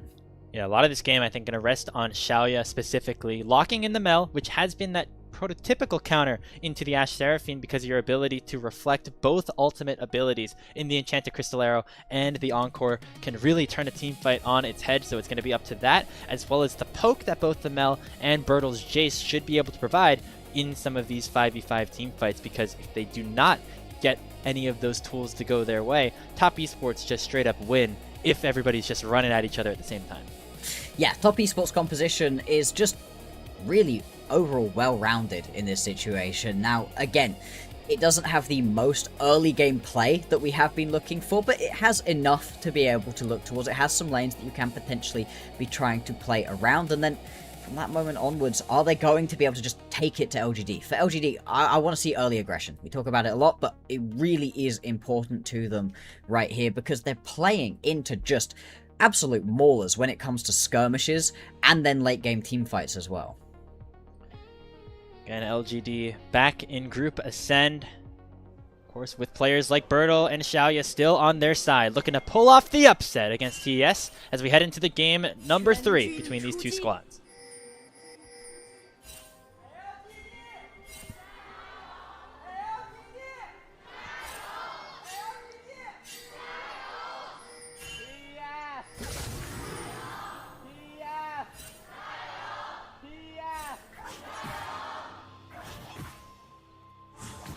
And in we go. Like you said, the winner of this one can have a lot of momentum moving on forwards, and this is something TES really doesn't feel like they want to let slip away from them right now, as we get a nice close-up right here of Tangyuan on this very pretty looking skin. I'm a big fan of this one.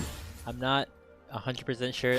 They're probably doing a little hashtag sponsorship. Probably a new skin that came out. Not too familiar, but, you know, shout out. It looks nice. I like it. I mean, I think Galio has a lot of good skins. I personally would still want the chicken skin.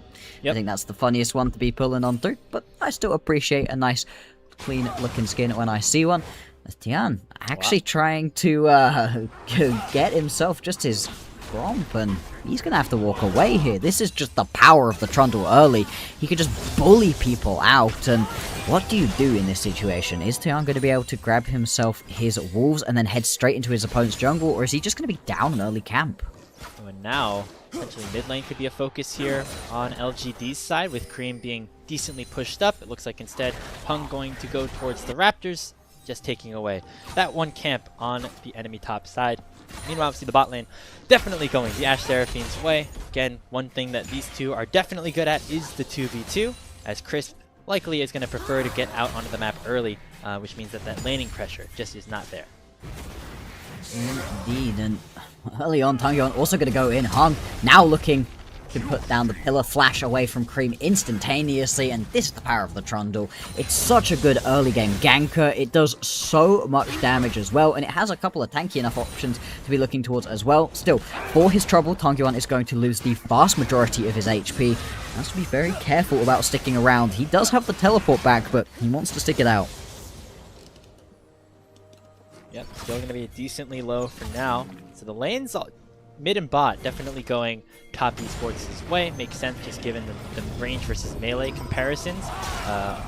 In that similar situation, Bertle has a bit of a lead up on the top side. Hung able to finish off his blue buff, then make his way down towards the Scuttle Crab. One thing's for sure here at Bloxer, Hung in this series has not gone for the orthodox clears.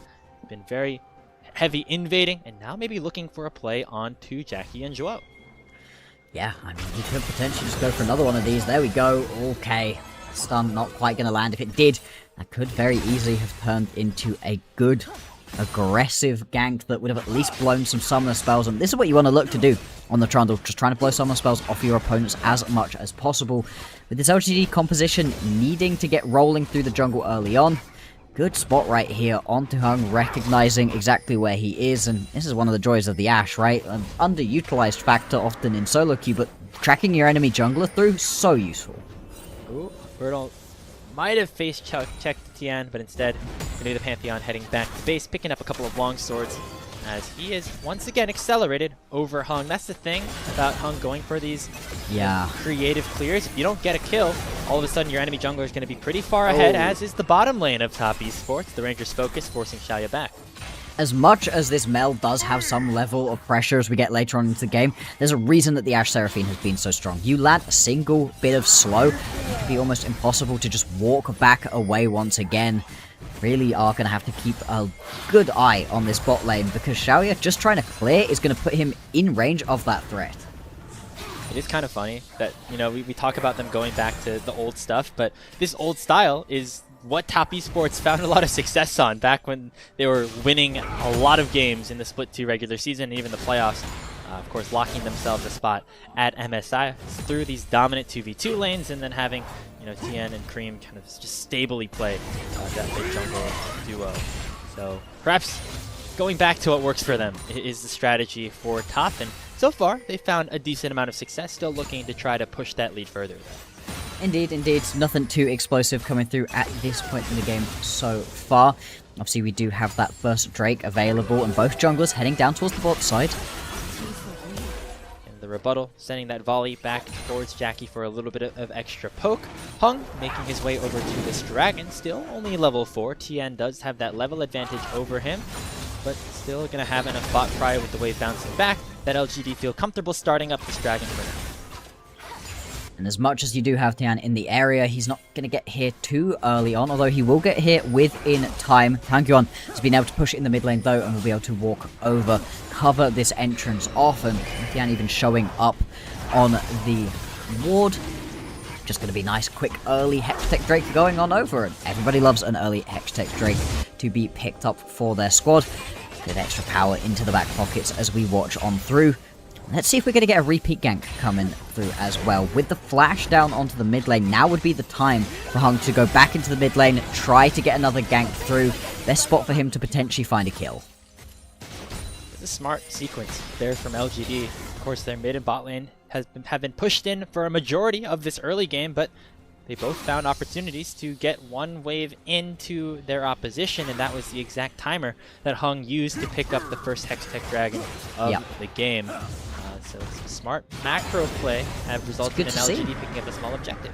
Really good to see. Recently, just timing it off of the resets coming on through. Like you said, single wave, enough for them to be able to pull this one out, and straight back to the farming you go, even for taking away that Drake. Hasn't fallen behind in terms of CS either. Things continuing on right here for LGD. Now, once we get towards these first items, that's where some really big power is going to be putting onto TES. They're going to have a lot to play through in the jungle and in the bot lane, whereas it takes a little bit longer for this bottom side of the map to really get online.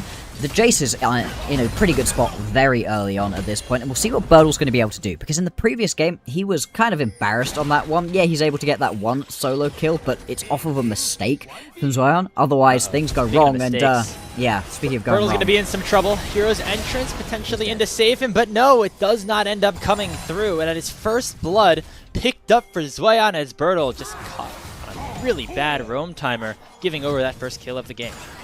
I'm not even sure where he was going, what he was trying to get done in this situation. Place some wards down, potentially. I don't think mid lane was going to be a particularly gankable lane for him either. Just a big mistake. That was not the start that LGD was looking for. Again, their composition very chaotic in nature with things like the Trundle and then these maybe poke-oriented champions in the Mel and Jace. They are already down about 1,000 gold to a composition in top esports that definitely likes those 5v5 team fights a little bit more. Have this grub camp spawning now. Hung getting there first, and LGD already rotating their bot lane up, so they really want to make sure they're able to pick these up. Absolutely, and this is a great response from them off of what happened in the previous game. As Tankyuan could potentially be a dive option right here, but I wouldn't potentially really want to be diving onto a Galio. A lot that he can do to disrupt that, and covered off, not going to happen. Really good response out of LGD, because in the previous game they got basically nothing when it came to the objectives across the map, and that was one of the big problems they ran into. They lost out onto Soul within the first 25 minutes and just couldn't do anything from that moment. Will be all three grub camps picked up here by the Trundle. Of course, when you have this high-range composition, getting that a little extra siege power going to be even more valuable. In that situation, only about a plate costed in the bottom side for top esports, so really not a bad trade, all things considered. And they're going to be pretty happy about how that sequence worked for them after what was a pretty bad one previously with Birdle going down. Indeed, things did not go particularly good for them in that situation, and as we said, one of the highest power champions you've got through this early game. You would have wanted Birdle in a stronger spot than this, and now he's jumping in again. And this time he's got some backups. Hung and Crisp here to try to collapse here onto the Cassante. Dash away. Gonna deny any further engage. As Swayan about to have that ultimate off the cooldown as well. Just a really annoying champion to try to gank onto, and that's quite a lot of map pressure you have used right here. And you can see Xiaoya just being pushed in because of it, slowly but surely losing out onto any hope pressure he could have had.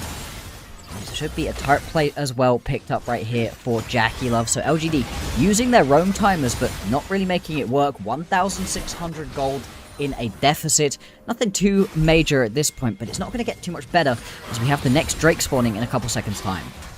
Cream making his presence known in the mid lane as well. Will generate about a 20 CS lead and also dish out some damage with those Twin Fangs. See, Tongyuan going for maybe a slightly more aggressive build. I'd imagine this is Merc Treads into Rocket Belt, if I'm not mistaken. Not the Jack of all trades mandate style with the Storm Raider Surge in his inventory, so we're expecting to maybe see a little bit more punch coming out of this Galio eventually. Indeed, and I mean, I do like it. You can potentially have a bit of a problem with overall tankiness in this build, so why not lean into it a little bit further still? As we now have 10 seconds until the next Drake will spawn. Once again, Hung in the area, looking to keep up with his presence around all of these objectives. Of course, his bottom lane are going to get shoved in once again right here. Same thing we expect out of the mid lane. It's going to make competing for this one a little bit harder. Now up and available. Chekilov and Zhuo just dominant in this 2v2 situation. You can see the stats down there on the bottom of your screen. Now we open up for a fight around this second dragon. Enchanted Cristolero landing immediately onto Crisp, who's unable to do anything just yet. Now flashes away, and here comes the follow-up from TES. A huge miasma finds 3. Crisp looking to go forward and try to delay a little bit as Tongyuan goes in. Lands a massive Winds of War, able to pick up a double kill for himself on the back end. But he's getting chased out by Cream and collapsed upon in a 1v2 underneath his tier 1 turret. Cream eating a decent chunk of damage. Only one more turret shot would have killed him. And so Tongyuan will escape after saving the play for LGD. That was gonna go wrong right here for LGD. They still lose out onto a couple of kills, but Tongyuan to the rescue. Big boy damage with this build path, and already making his presence felt. In the end, nobody ends up grabbing themselves the Drake, so it's all resets, head back out onto the map. However, it does look like Hung moving towards the top side. He doesn't want to go again, recognizing that that probably isn't going to work out a second time around. Especially with 4 ultimates still on cooldown for LGD. Crisp getting caught out a bit, has to use the crash down to escape. This will instead just be resetting and jungle camps being cleared by Hung and the rest of LGD. Tongyuan really saving that play. Looks like he's not going for that damage-oriented build. Probably just going to be just that magic resist early on. Megatron closing in his inventory. But still, pretty good play from him, getting those 2 kills early. That's going to accelerate Galio a little bit. Indeed it is. I mean, really weird situation coming through where it's a great initial play, right? The arrow landing into this bit of damage. I really like the Grand Shuffle from Tian right here, recognizing, hey, I can just keep chasing on forwards, but this from the Galio, really happy with it being this highlighted skin as well. Into that one. Boom! In that situation. Beautiful with the hero's entrance. Like you said, just the damage explosion, and the fact that he doesn't even die on the back end is lovely to see. Now, if you're completely reliant on your Galio being the main carry in this game, it's not going to work out. You need some more gold to go onto Hung, onto Xiaoya, onto Birdle. Just one of them needs to find a footing in this game. Interestingly, looks like Top Esports didn't want to go for that dragon, so Hung's able to clear his top side, reset, pick up a Triforce, and head right back to the scene of the crime now that all the ultimates are once again available. Birdle resetting, has teleport available, going to use it to make it a full-on 5-member assault onto the Cloud Drake. Zhuo still waiting in the wings, now burning a teleport of his own. Tongyuan going to be the focus, immediately hit up by the ECA and the Encore, but the knockup will connect, and Tian going to go down first in the fight. Zhuo gets batted away by Birdle, but now he's looking for the re-engage. Flashes forward, doesn't find the Pathfinder just yet as Cream is looking to hunt down the Trundle as well. Lands the first proc of the poison, but Crisp able to use the crash down to escape once again. Beautiful peel by the Rel, but it still might cost him his life. Cream still on the hunt with the Twin Fangs, but not going to be able to find a kill. LGD end up with just a 1-for-0.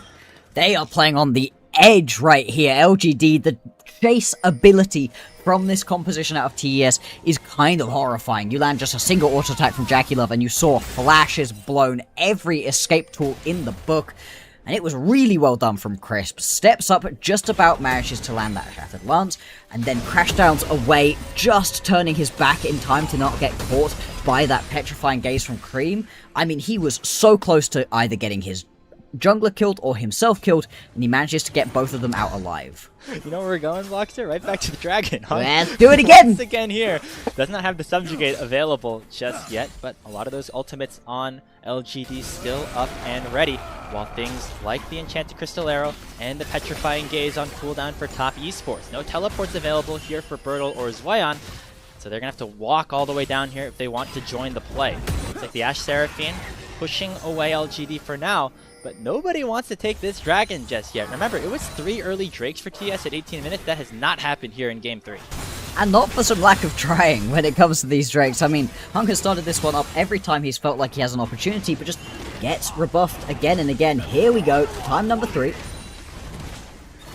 Again, both top laners not going to be able to join, so a 4v4, all things considered. Tools to look out for are now the Enchanted Crystal Arrow and the Encore. Encore about to come back off of cooldown, and LGD have nobody other than Xiaoya that can really soak that one up before going down. Crisp immediately pops the trigger, going in onto Jackie Love, and the hero's entrance finds a knock-up golden eclipse, not yet enough damage, but the taunt is going to seal his fate. First kill going the way of LGD, and they're still making their way towards the dragon. Tien trying to jump out there, he steals it away at 12 HP and will assassinate Hung on the backside. Bertle, wow, arriving to the fight, walking down and taking down Cream. LGD might have lost the Drake, but they're trying to win the fight in response. Tien on the run as they go 2 for 1 on the play. It's just not the Drake coming through for LGD, as Hung, he was so low, knew he was going to get killed if he gets jumped in that situation by Tien, as, again, speaking of getting jumped, probably going to get grabbed right here, actually is able to cancel onto the taunt, but Xiaoya has now gotten here, not quite going to be able to find the kill.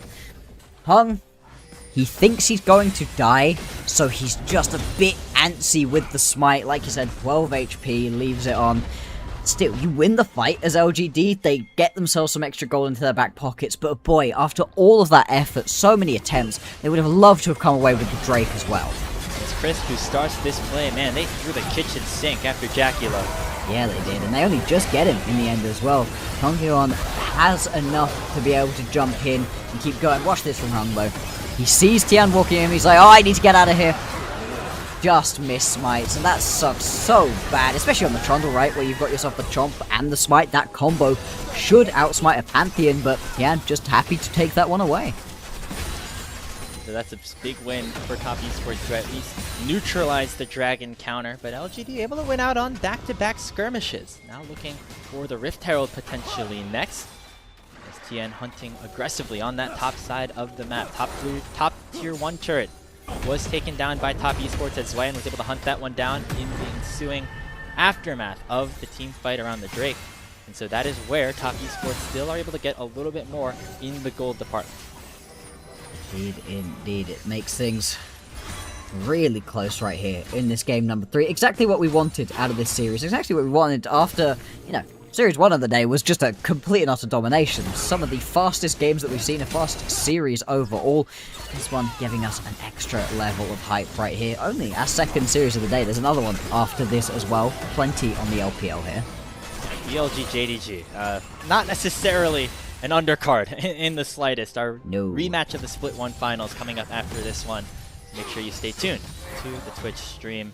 We continue things on here in Shanghai. Still have the Herald available for the next minute and change. Looks like Tien going to be the one to get towards it first. Top Esports still feeling pretty good about their state in the game, but have to wonder if they're feeling worried about the explosiveness that can come out of this LGD competition. Absolutely, and I mean at this point in the game, right, you've got a couple of items completed onto Jackie Love and Tien. He's in a really strong spot, but over on the other side of things, Xiaoya beginning to get online. Tonghyun's already been making his presence known in this, and they're going to go push towards this Herald. Oh, another teleport coming in from both top laners as Tien already secures the Rift Herald for Top Esports. Zweyan on a massive flank. Goes all out onto Xiaoya, but is unable to pick up any more damage. Petrifying Gaze only is slow, but it will still be the 80 carry going down on LGD's side. Tonghyun soaking up 4 members of TES and will eventually get punished for it, as it is a 3 for 1 going TES's way, and they have the Rift Herald to even continue to snowball that advantage. Yeah, they're going to take a huge chunk out of this tower right now. A couple tower shots do land, and pillar. Zweyan as well needs to be careful. The pillar was good out of Hung. They're desperately trying to keep this tower alive. I think they are going to manage it, and in the end, TES, they're just going to have to be content with having the Rift Herald and breaking this tower another day. Yeah, crucially, I picked up for Tien, who ended up dying. He's taking a look at this fight. And this is just a weird bit of decision-making right here out of LGD, at the point at which they don't know that teleport's coming in. I was saying, at the point at which they see that teleport coming in, but they have no clue. All of a sudden, Zweyan's on the backside of the fight. Xiaoya gets popped almost instantaneously. Like I said, Tonghyun trying to soak up the damage from 4 members, but he does not have enough of his own to be able to put back. He's not going for a full damage Galio build, nor should he, as the only really tanky member in this game. But it does mean that team fight just going wrong for LGD, and TES got to be very happy with that. I'm very curious as to what Tongyeon is doing here, because normally the mandate build goes with Jack of all trades. That's in the inspiration tree, and you see sorcery and then resolve in his rune pages. So looks like just feeling like that item is strong enough at this point. Yep. It looks like LGD are going to be happy about it. They do have a Mel to really capitalize on that extra damage. Indeed, you can then grab the Imperial as the second item, right? Move on into that one. It gives you a little bit of extra tankiness, survivability at this point, and also just, you kind of need some level of tankiness on this composition, as we've been saying. It is now going to be the Rift Herald spawn in right here, looking to crack through this at mid lane tower, because we do have the next Drake available as well. TES, they want to keep this rolling. Pillar just going to go down. It was always going to be this way. You might... Oh, it's even stuck. Oh, that's quite funny. Sooner rather than later, though, that turret's going to be in some danger. But it does give Top Esports an opportunity to make their way down towards this dragon. Again, that was a big fight that was won by LGD last time around, but now Top Esports have the inner positioning. Shock Blast coming out from Bertle. He did pretty big in terms of poking TS out if they want to go for this 5v5. Stun immediately lands onto Hung, but the Encore is rebutted. Crisp uses the crash down to get away. Jackula with the Ranger's Focus still dealing a ton of damage on the LGD members, forcing them back away. And now Top Esports can return towards the dragon. It just has too much range on TES's composition. LGD can't get within its guard. You can't get close enough to really be dealing the damage. They have poke. They're going to try for this one once again, potentially. As the Flash Magnet Storm if he wants to go for a play, but it is the Dragon. Secured here by TES. LGD not fully arriving to play just yet. Zwine with the Pathfinder, not finding a single target.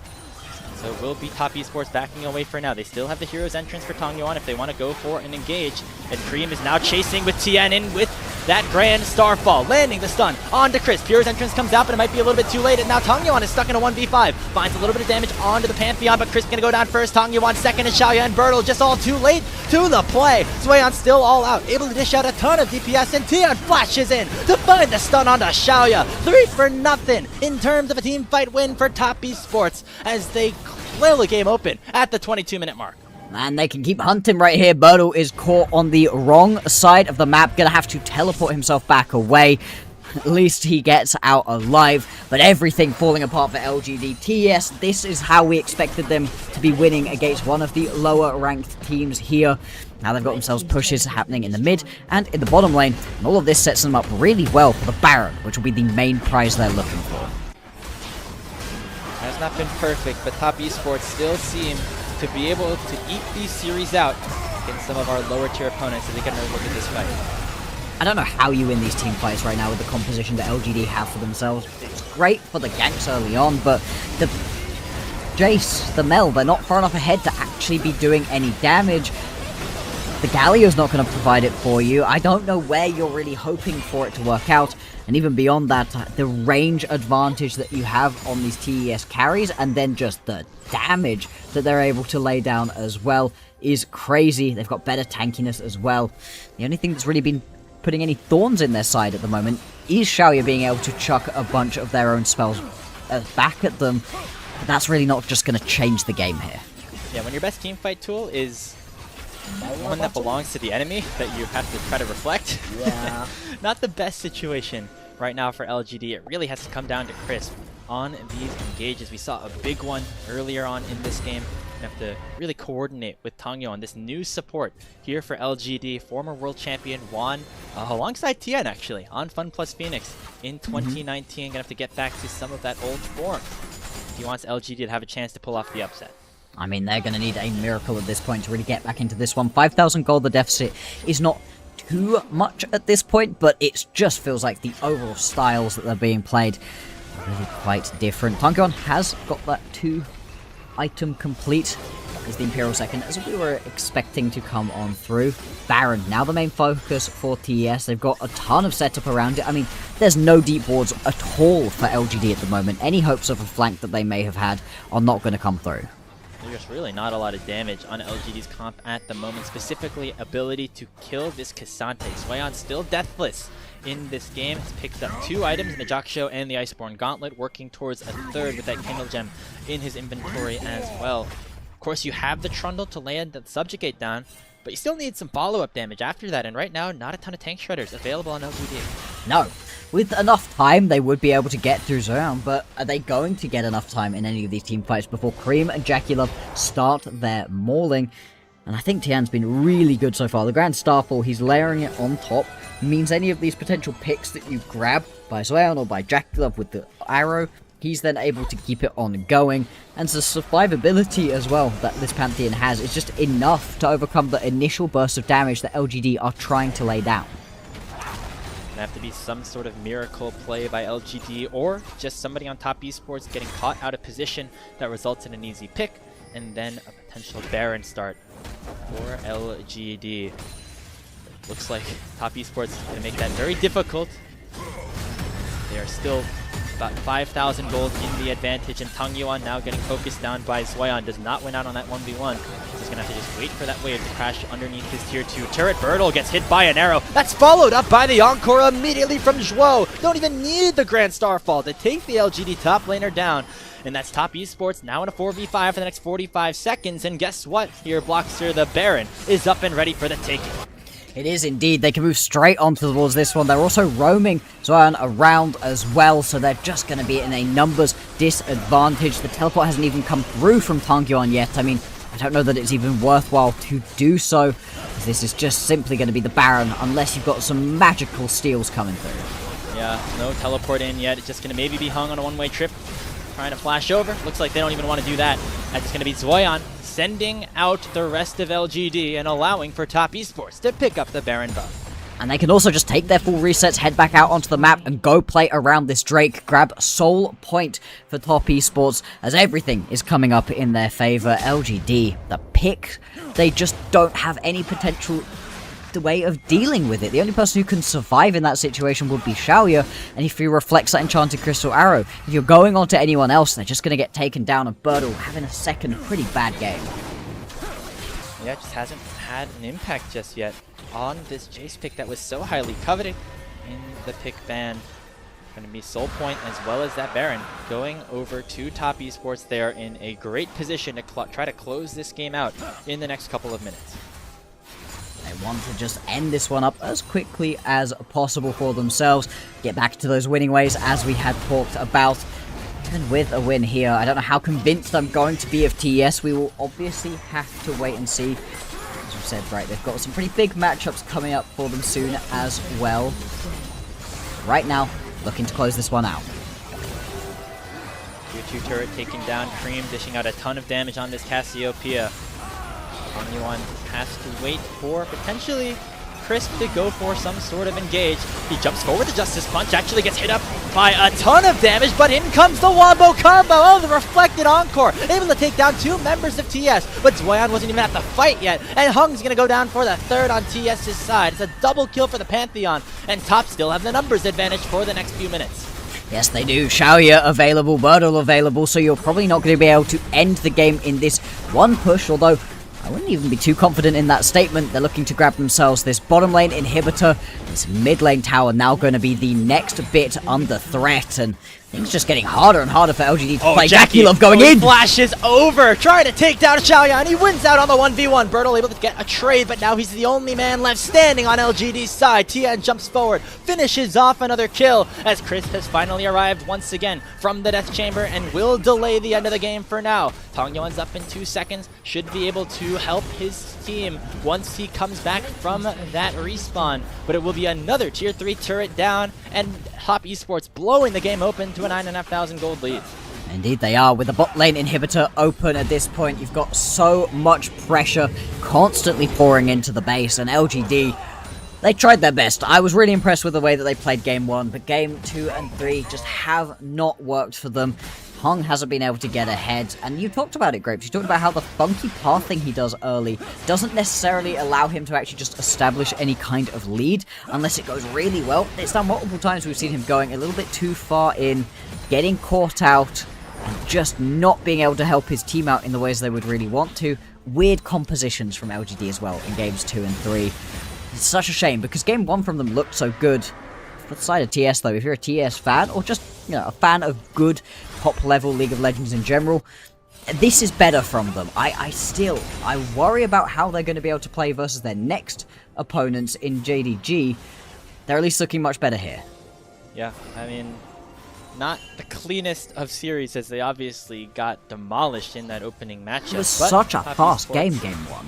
They were able to rebound pretty nicely though, right? And, Yeah, you know, this yeah. game's gone 30 minutes. It is the longest one of our 3 so far, but it has felt Top Esports dominated from the jump. Absolutely it has. You're totally right on that one. It could well be over pretty soon too. You can see push coming through in the mid lane. Super Minions beginning to get a shove going in the bottom lane. The pressure will just continue on. 2 minutes until the next Baron spawns. Until then, all you need to do as TES is just keep this pressure high and wait for a potential LGD mistake. Their pick potential, their snap engage potential is super high. It's wave clear as well with the help of Vertle. They deny this tier 3 tower for the moment. You see Chris looking for a potential engage. Does not have the flash, but does have that Magnet Storm. Try to really go for a big multi-man ulti combo onto Top Esports if they end up grouping up in the back line. Another wave comes crashing in. Pillar going to separate Zwion from the rest of the team. Oh my god. Solero lands onto Hung. Rebuttal back will send the Encore into Top Esports' side, but they're able to peel off nicely before Zwion goes down. Tien jumps in and makes it a 1-for-1, taking down Chris, but Zhuo's gonna flash over and look for a little bit more with the beat drop. Guardian Angel proc by Tien as maybe Top Esports went a little bit too far forward. Knockup gonna connect off of the revive, but the follow-up damage is there, and Xiaoya gets hit up by the petrifying gaze and sent back to the grave. 4v2 on the map as Top Esports are now blowing open the Nexus turrets. It wasn't the prettiest of series, but a win is a win all the same. They bounce back mightily and are going to be able to pick up a 2-1 win over LGD. There we go. Maybe a bit of a return to the winning ways right here for Top Esports. It's not clean, it's not easy, but they're able to do it, and the last 2 look significantly more convincing. Specifically, the jungle that we'd been so very critical of, really pulling through in games 2 and 3. That was a really good Pantheon performance here out of Tien. And a desperately needed bounce back for him as well. Tien definitely struggling over these last few games. That loss to AL certainly big, as well as this opening game over to Hung and LGD, but Top Esports able to bounce back just like they did against Thundertalk just about a week ago. They move up to 3-1 in the standings and set themselves up for a very interesting series against JD Gaming tomorrow. Like you said, their matchups are coming in a couple of bunches with the way that the scheduling has worked out, and the fact they've got JDG tomorrow means it's going to be straight to the tape for them. Obviously, JDG also having a matchup to play today, so not going to be a ton of prep time for either of those teams. From LGD's side, just before we keep praising onto Top Esports, I'm really impressed with the way they were able to win Game 1, and I'm just sad about the fact that the drafts in Game 2 and 3 didn't really give them the opportunities to find a lot of plays. It felt like they got outdrafted in those second 2 games, specifically in this Game 3. They just had such a real disadvantage in terms of overall pressure, in terms of the lanes, in terms of the just range when it came to these team fights, and they just couldn't get anything going. Yeah, not the best compositions to set themselves up for success, right? It was a little bit more early game focused, but just kind of disjointed as a whole, right? On LGD side in game number 3, they lock in the Jace, but then they also have something like the Galio to follow up. It's a weird combination that didn't end up working out for them. And if we have the updated standings, I would love to take a look at where these teams currently lie. The loss here for LGD moves them down to 1-4. And Bloxer, we've been praising these bottom teams, Thundertalk, LGD, and EDG, for at least being able to punch up a little bit. They haven't been able to really pick up that big series just yet, and that has been the defining characteristic of where our groups currently stand. Yeah, I mean, there does feel like there's a bit of a gap forming right here between EDG and everyone else. EDG have had a miserable time of it so far. The fact that they get 2-0'd by both LGD and Thundertalk does not bode particularly well for them. In fact, EDG's next matchup will be versus Top Esports next week, so that's an interesting one to watch as well, to see if EDG are just kind of down and out. Like you said though, the joy is that putting yourself in Group Ascent means that it's fine. Even if you end up as one of these bottom 2 teams, it's still okay. You are still going to at least get a matchup versus one of the top 2 Group Nirvana teams. You're not instantly going home. I've watched some Thundertalks now. I've watched some LGD now. I feel like I've got a little bit more faith in the current version of Thundertalk, but I do get the feeling that maybe there's a higher ceiling on this LGD if they actually figure it out. It's a weird situation where it seems like they're able to put some of it together, but not the whole pie, right? It's not the full recipe being unveiled for either of these teams yet. That's the beauty of this format, though. It's a double round robin here in Group Ascend, and LGD, ThunderTalk, EDG, they're going to be able to have other opportunities to play up against these top teams again, right? LGD was able to take a game off of BLG and Top Esports. Maybe the next time they face off against them, they can take two. It's the growth that this youthful roster is going to be able to really hone in on over these next couple of weeks, and something that they potentially have the advantage of in terms of just getting more reps, right? That's the big difference between being in Group Ascend versus being in Group Nirvana. Like you said, it's single round robin for those bottom teams. If you're an IG now, you're going from playing an insane schedule before to having yourself barely any games to try to get things going. They've got 6 games. 6 games, right? And LGD already played 5. Teams. It's a very big difference. Exactly. All of these reps that you get, especially for these younger players, as you've been saying, right? Of which ThunderTalk still does have quite a lot of these younger, less known players, or players that are trying to get back into form potentially. It's been a good look out of, I think, some of these Group Nirvana teams, like for LGD. The fact they're able to win one off of BLG, one off of TES right here. Yeah, you want them to be grabbing series, but at this point in the first half of the split, I think that 1 or 2 here and there is kind of enough for me to still have faith in the team. It's EDG who I'm currently very worried about. You think about a team like WE last year, right? Coming up into Group Ascend for the first time, really struggling in their first 5 or 6 series, able to take games but not series wins, and then really turn it up in the second half of the round robin. They end up going on this big run up to a top 4, obviously went to top 3 last split, and now are just an established presence towards the top of the standings here in the LPL. LGD, ThunderTalk, EDG, all looking to try to accomplish that, but for now, it is LGD that falls just a bit short against Top Esports here in this best of 3. I think we have our post-game and stuff to go through still, as we just wrapped up an interview with Zoyan over on the LPL official side in Shanghai. But Bloxer, it's been really fun to watch some of these bottom teams continue to play and grow. But this is more of the Top Esports that we were hoping to see, right? They went back to their roots a little bit. Jackie Love getting those damage numbers back up once more. Yeah. And if they can keep this game, if these last 2 games, the level of play from those up, we can be starting to be excited about them again. I want to be excited about TES. I think throughout this entire set of games so far, I've been pretty doomer on them, but we have such high expectations for this squad. This is one of the biggest names in Chinese League of Legends, and they've been at the top for a while recently. Yeah, they've not quite been able to overcome BLG and what they've been able to do, but it's often been a conversation between BLG, AL, and Top Esports as those players, as those teams that we're really looking towards, with BLG seemingly continuing to rock on as they had been in the previous split, and AL also looking like a really good squad. That loss to AL that TES took in their previous series, again, put a lot of worry into us for what they were going to be able to do, and watching that first loss to LGD, again, really sparking that worry. But if they're able to put it together, if they're able to win this matchup and their next matchup up against JDG, all of a sudden, that's a real stabilizing force. That's a, hey, they begin to know how to win. And I think they can do it, because my read on the team at the moment is they're just not comfortable in the current meta, but that will come. We're going to be in this meta for a while. Well, I know there's some changes maybe coming to stop this mage-centric playstyle. I know that might not be your favorite thing. They're such whiners. Everyone else gets to play stuff. Everyone else has to learn different classes. ADCs are the worst, honestly. Honestly.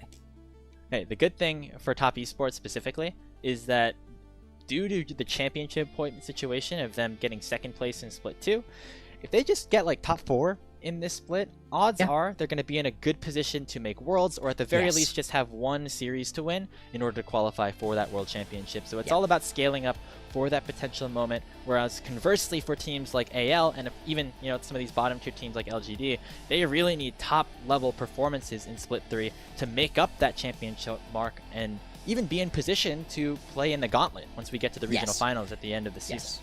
It's a really, really good point right here. BLG are going to Worlds. They would have to have...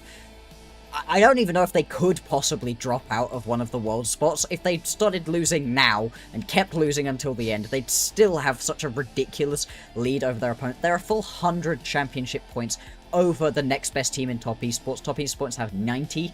BLG have 190 right here. So Top are going to be going to Worlds, but BLG are going to Worlds. Top are most likely in a good spot, like you said. They don't have to win it all, but Also, as much as anything can happen in the World Championship, you want to get there in the best spot possible with the most momentum.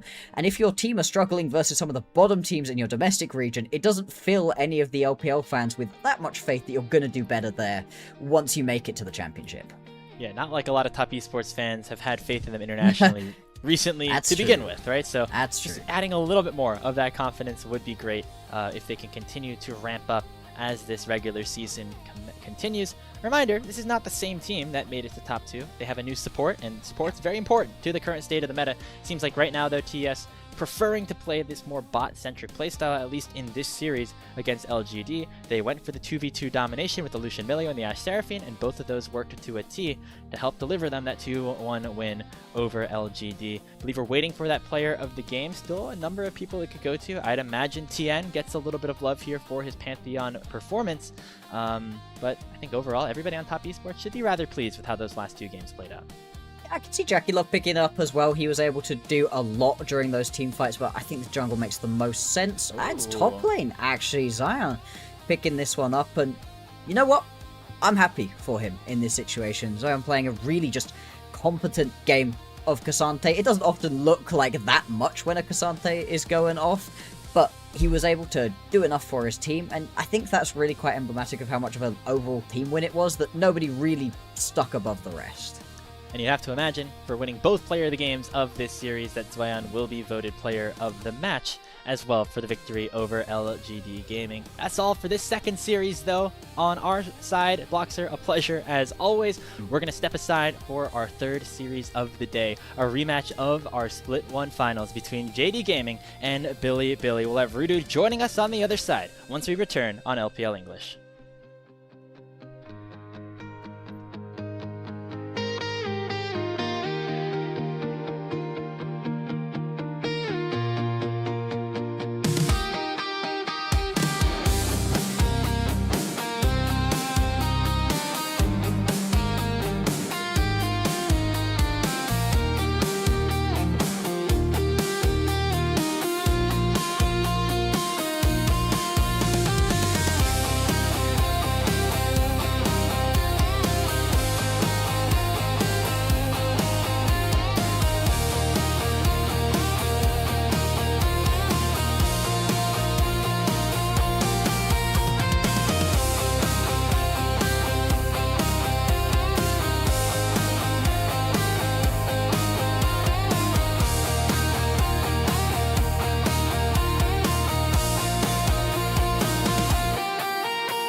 Final series of the day coming your way from Shanghai, week 2, day number 4 of the LPL. We got JD Gaming up against Billy to wrap up our evening here, a rematch of our finals of LPL Split number 1. Still Grapes here, but now joined alongside Rooted.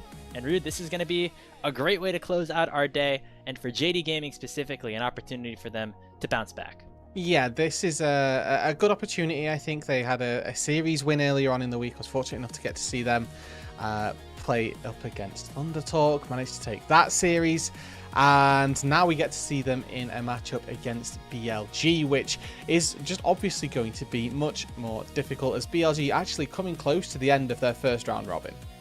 Yeah, already 5 games played for BLG, and they have won all of them, albeit some of them being a little bit closer than we may have expected. Let's continue to talk about JD Gaming, because they definitely did not get off to the start that they were looking for. A couple of pretty rough early goings, losses to AL, then to, I believe it was TT, and then now going up against BLG, trying to find some momentum back into this third split.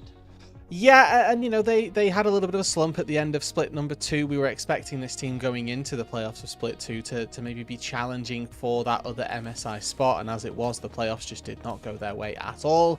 Obviously, back for this same roster, they're going to be looking to improve on that. Xiaosu, Junjie, Hongkyu, Gala, and Vampire are returning 5-man band from that Split number 2. Definitely looking to improve on their start to this split and the end of last split, but today obviously with a pretty tough task up against BLG. Yeah, I mean, there's a lot of different avenues we could look at for JD Gaming to find some more success here to wrap up this week, but I think our LPL podcast friend, Slayer specifically, had some words to say about this team earlier this week. I'm glad you talked about Xiaosu, because I'm going to kind of take it a step further here, right? With all the chaos of the top lane switches we've had in Ascent, you come into Split 3, you look at the Ascend top laners alone, right? I'm not talking about the Shy, all right? I don't factor the Shy into this. He's in Nirvana. It's like Breathe, Wenbo, ZDZ, Birdall, Cube, Zwayon, and Keshi. And then Xiaosu. This guy should be the best top laner in Group Ascent. Like, if you'd come into the split, he should be the best top laner. I had him as the second All-Pro top laner last split, and he's not exploiting those counter matchups that make him so fun. So, yeah, I guess I've kind of, the more I've heard you two talk, the more I've thought about it, this team is kind of starting to crumble, and maybe on the verge of it. So I hope they turn it around, because, well, the region kind of needs it. Hey, some wise words by Slayer there, and it ends up coming true a little bit here over these last couple of matches, Rude, because against TT, Xiaoshu had an incredible series and ended up playing really well to drive his team to the win. Yeah, it did, and that top lane matchup ended up being incredibly important. Obviously, I think Keshi sort of had a really solid game. Obviously, you see Undertalk took a game off of JDG, and it looked like they might have been able to do that again for game number 2. But it was Xiaosu just absolutely dominating him, and I think that these two top laners are definitely one of our better performing tops that we've got in the league, which is always good to see them battle against one another. But up as Xiaosu, who came in, one of these really rookie players earlier on this year, managed to really dominate in ways that we weren't expecting for this player in specific. So the growth that we've seen from Xiaosu, definitely exciting. Obviously, the problem here comes from the fact that we haven't seen that consistently, and that we saw actually towards the back end of playoffs, and to the start of this split at the very least, he hasn't been able to accumulate the same levels of success as he was able to in this series up against TT, where for game 1 and game 2 it was all about the top lane, for better or for worse, in fairness. And then if he's able to consistently prove that to us, we'd be looking at him as, like Slayer was saying, one of, if not the single best top laner in the LPL. Yeah, I mean, I was with Slayer in the end of Split 2. I had Xiaoshu as my second all-pro top laner. The playoffs definitely did not do him any good in terms of trying to make sure that that narrative was confirmed. But now on specifically these counter picks, right? The Tristana into the Gnar, the Malphite into the Vayne, we've seen a little bit more of that flashy play coming through from Xiaoshu, and one of those players that ended up beating him in all-pro voting, Bin, over on BLG, not currently in the active roster, right? It'll be Wenbo playing here today, and so maybe an opportunity for Xiaoshu to really make his presence known up on the top side of the map. But let's take a look at that BLG team, because even though Bin has not been with them for the first 5 series, they have still been able to get to a 5-0 record, and that is just a testament to how good this roster has been. Yeah, you have to credit to BLG that they have just consistency across the board, right? We've seen Shun and Knight continue to be incredibly powerful forces. We've seen Viper be able to adapt to this meta on a player who's been somewhat in the past sort of touted with relative inconsistencies. Nevertheless, we've seen him actually really do well enough for BLG to secure them 5 series wins. And, you know, Wenbo as well, not being a player that has cost them a series just yet. Whilst we may still be seeing some teething problems, it's not to the extremity that they've lost a series just yet. Well, they haven't lost a series. Certainly vulnerable is the word I would put around BLG's 5-0 record, dropping games to some teams like Edward Gaming and Thunder Talk that we might not have expected them to, and potentially leaving the door open for a team like JD Gaming to come in and pull off what I think would be considered still to be an upset. Yeah, it would absolutely. Even though obviously JDG a historically very solid team, I think in the current run of things we're expecting BLG. Odds are they will lose a series, but I think realistically you could expect them to be the favourites in every single series that they will play. And as we see running through these clips, they are just showing that BLG haven't been perfect. These aren't 2-0s across the board of a completely dominant team. There are areas of exploitation. There are instances where teams that are significantly weaker than them are able to actually come out and really perform. As it so happened this time round, we saw Junhao with a really solid performance on the Lee Sin. As we were seeing in the EDG setup, that it was a lot of ZDZ able to really pop off on the Vayne. BLG have still got some teething problems that they're trying to work out. They've still got those slight problems that haven't been fully fleshed out. And it does mean that in a series up against JDG, one that, again, in recent history has been a very topsy-turvy matchup, it could very well be BLG's first series loss, despite the nature of this BLG squad at the minute. They haven't done it just yet, and I think still strengths for Bilibili remain to be their jungle support duo. Shun and On continue to look like one of the best 2v2s that we've seen in the world, right? From MSI over back to the LPL. This explosive playstyle with On a very high roaming playstyle has really worked well for Bilibili. Knight and Viper just very solid in their own right in terms of carry. So that is where we are expecting to see potentially BLG pick up the advantage, where Xiaoshu up on the top side of the map is going to really have to be a difference maker on JD's side. Talk about these two teams, and you can't really do it justice without talking about all of the history that they have had. Really the defining two organizations in the LPL, at least through the 2020s. JDG had their big run in 2023 where they swept BLG under the water. They had Knight, then Knight goes over to BLG and then sends them on a really big run of things in 2024. Yeah, it is BLG slightly clawing their way back in those wins and losses. You can see the stats there. 62 wins, 49 in terms of games. Best of 3s, JDG's favour. Best of 5s, still all-time even in best of 5. Obviously today's a best of 3, so it's going to be BLG looking to get another win in that column as they take place in their 25th best of 3 all-time. But historically, like we say, this has been a JDG favoured matchup. We have to look at it in the recent history, though, where BLG this year are looking as a very solid team, despite the fact that, you know, in Split 2, it was actually JDG that were able to come away with a significant quantity of those series wins. Yeah, unless my memory is doing me wrong, since we have swapped over to this 3-split format, there has not been a team that has won all 3 of their splits domestically in a single calendar year. Of course, that was just last year. I don't believe any team was able to do that, except for maybe CFO in the LCP.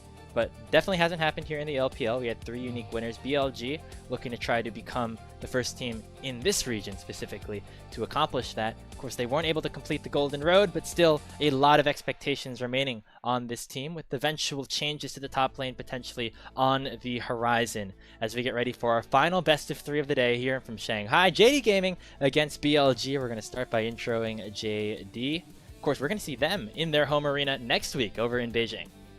Yeah, we are, and obviously it's a good look ahead of that week that they will have. It looks like a lot of games. I think they probably play again tomorrow, and then after that, They'll be up to 5 games by the end of this week. It will be good to see if they can get a couple of wins in front of their home crowd.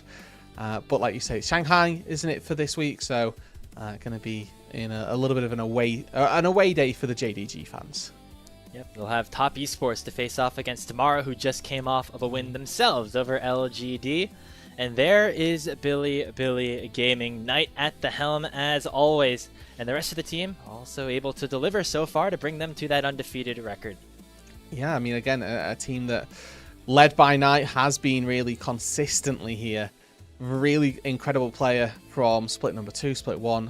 His entire duration in the LPL just has been an absolute thunderous mid laner to try to play against. So it is very frequently eyes on that mid lane, and especially with Hongq as the mid laner for JDG last week, or rather last series that they played, he was also very important versus ThunderTalk. That series up against Heru, he really showed his class, consistently solo killing Heru in every permeation of their mid lane matchup. So definitely a player that we're expecting to be a bright spot moving through this series. But when you're up against Knight, it is just the most challenging gauntlet that you're having to be playing against. Yeah, while we are excited that JDG was able to look a little bit more like their old selves last series against TT, it is still against ThunderTalk, right? Billy Gaming, an entirely new test that JD Gaming have not been able to cross over, at least in terms at least of a series win and a best of 5 so far here this year. Of course, they lost to them twice in Split 1, another time in Split 2. It's kind of been the team that has been holding them back from reaching further heights. Yeah, and I think that's a really good benchmark for BLG to hold themselves to. Not just as a sort of formidable force through the league, but definitely a thing that sort of says you have to be this high, this tall to ride on in the LPL, and they are definitely that team that's setting the benchmark. Again, looking into this series, we as a duo are looking at that top lane for JDG. If you're looking at the mid lane, it is that jungle support duo and the mobility that they've been able to find for themselves. It feels like JDG in that support role, Vampire had a really explosive start to his career where playing on WE was really not well liked as a support player, but then had a wealth of improvement incredibly quickly, even garnering some All-Pro votes, but then sort of has settled for me in the mid-pack for LPL supports. Isn't the highest of highs, is by no means the lowest of lows either, does his job, does it respectably, but sometimes won't go out and win the game. For that reason, it's why we look at JDG as being a little bit less favoured here in this jungle support matchup. And for me, JDG looked their best when Gala and Vampire were playing a dominant 2v2 style, which is not necessarily the meta right now. Of course, we saw Top Esports lock in the Ashe Seraphine in just our last game. Maybe JDG want to go a little bit more towards that. But if it is going to be this heavy support roaming style, you definitely favor Shunanon in that matchup. On to the draft of game number 1. It is BLG going for first pick, as JDG opting to go for the counter, which has been a trend that we have been seeing over these last couple of games. Yeah, it's nice that that's going to give them their 5th pick. We'll see what it is that JDG are going to round out that composition with. Also gives us a little bit of a reprieve from having to think about how the new season warps the way that drafts work. Blue side is back to first pick, very nice. But for BLG here, looking at those bans, we've got the token Camille ban, lots of mid laners still available. Ori, Cassio, those are the 2 that we tend to see really highly prized. They're all available, but a large focus on the jungle. And I will note the Gnar ban here as well. Does feel a little bit early to be going for that, unless BLG are looking for a early rotation top lane pick. Potentially trying to deny some counters that could come through on the other side of things. Going to be the Orianna for Knight, first picked. Very successful on this champion. He's been successful on a lot of different things, but you think of his Orianna as really being top tier here in the league. And that's so frequent for those successful top mid laners in a league. You just always fear their Orianna because it's such a fundamentals champion where if you are able to just have good laning, have that good movement on the map, having the Ori in your back pocket, you just feel like an absolute god on the Rift. Gonna be the Nocturne that has been left unbanned this time around, as has the Lock, which is going to be selected by JDG. Don't know if Gala has it up his sleeve, but certainly something Hongq feels like he could play. Yeah, and this was, again, this was the pick that Hongq took into the Orianna against Thunder Talk, was able to solo kill Hero at like level 2 underneath the turret, so Hongq very versed in this matchup, but Xun taking the Lee Sin. This pick has been rising back into priority through 2026 as an answer to the Nocturne, and that ability to skirmish with it early on definitely going to be sought after. I do quite like this Shen. It denies them the double global capabilities on JDG. You know, you ulti as Nocturne, put the Shen all over the top. Whoever it is that's immobile hates playing their life. I hesitate to use the word marksman in the current meta, but you know, this is a very good denial pick from On, especially since the Camille is also taken away. This is that what feels like next best roaming support available. Yeah, despite 3 bans going towards that jungle support duo, Jarvan, Nefiri, and Camille, still feels like BLG got out with what they would be very comfortable with in terms of a 2v2 that can play across the map well in the Lee Sin and the Shen. Final pickup in this first rotation going to be the Alistar here for Vampire. Still waiting for 80 carries for bot laners on either side. Yeah, and we'll see, of course, who ends up on that top lane as well. Like we highlighted, JDG going to have that counter pick, so we'll see probably Xiaosu look to exploit Wembo a little bit with whatever pick they go for in the top lane. Waiting to see what their first set of bans are going to be. It looks like one of them, there we go, the Xerath does eventually come through. So we're looking really at an opportunity for mages to be picked down on that bot side as JDG. For BLG here, I think it's about protecting their top laner. Let's get rid of those abusive top lane picks.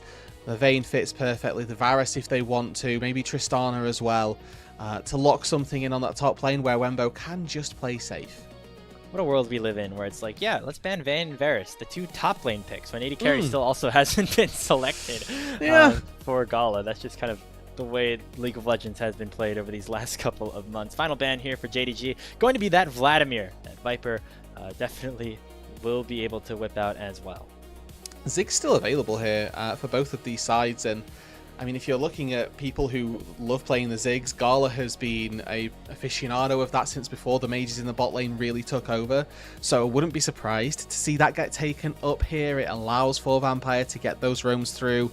Likelihood is that you're going to take something AD into that top side anyway. With that Renekton taken off the board, you've still got Tristana, you've still got Varus there to punish any tanks if you would like. So I think that the Ziggs pick here for JDG feels like it's going to be the easy lock for me. And then BLG, what do they want to answer with down on that bot side? Obviously a lot of dive already. Things like Kai'Sa could come through with the Lee Sin, with the Shen as well. Does make a lot of sense to try and bully the Ziggs once you reach level 6. Alternatively, those other dive style champions, the Sivir can come through, which gives them a lot of backline access. The Jhin, similar access as well with that long range ultimate. We're going to go a little bit more wonky. Things like the Cassiopeia could deny some of the mobility that a player like Hongq has in this game. Wembo going to lock in the Mbessa, and we see an Akali locked in, which now raises the question of where exactly these champions are going to go. Orianna bot lane, certainly a possibility, but Viper very famously played the Akali just a couple of days ago. Yeah, he has, and I would expect this to stay down on that bot side. It's a very good matchup versus the Ziggs. Really easy for you to try to all in Gala post that level 6 mark. You have to survive the laning phase a little bit. Fortunately, you've got a support there to take some of the ire of the Ziggs poke as well. But once you get past that marker, can be a really good opportunity for BLG to get the ball rolling. And we'll hold on to that thought here just a second. I know that Viper played the Akali, but you have to remember that Knight's Akali has been an absolute phenom through just this split alone. Looks like it's going to be that way around. Will they make the swap? Again, we don't know exactly when that threshold does exist, but it looks like they're going to stay put, which is a little bit surprising to me. It feels like Orianna is going to get poked out by Ziggs pretty heavily in this bottom lane, but maybe they just feel more comfortable getting Knight onto something like the Akali into the lock. I think it's better to get poked out than all in and die, which is the concern with the lock counter pick. Especially as Hongq has already shown that they are able to find those kill angles. Maybe Hero's playing the lane badly, right? There's always that possibility that Knight's just not going to make those mistakes. But it is going to look like a assassin versus assassin mid lane. We've got the sort of poke control mages coming through down on the bot side, and then those 2 AD carries on the top lane. Elise and the Ambessa on one side as well, Nocturne, and then the Olaf, which we didn't really get to touch on, gets rounded out for as a really high potential, high carry pick for Xiaosu as well. Yeah, things like the Shockwave, not going to matter too much if you have that Ragnarok active. A lot of crowd control that will be denied by that ultimate ability on Xiaoshu. Top lane is the focus for JDG. Rest of the map historically has gone Billy's way. We're on to the Rift for our final series of the day, honoring League Classic here in Shanghai.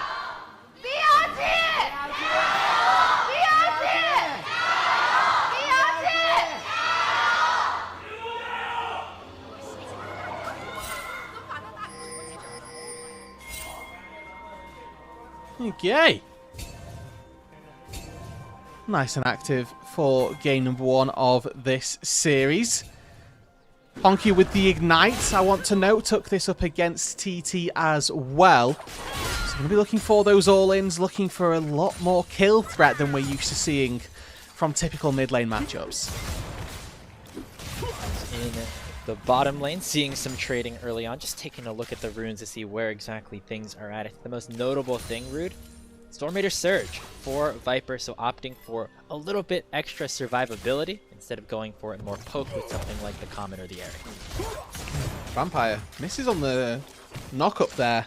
Good taunt comes through. Also want to note that Vampire, as this Alistair, not gone for the Aftershock, so that engage is going to be infrequently successful without taking a lot of damage back. One of the things that the Alistair really prized for is their tankiness. Without that Aftershock, you are reliant very heavily on your ultimate. Alrighty, we see On going for an aggressive invade onto the enemy jungle of JDG. Spots Junja out at the Wolves and knows exactly how the pathing went for the JDG jungler, knowing that now Viper and On should probably be a little bit more careful with the bottom lane being a little bit overloaded. Already Honkyu forcing a lot of damage down onto Knight, down to about half HP, 2/3 really on the Akali, where Honkyu's very, very happy, very healthy as well, with both potions sat ready and a small CS lead to boot. And you can see that the early crash from BLG, usually what you see from bot laners is they look for that 3-wave crash, maybe you try and get a recall in for your bot laner. This time round, not going to be the case, as Honkyu just dashing onto Knight. Doesn't need to see the Akali to do that big burst. A lot of heavy trading there. Honkyu should be able to regen with the Grey health. Importantly, he has the Ignite in this mid lane matchup, so a little bit of extra kill threat. Locke is certainly a champion that needs to snowball to have an early impact in the game, and already you can see him building about a 10 CS lead. Going to get a reset off in that mid lane, but looking at these compositions as well, might have to hold it. Taunt away, gonna have to flash to make sure the fear does not connect, so Junja making an impact early here in the bottom side. Yeah, and that's really nice here. One of the things that I want to look at as well is how these teams function as we look a little bit later on into the game. The Locke going to have a field day versus the Orianna, who's going to have a real task trying to stay alive versus Olaf, Nocturne, and a Locke, plus a Ziggs ulti over the top. But this game is going to be about those top sides. I think Gala and Viper are going to have to really struggle their way through surviving in this game, where realistically it's Ambessa, Lee Sin, and Akali diving, Olaf, Nocturne, and Locke all looking to do the same thing, with supports helping them over the top.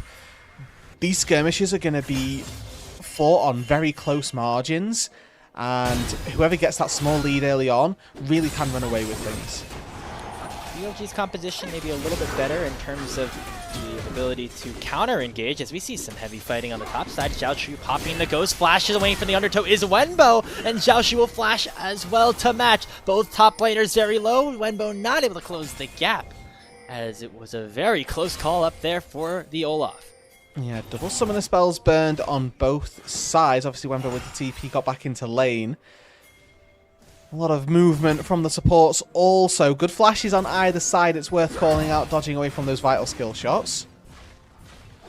Now, Shin and On playing aggressively into JDG's jungle, knowing that there are camps to be had and vision to be gained.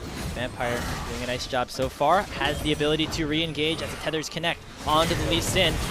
The target still will be Junja as Hongq gets to the fight first. Knight is still a little bit late to the play, and that means that On's going to be in a lot of trouble. Hongq will follow with a flash, and the Ignite will take him down for first blood. The re-engage from Shun, going to make it a 1-for-1 trade, as it still will be Shun and Knight alive and ready to party. Headbutt back in will send Shun to his demise. No, he's going to be able to live, as now Knight takes the Shuriken flip over, and will try to finish off Xiaoshu, who is out of mana. Still has a little bit of extra damage, but it will be the Sonic Wave to finish it off. 3-for-1 on BLG in what was a very close fight in the enemy jungle. It is fought on such tight margins on the top side, and it's BLG who are barely able to get away. The maneuverability of a Lee Sin really comes home to roost. There's a ward on either side of the wall. He's able to use that safeguard and the buff to the Lee Sin as well to be able to keep himself nice and safe through that shielding process.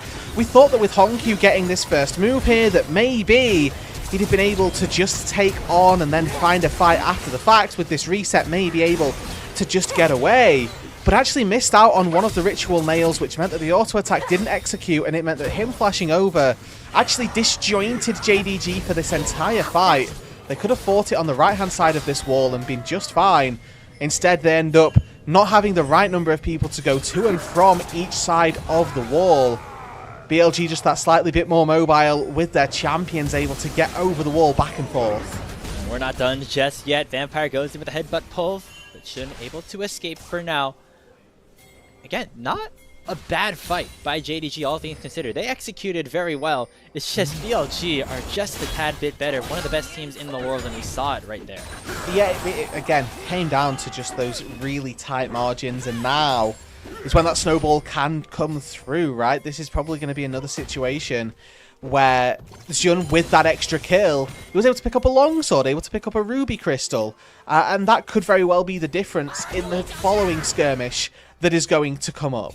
Picture in picture here, we did see that that shockwave did go wide. Really good satchel from Gala, and he was able to get away without using the flash, as that Mega Inferno Bomb, unfortunately rather, did go very, very wide. But for these two teams, it's about these small advantages, who can accrue them without really losing out on too much else.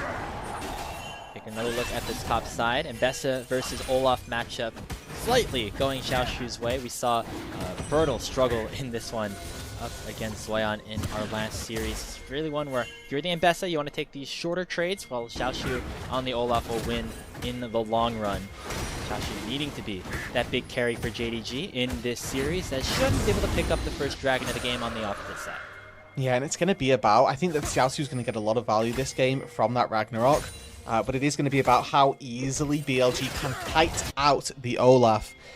Now, yes, they've got 4 melee champions, but all of those melee units do have dashes. They've got ways of sort of escaping, as best as I use that term, maybe getting over a wall from an Olaf, which I think is going to be vital for this game. If we see JDG allowed to free roam and Xiaoshu allowed to get crazy in these team fights, he's probably going to run away with it.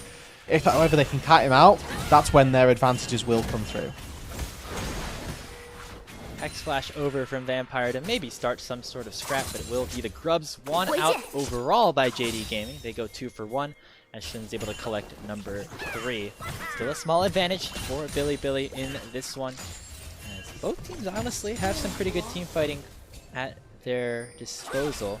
Hard to tell exactly what team is going to get the better edge of the 5v5. Again, just why it comes down to execution once again between these two squads. Exactly right. There, Grapes. I think that the inputs are going to be vital on both sides. If Gala misses one bomb too many, equally if he lands the center of an ulti versus just the edge, that can be the difference between a one-shot onto Viper and then allowing the team to get out, or renewed investment in trying to take down a back line carry. If Viper goes the rest of this game without dying, I think he's done a very good job, but for JDG, it's about managing their expectations, working on finding who the current high-profile target is, because that will change for BLG throughout this game. Starting off right now, Jun on that 1-item spike with 2 kills, probably the largest target that you want to try to take down, but when Knight gets to 2 items, when Viper gets to 3, the power in these compositions for BLG changes, and if JDG don't alter their focus based accordingly, they're going to struggle. If we see, late game, they're still focusing the Lee Sin, that's their own problem. Focus going to be on the top side. Paranoia coming out on to Wenbo. Xiaoxu going to flash after him. This is the undertone. The public execution goes the wrong direction. Wenbo's going to be in a whole lot of danger as Xiaoxu runs him down for the second kill of the game on JDG's side. Couple of calibration axes there from Xiaoxu as they didn't quite connect. Landed the first one, which allowed them to go all in. Wenbo unfortunately broke the tether but didn't get away. It's a flash follow from Xiaoxu to find that first kill, but Xun now looking to maybe try and respond. Oh, Junja gets spotted out. The teleport's coming in by the Mbessa. Sonic Wave resonating strike onto Xiaoxu, who no longer has the Ragnarok, which means that Xun can cook him right back into the top lane. Easy kill for him. Xun goes on a killing spree. Really well played by Xun there. Just the small things, not allowing the Olaf to actually auto you back, get value from that Vamp Scepter, or get value from the passive. So just playing it with just that little bit of recognition of what the Olaf actually does in mind. Might not have seemed like a lot, but just walking away and then resetting for your Q. Excellently done. So we do see Viper down on the spot side. As you sort of highlighted here, Grapes, finding some of the problems that he's going to sort of run into playing versus Ziggs. And I will also call out here that there's a very clear disparity in those items, largely because the Orianna hasn't taken the teleport, opted for the Ghost instead, so hasn't been able to find a good time to get back to base without losing out on a little bit of experience, which is probably what's going to happen right here as Gala forces a wave under the turret, is now going to get a free recall. Yeah, and for Viper, his individual lane, not very important. That's kind of been the story all year with BLG, but really emphasized with the way that this composition and this meta currently function. It's all about the top side of the map here for Billy, and they're looking for another kill, this time on to Xiaoxu Xun. They're at the perfect time as Wenbo gonna get on the board. Yeah, really good bait by Wenbo there. Knows that even with the item advantage, he doesn't win in the 1 versus 1, so kind of baits Xiaoxu in there. No vision for the top laner of JDG, and it's these small metrics that are going to continue to grow that lead that eventually is going to become insurmountable for Jindong. They don't have an incredibly strong scaling side relative to BLG. I think they're probably 50-50 in that aspect. Power of a Zig's obviously going to be quite strong, but there's so much dive to get on top of him that I wouldn't be too worried if I were BLG.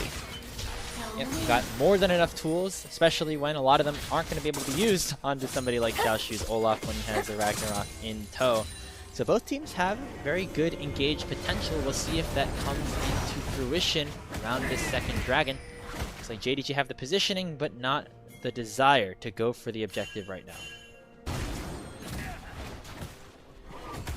It's a little bit peculiar as well. Usually we see these Drakes taken really as soon as possible. Yeah, that was well, they always had the smite, so always knew worst case scenario. I can cheat and secure this one.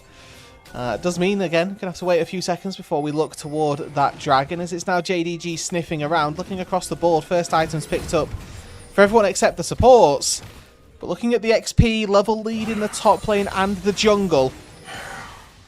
So it's worth highlighting that were those laners to try to collapse, we're going to have a small advantage here for BLG. He's been playing the XP game a little bit better. Of course, on really pioneering this heavy roam meta alongside Keria over in the LCK, and they've both been able to put it to great use in their domestic regions, as well as on the international stage. Now we see Xun starting up this dragon. Again, they still have slight advantages in the XP department, specifically on the top side of the map, but neither of them are at the fight just yet. It's going to be Xiaoxu who pulls the trigger first, and on is one shot by Hongq, who goes forward with the Purgatory. Already a 1-for-0 on JDG's side, and Xiaoshu's looking for more. They're going to leave Wenbo up in the top side and allow for JD to pick up the dragon. Okay, so this is the power really of looking at that top laner, and Xiaoxu moves down, secures the dragon, but he is going to lose out on this tier 1 turret instead. Used his teleport from the role quest to make it down into that bot lane and force the numbers advantage. All to allow Wenbo first brick and a lot of gold as well from the waves not garnered. Looks like it's good enough for Hongq to go back up and pick up the wave on the top side. Worth highlighting here that the Mbessa, a true fiend in these skirmish style compositions, With triple melees, you're not so worried about the Ambessa getting kited out, and definitely would be looking at Wembo this game to maybe show something that he's not been able to do so far this split as much as he might have liked. Yeah, small subversion of expectations in this early game. Wenbo, the one with an early lead on Billy's side, where it is Hongq and Gala that have the advantage for JDG. Now Billy want to start up this Rift Herald. They have Vampire and Junja looking to defend as a taunt already comes forward on, a little bit too far forward, as another Purgatory comes out. Hongq nearly gonna be able to land that execution, but it's not in time. Wenbo comes in with a teleport of his own, should mean that Herald's secured, and now Wenbo, bit of a dangerous position, but he has that teleport shield still on him. Satchel gonna get Gala away, and they'll back out without taking a kill. So it's a very similar style of play from both sides here. Top lane is TP, the team with the TP get the objective, but there's a very big difference that favours BLG here. When Wembo was allowed free time in a lane, he secured a turret. When we see Xiaosu left alone with a turret, he doesn't actually secure it, doesn't get that many plates out of it, nor is he able to secure the structure takedown itself. Early TP from Knight denies that one from coming through. And in the sort of 2-3 minute long extended play, it's BLG who come away with probably the more valuable single objective and the neutral objective that, or rather, and the turrets that go their way also. Yeah, normally if you take the Rift Herald, the other team is able to get a turret, generally about a neutral game state, but JDG not able to crack open a structure just yet. And so should be more plates going into the hands of JD once, or sorry, BLG, once Shun is able to place Shelly down somewhere for potentially that mid lane, right before the next dragon spawns in about 2 minutes and 30. I'm liking the early pit stop here from Viper. Oblivion Orb picked up very early. You see Hongq's going to have grey health. The Olaf, obviously, the real reason that you'd like to see that Oblivion Orb picked up. So we'll see a very reduced Olaf healing in these team fights. As talked about those first items a little bit ago, Knight now on that Gunblade. Probably going to start to look for these individual plays, if not going for really big plays in the team fights. Vampire now spots Xun, who does get punted over the wall regardless, and we're just going to see the return to standard laners playing against each other, with the mid laners swapped down into that bot side. Now we get an Orianna versus Ziggs in the mid lane, but it's both bot laners playing it. Now in the jungle, evade coming through from BLG. Shun smites away that red buff, and On forced to use that Shadow Assault defensively. The Mega Inferno Bomb going to poke out a little bit of BLG's health bars, but not enough to do any sort of meaningful damage. It's a 2,500 gold lead for Billy. They're feeling very comfortable of where they are at currently in this game. And again, to go back to what I was saying earlier, these small advantages are the types of things that are going to just make you win out on those 1 versus 1s where you can see on the bot side, looks like Hongq getting a slightly favourable flash out of Knight using the Purgatory. But these small advantages that they've accrued are going to be the things that allow them to win these team fights later on. The small item breakpoint advantages, the small level leads, are the differences very frequently in these closely fought fights. Wembo going to be the target once again, though, by JDG. Ragnarok getting cancel the public execution, and Junja going to follow Wenbo's flash over the wall. Stand United comes in, but Gala's able to kill On before the teleport ends up getting completed. So even though Wenbo's not the one that goes down, JD Gaming still pick up a 1-0. I'd call that worthwhile. Use of Stand United. Obviously, it keeps your top laner alive, allows Wembo to go back to farming, but you're sacrificing your life for that, which is ultimately what you're doing as Shen support. You're usually more than happy to take that trade. But it's On who's, I mean, on a pink ward, knows that it's top lane, but then I guess he's just looking top, can't see, I don't know. He just probably knows he's dead, and so, you know, if he's going to go down, might as well give his top laner a shield. Ah, okay. In my head, he used his ulti in the face of Vampire and in the face of Gala and then got punished for it. What actually happens is, yeah, not that at all. Good guy On, you know, gets caught out of position and says, I'm going to do my best to make my impact known before I go down. Looks like he's going to get once again caught out in basically an identical position. Needs but this time ward. He's got Viper on his side. Alrighty, and does secure it. Third dragon of the game is now live. Baron spawning in 20 seconds. We're focusing our attentions down on the bot side. Junja does have that ulti available, but for the majority of JDG, they're just fractions of gold away from that second item spike. Junja looking for a second item, Xiaosu the same thing, and I mean, Honkyu's quite far away, to be honest with you, but Gala got a lot of components also. So we're looking at how quickly JDG can get to those breakpoints and whether or not that's going to be a difference when they do hit them. They do get that second dragon uncontested. BLG still have the Rift Herald at their disposal as well. Should not placing it down just yet. So JDG going to try to make another response onto Wenbo. It has been Bully the Rookie here so far in Game 1, and this time it might be a little bit more successful. They're going to send 4, all things considered, with Gala teleporting for good measure. They do get the kill onto the Mbessa. Now, will BLG be able to look for some kind of trade? Knight waiting on a flank, has the perfect execution at the ready, finds a big chunk of damage onto Junja, and Shun dashing in as well. Vampire likely to be the sacrifice as Shelly is charging in. Gonna be the knock-up and the kill going the way of Knight. Alrighty, so Vampire does go down. Of course, they do take the top laner and this tier 1 turret. Overall, a good play for JDG. And I like the sort of small amount of zoning that we got to see from Gala using the minefield to force Knight around. But Honkyu, yeah, he's got Ignite, so this is an early call from BLG, and one that I don't think is going to be, well, respected. They probably know that this is happening, but I don't think they're going to be able to do anything about it. Now the thing is, without a marksman, BLG do take this Baron rather slowly. We'll have a little bit of extra support from Wenbo, who has teleported into the pit. But JDG still not in a position to try and contest. Knight goes in with the perfect execution, only to deny Junja from going over. Nice to lay the Mega Inferno Bomb. Now it's Junja that dashes in, and he steals the Baron away. He'll go down to Viper, but that is worth it as hell. In for JDG with Honkyu still pushing by. Oh, really nice performance by the JDG duo here. It was Gala who uses the Mega Inferno Bomb, gives vision to Junja, who does not hesitate, knows that that's a one-way trip, takes it gladly, and secures Honkyu a tier 2 turret down on that bot side. JDG, they've been struggling for the early part of this game. Come 22 minutes, though, BLG give them a gift. BLG tried so hard to get Junja out of the pit, but he could just press R, jump right in there, and win out on the 50-50. It was 984 damage when the smite came down. Yeah, you think he maybe even tries to look for a kill onto Shun there afterwards, but there's too much CC, and BLG, they always have to know that that's a 50-50 when there's a Nocturne nearby, and Knight didn't do a good enough job at zoning the Nocturne away. So it's just a free pickup, really. Well, a 50-50 pickup, I suppose, for JDG. Question now is, what do they get from this? I think the goal should be tier 1 turret. If they can put enough members in that area, it should be possible. You can see Honkyu, he's not got a lot to do. That bot lane tier 2 goes down. He's not going to push for a tier 3 when they haven't got either of the first structures in top lane or mid lane just yet.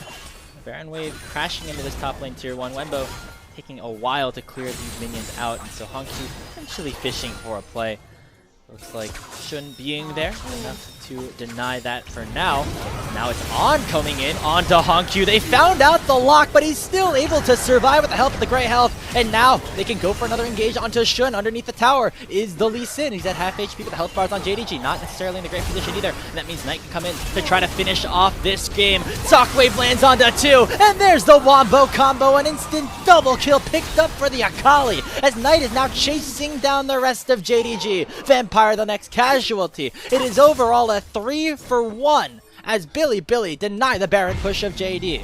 Yeah, the brutal answer there to a Baron is just destroy your enemies on the top side, and that's exactly what BLG go for. Gala not able to do enough zoning this time, and it is a real destructive fight from BLG. They will be the ones likely to lay claim to the tier 1 turret in the mid lane against the run of a Baron buff. Yep, Gala's out of mana, so he is all out of abilities to use. The wave ends up going down. Viper throws on that command, protect, a couple more auto attacks should do it. Oh, okay. The tower lives to see another day. TP, yeah. Well, they don't secure the turret rather, but what they do have now is good time out on the map off that recall. On goes for the taunt onto Honkyu, and then looking for a one-shot. But he's got just enough damage, just enough health to get away. BLG just not quite that much left in the tank. Ultimately, that doesn't actually matter, because nobody's able to zone away Knight this time. Gala was actually stuck in mid lane, can't really move through the Akali. And Honkyu barely able to limp away twice there, but even still, you know that this is a fight where If JDG had had Gala with them, it's completely different. The fact that he's coming from a different angle gives a real easy route into the fight for Knight and for BLG. Despite all of that, BLG still in the gold lead, but is not the largest as the Dragon is started up by JD Gaming. Knight has a teleport, still waiting in base, now going to use it. Really far away on a deep flank. Shun dashing in, but the Dragon's at 2,000 HP. Should be JD Gaming securing this, but what will the fight look like on the other side? Stand United goes in onto Shun, who was unable to find a target with the Sonic Wave. And so now there is limited engaged tools available on Billy's side. They're instead going to try to clear out some of the blue side jungle, but not until the engage comes through with the Paranoia. Junja with a massive play, able to find the first kill on the Shun, and Knight now on the run. Wenbo dashing away with the satchel, canceling the second proc of his E. 5v4 available on the map for JD Gaming, and there's no tower to defend Billy for now. Hongq dashing forward with the Ashen Pursuit, looking for a couple of ritual nails, and Xiaoshu in to finish Viper off. Knock up connecting onto On. Vampire finding another play, and there comes JD Gaming, a 3-for-0 team fight. And it's a good thing that we highlighted this at the top of the show. BLG are good, but they're not infallible here. JDG have found a fight that BLG really shouldn't have lost. They got such early recalls out of that mid lane to be able to set up for this Dragon, and now Wenbo in a little trouble. 3v2, make it a 4v2 between Knight and Wenbo, trying to defend their inhibitor tower. Hongq taking a lot of damage, no longer has the Purgatory at his disposal. And so it will be JD Gaming backing off before they complete the taking of that tier 3 in the bottom lane. Okay, so overall, JDG come away with a massive win. They get the Dragon, they get the fight as well, but it's BLG around these sort of mid to late game decisions that cost them quite dearly. They've already lost the Drake at this point, and you'd think that they're just the stronger team, but Vampire able to find a lovely double knockup, finally able to find that synergy with Gala on the ulti coming through. And then you can see JDG, they smell the blood here. Double flashes get committed. Xiaosu over the wall, gets the connect onto Viper, who then knows they're immediately dead. Vampire, really good to use the Q flash, doesn't give On a time to respond, and also gets to punt the Shen back into the team. They find 3 kills, and they don't get any turrets from this, which is the real kicker, but now Vampire needs to be careful. He's taunted up here by On, and now the Shen a little bit out of position himself. Paranoia once again coming through. This Shen's going to be in a whole lot of trouble. Another execute goes Hongq's way as he jumps up to 5-1 in this game. But there goes the Shockwave public execution as well, and Xiaoshu gets assassinated by Wenbo and the rest of BLG, making it a 2-for-1. As now Hongq is the target, Shun continuing to chase him down. Ashen Pursuit over the wall, going to save him, but there's the Sonic Wave, and there's Viper sealing the deal with that dissonance. Only Junja left alive as BLG suddenly find the team fight that they were looking for in the enemy jungle. Knight chasing Junja down in his own base, and it's going to be the Akali to finish off the ace. Mid lane towers under destruction as BLG are marching down. And BLG close like a fist onto JDG, absolutely slamming them in their own bases. It's Knight who's able to pick up the final kill. 25 seconds on some of these death timers here, Grapes. They might not need the Baron to make some long-lasting damage. They are going to just find an inhibitor turret, back away, and secure the big purple worm for themselves. Maybe a little bit cautious of any potential TPs from Xiaosu if they spend a little bit too long around this, but overall it's another massive win for BLG, and all of these fights seem to be against the run of play. They've taken one bad fight and then recognized what they need to do going on from there. And Xiaosu quite wisely here, losing out on the inhibitor, doesn't look to defend that. And it's going to be JDG licking their wounds now for the next 5 minutes in an effort to defend against this Baron buff. No chance for Junja to steal that one away as Billy find a team fight response. Picking up an ace, getting the Baron, and now jumping that gold lead up to 4K. Do have to be careful as JDG, and this is what they find, that going on to the Shen is not the target that is going to net them this fight win. Junja has to go wildly too far forward, loses a lot of HP. Shun using the Shockwave, a lovely duo. They wait out the ulti from Xiaosu as well, and I think has been a little bit too liberal here with his usage of the Ragnarok. Maybe using it to get actual value down, as you see Shun taking out a little bit of damage from Hongq as well. But yeah, the Olaf this game has struggled, hasn't really found too much purchase, and I think if we want to see successful fights for JDG, it's where Xiaosu's using that ulti across damaged threats, not just the Shen. Yeah, Hongq has been able to kill On more than a few times, as his KDA suggests. finding those priority targets going to be more important now for JD Gaming. They want to keep themselves alive in this game. Seems like a lot of the onus is on BLG though, right? They're able to respond really nicely to the engage of JD Gaming with things like the Stand United and the Shockwave. And they also are able to engage pretty nicely on their own if they find the right angle. Both of these sides do have pretty stellar engage. The Alistair on one side with a Nocturne as well, and then you look at all of the die threat that BLG have. Okay, they're looking at the Ambessa with an Akali and then a ball on whoever goes forward first. Stand United over the top as well. Lots of really good tools for both of these sides. It's really always, as we've said, comes down to who's executing better. Maybe an element of whether Gala can get some poke down, but BLG just extend and engage from such long ranges that even if Gala's throwing bouncing bombs, if you're in range to do that, there's an odds are that, well, Ambessa can ulti me, the Akali can flip Proto Belt ulti, and then I'm in range as well, so a lot of danger for JDG as they are going to concede this next dragon. I think that's wise, as ultimately BLG with this Baron buff, they didn't really get anything great. So the mid lane inhibitor was down already, and they've got 30 seconds left to try and make a real statement with it, but outside of this tier 2 falling, doesn't feel like too much more is going to come from it. Kinar the Dragon is part of that Baron power play that doesn't necessarily reflect in the gold column, but certainly believe that BLG would want a little bit more with this purple buff. One more wave, gonna crash in with the empowered minions. They should be able to take down this tier 2 turret in the bottom lane. Xiaoshu still clearing out supers over in mid, so always a number advantage for BLG if they want to snap engage. Turret does end up falling. The Baron wears off, and we're probably going to reset now with a 6,000 gold lead to a fight that JDG are going to be very hesitant to take. Maybe in that 4 minutes time where we'll see the Ocean Drake respawn and the soul for BLG come to light.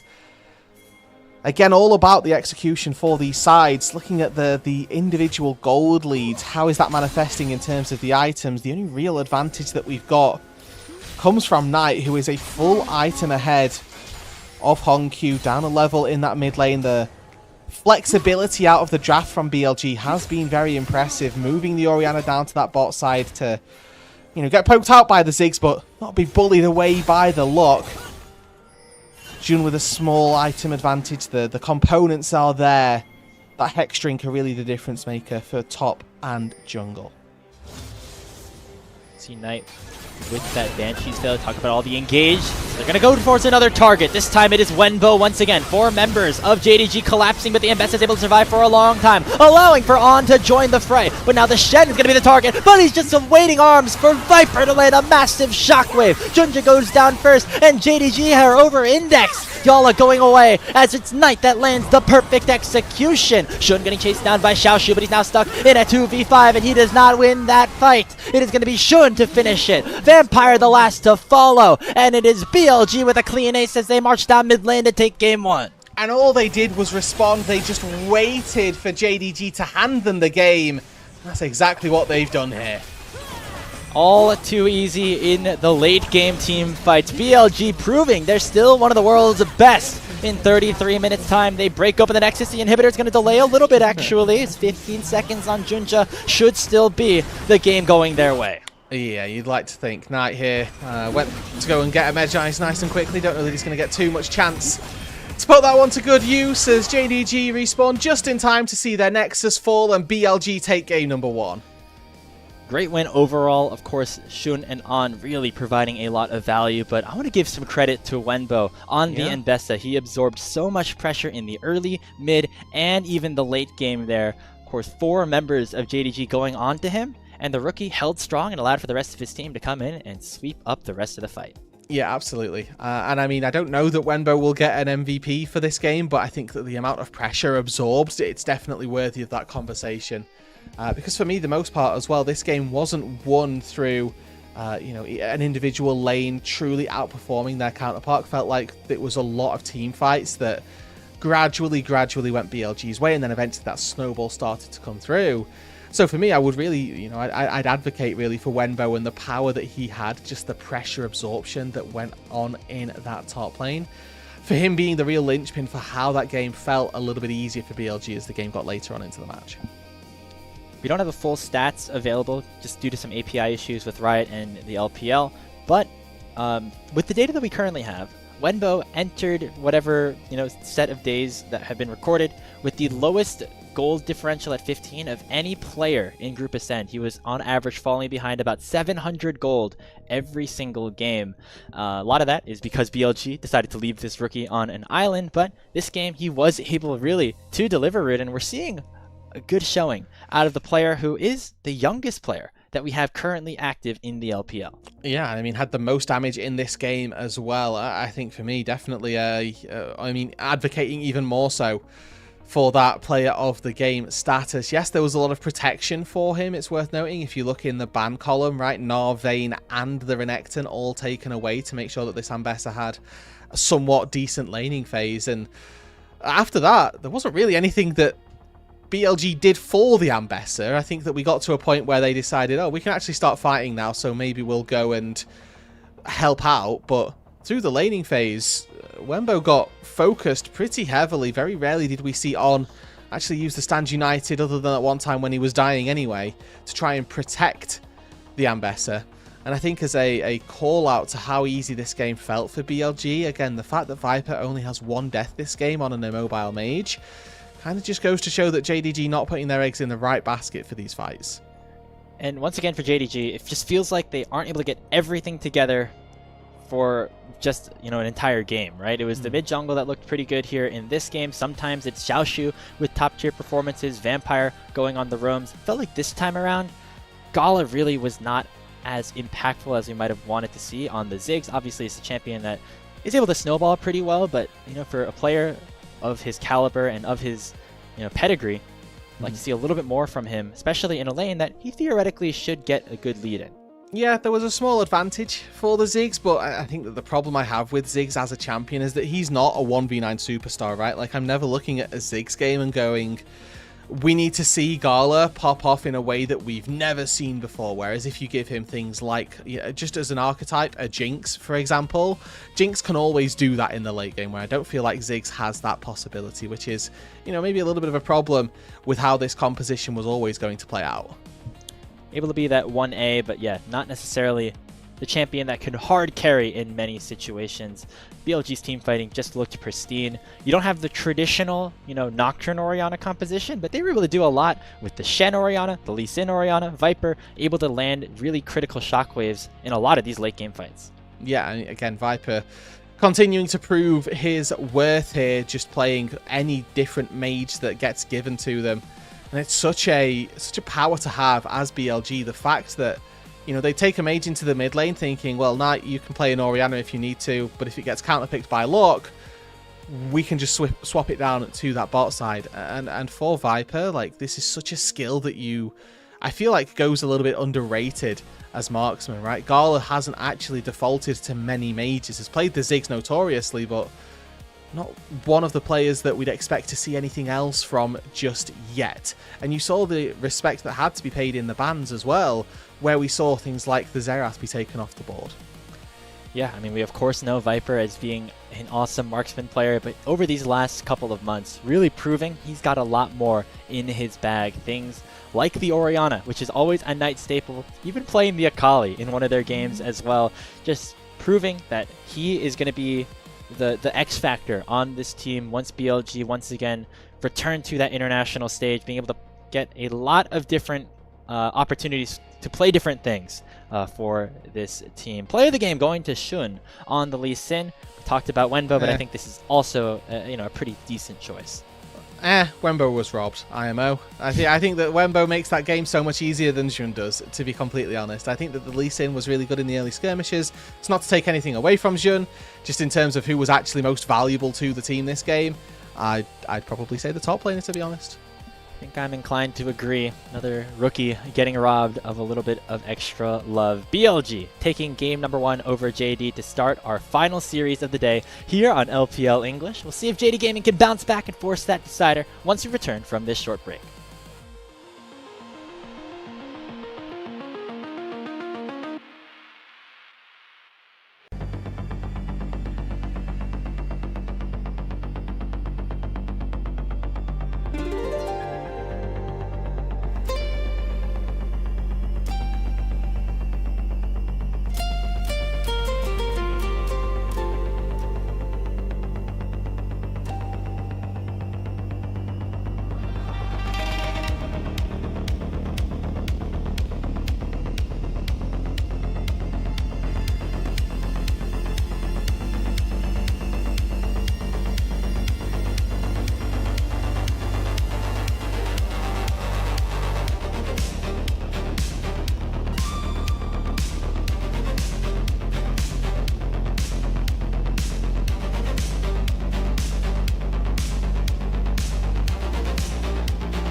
Welcome back to LPL English. We have Game 2 of JDG and BLG upcoming. BLG able to win pretty back and forth game, but overall one that they controlled. Grapes and Rooted here for the call of game number 2. Rude really felt like JD Gaming had an angle to get in there. They had Honkyu on the lock, have a very strong opening, but then BLG's team fighting late just really took over.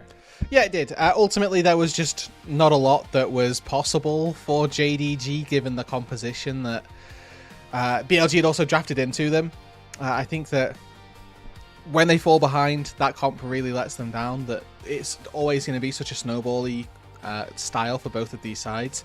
And then whoever gets that lead should just run away with things. Somehow JDG actually found one winning fight, but then BLG sort of righted those wrongs quite quickly and got their way through a win. I think the problem with this meta is that you're always going to give something to Knight that he's terrifying on if you have to ban so much of either support roams or top lane protection. So, yeah, we saw that. I think that the good thing with Fearless in this case is that actually we got rid of Knight's Orianna and Akali, and he only played one of them. So that is true. Hey, double whammy. Normally you take that away by picking one of those picks yourself. Yeah. This time now, you know, Viper did it to his own mid laner. How horrible of him to do that. How dare they? Speaking of Viper, though, really has been prevalent on those mages. This is a graphic that the LPL main broadcast ran in the opening to this series. All of the different plays, mages, I should say, that he's been able to play since MSI. And now we get to add another one, Orianna, to that list. Yeah, again, like just the flexibility that Viper has is such a skill and such a boost really for this BLG side. It allows them to be so flexible with those picks. I mean, 3 Casio games you can take a look at, even just like Avel'Koz and Vladimir are so off the wall that having that in the locker and it still be successful is a real boost to this BLG composition. And I think that for Viper, he's given himself another layer of how he's just a better mage or how he's just a better bot laner because he can play so much in that bot lane as well. I think a lot of people, when they saw this signing for Billy, Viper coming in place of Elk, you imagine that, you know, a player of this caliber, a former world champion, would come in and instantly be another strong side carry that BLG could play around. But that has not necessarily been the strategy with him at the helm.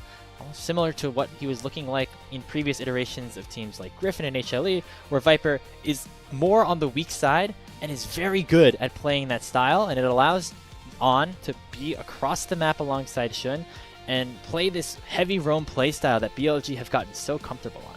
Yeah, and it's kind of strange, isn't it? Because we say that they will weak side Viper, they'll also weak side Wenbo. So where are they actually playing for? Well, it's making sure that they can play toward those bot sides, or rather to the mid lane and to the jungle role as well. I'm sorry, what is Diligentist teams? I'm guessing this is time spent as like years spent, or days rather, spent as a full roster without roster changes? That doesn't. Because 104 days? I don't know. Should be the same number of days across the board. We're gonna have to.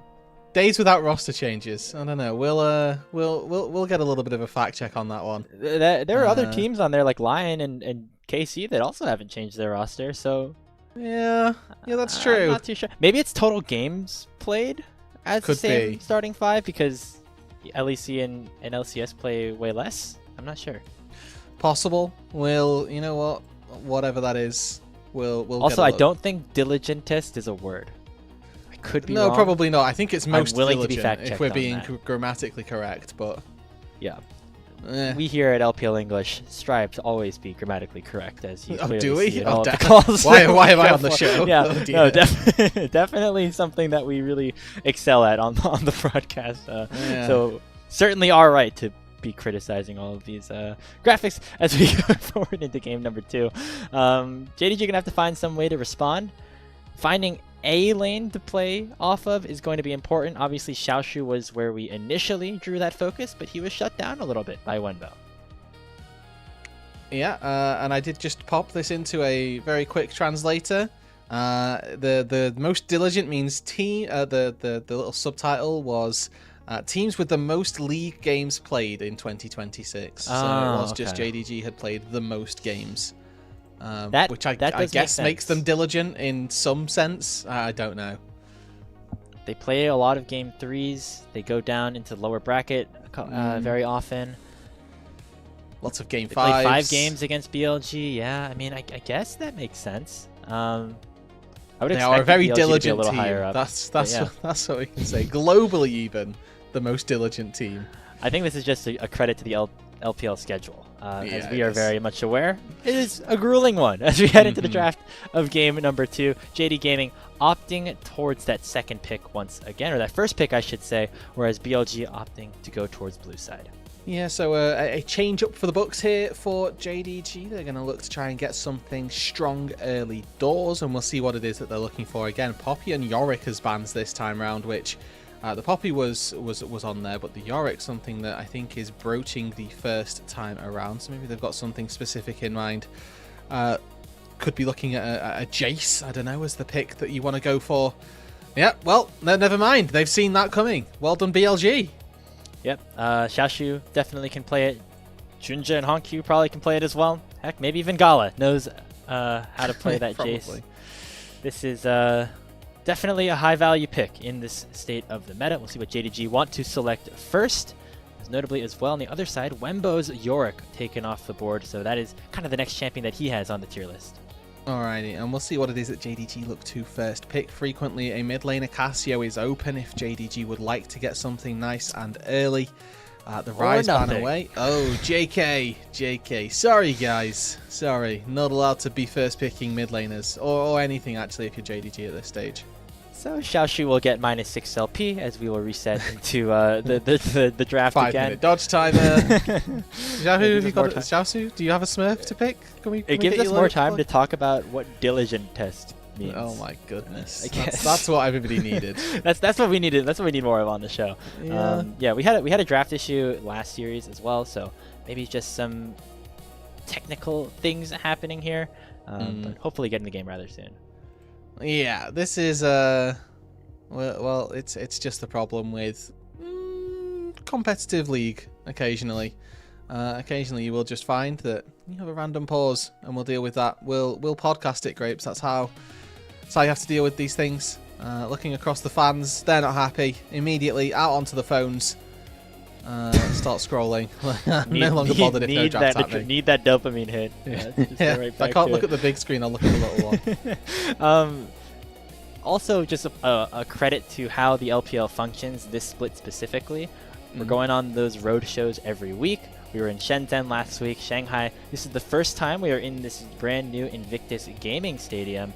So perhaps that is why we're seeing some of these delays. We're going to be in Beijing next week, as we alluded to last game. That is JD Gaming's home arena, so maybe they'll get a little bit more love over there. But, you know, something to kind of keep in mind is this is the only region in the world that has this sort of approach of getting to travel across the country as they can conduct their regular season. Yeah, and again, it'll be interesting to take a look at and see whether there are these problems for IG, looking at their game that they're playing tomorrow, LNG, their opponent. So if there are no tech issues for the IG game, I think we know quite why that's happening. Some sabotaging happening. Yeah, we will be... I shouldn't say these things, never mind. Getting some revenge on Gala for leaving them after last year. Truly, actually, yeah. We could have been so great. Never mind. It is unfortunate that NIP, IG, and then LNG all have home stadiums, and they're all in Group Nirvana, which means they get maximum like 1 or 2 series. Yeah, they play one a week, I think. Maybe there'll be one where they play 2. Not IG. They only play 1. That's tomorrow. So yeah. I think because it's a 5-week split, right? And Nirvana plays 6 games, so probably week 5 there'll be a nice double up where they get to play 2 games in a week. Yeah, it's funny. Like I'm sure IG planning the building of the stadium is like, we're gonna host a lot of our home games in this arena, and then the schedule comes out. Oh, we're in Group Nirvana. We only get 1 series. Not necessarily the best for stakeholders, but still IG. An exciting roster that we're going to follow throughout Group Nirvana here in Split 3. We're back to Pick Man. We can stop talking about economics and start talking about League of Legends, which I think we're a little bit more qualified to do. I definitely am. That's definitely more my wheelhouse. But again, looking at some of these first picks, I think the mid lane just stands out to me as where I would like to go if I were JDG. See if this time they lock in a champion or if we're going to get a 15-minute dodge timer this time around. Going to be the Nefiri, which has been one of the most powerful junglers in the meta. Junja going to get his hands on that. Yeah, interesting for me that they sort of go for this super early, respecting the fact that with so many junglers not actually banned, that they can just kind of take whichever one they want. They opt for the Nefiri. I know game number 1 was a sort of completely different take. The Cassio picked up by BLG, which would have been my money for which first pick they go for. Obviously responded with a Jarvan as well.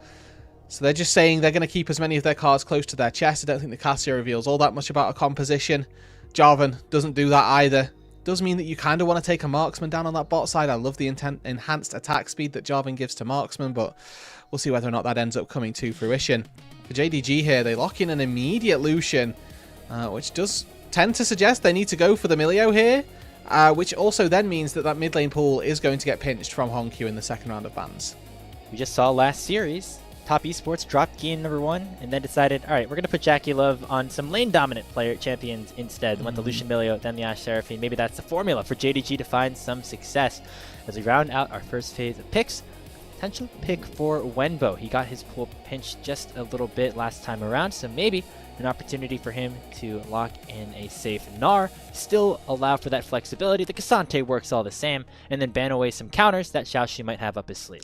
Yeah, I think that the Cassante is a little better here, because when you take the Gnar, you then have to ban away things like a Tristana, maybe even a Vayne on that top side. But the Cassante here, your bans can be slightly different.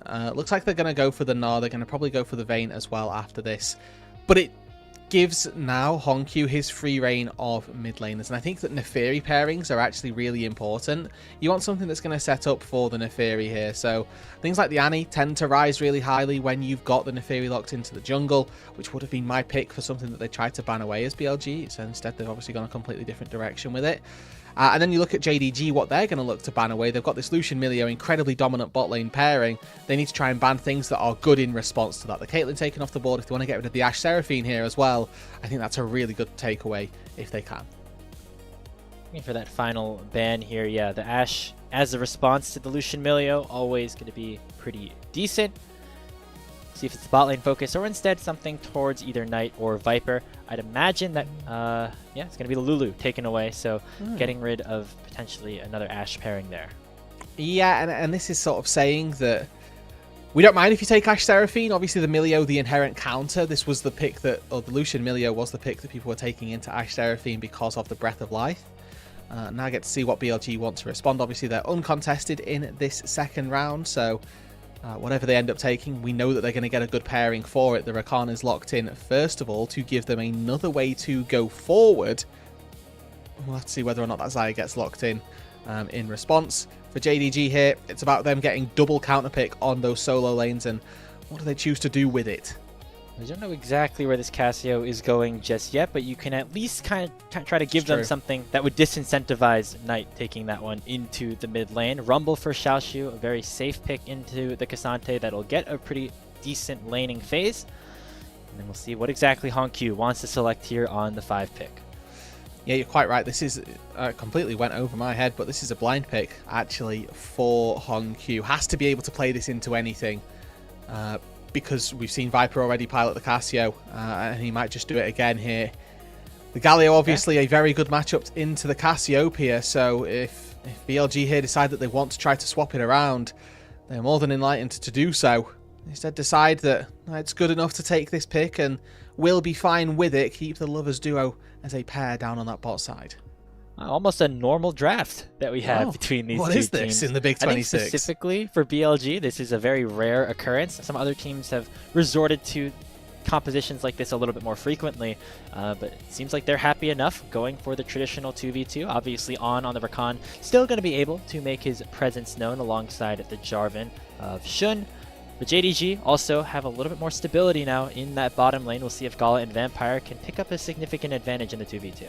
Yeah, I do wonder how JDG are going to look to start fights, because that's my main thing that stands out to me is, well, how do they actually do any of this? It doesn't feel like they've got any actual engage. Any of the engage that they do get is going to be very easily mitigated. They've got Cassio and then there's Xayah to try and play into, both of which very good champions at sort of kiting backwards. So do you think that JDG here are going to be in a little bit of trouble when it gets to these team fights? Second they step forward, they'll get hit by a Blade Caller, get hit by Cassio ulti, or slammed into a ult with Jarvan. So definitely some problems that could come their way if they don't navigate these team fights all that well. BLG had faced, of course, some adversity over their first few series, dropping games in each of their first 4 matchups. They then swept Team WE yesterday and are looking to do the same against the team that they took down in the grand finals of Split 1 back in Shanghai for game number 2 between BLG and JD Gaming.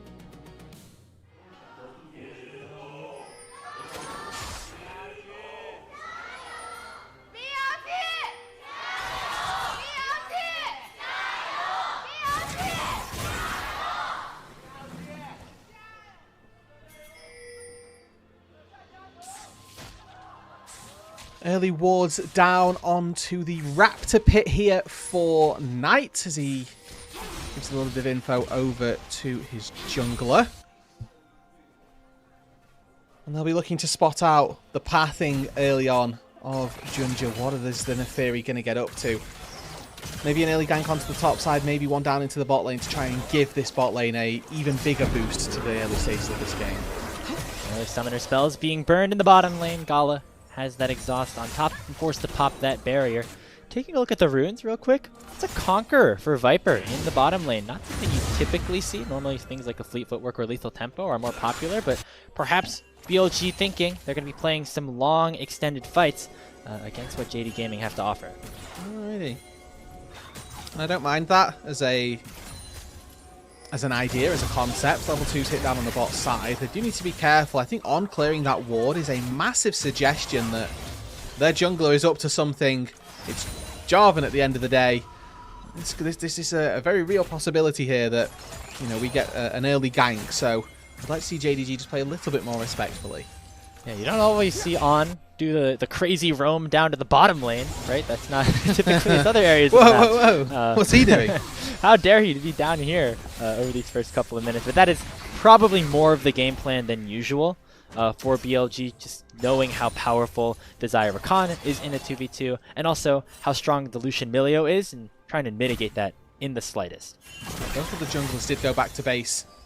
Pick up a long sword as well, so their skirmishes around wherever they go, doesn't look like they're going to be fighting over crabs this time, are both going to be that little bit more dangerous. But Junja was notably ahead of the pace here from Jun, as you know, they're both clearing at about the same speed now, so it doesn't particularly matter. The Neferi you would expect to be a little bit quicker than the Jarvan, but we'll be looking to get a little bit more active, looking for that first crab. As far as this game goes in terms of that scaling, give a slight edge over to BLG. Again, really think that JDG are going to struggle to start fights later on.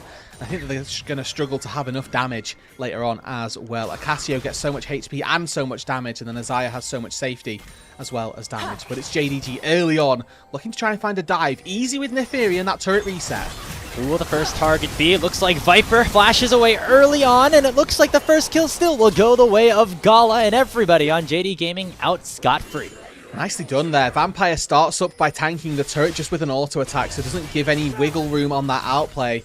And then as soon as the turret has started tanking, JDG unleash all of their damage. Take down Viper, who is going to lose out on the lion's share of this wave. Really give JDG a strong start in game number 2. And the snowballing all the more important now on JD's side, knowing that the scaling on the opposite end for Billy is rather strong. We also see a little bit of lead in the top side. For Wenbo, he gets that wave, or for Xiaoshu I should say, gets that wave crashed in, forces Wenbo to teleport back up. So JDG feeling very confident about their current state of things in this game. Swifty boots there for Xiaoshu as well, dodging out on the Untofu strikes. Going to be made that little bit easier as he moves into this lane now.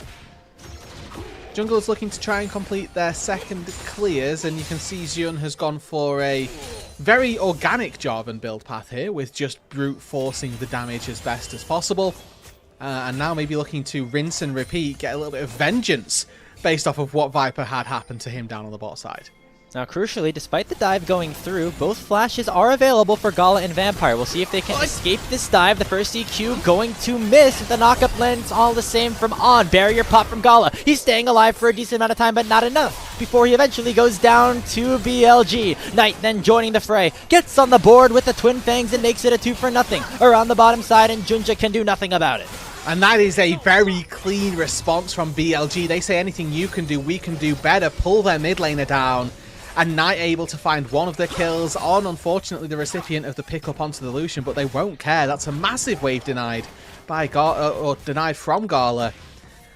And it catches up Viper, importantly. All of that early advantage that was accrued from the dive, now completely rendered useless. Yeah, so as soon as Viper lost a wave, Gala lost a little bit more, and also gave his 2 kills over, especially one over to Knight. So BLG evening up that gold lead. We have the dragon spawning, just that ocean drake, and it will be JDG to get there first, which shown on the top side of the map should not be an easy contest. I don't think they're going to be able to take this one easily, though. BLG have got Knight, who, with that catalyst, is very strong in this early stage of the game at the very least, but exhaust down onto Gala very early. On trying to bait out the relentless pursuit before going forward with that grand entrance.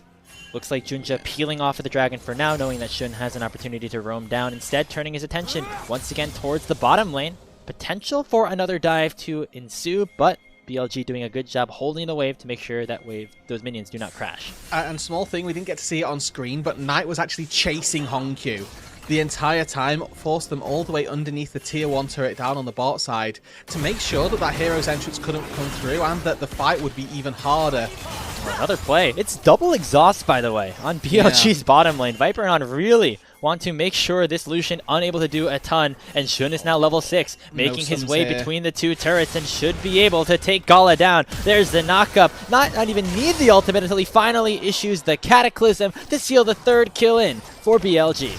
Yeah, Vampire, unfortunate timing there. He uses Summoner Spell Flash and Summoner Heal as the Relentless Pursuit takes Gala out of the range of both of said Summoner Spells. So it's a really big whiff there on the bot side, and it's Jun here in game number 2 who is making the game all about him.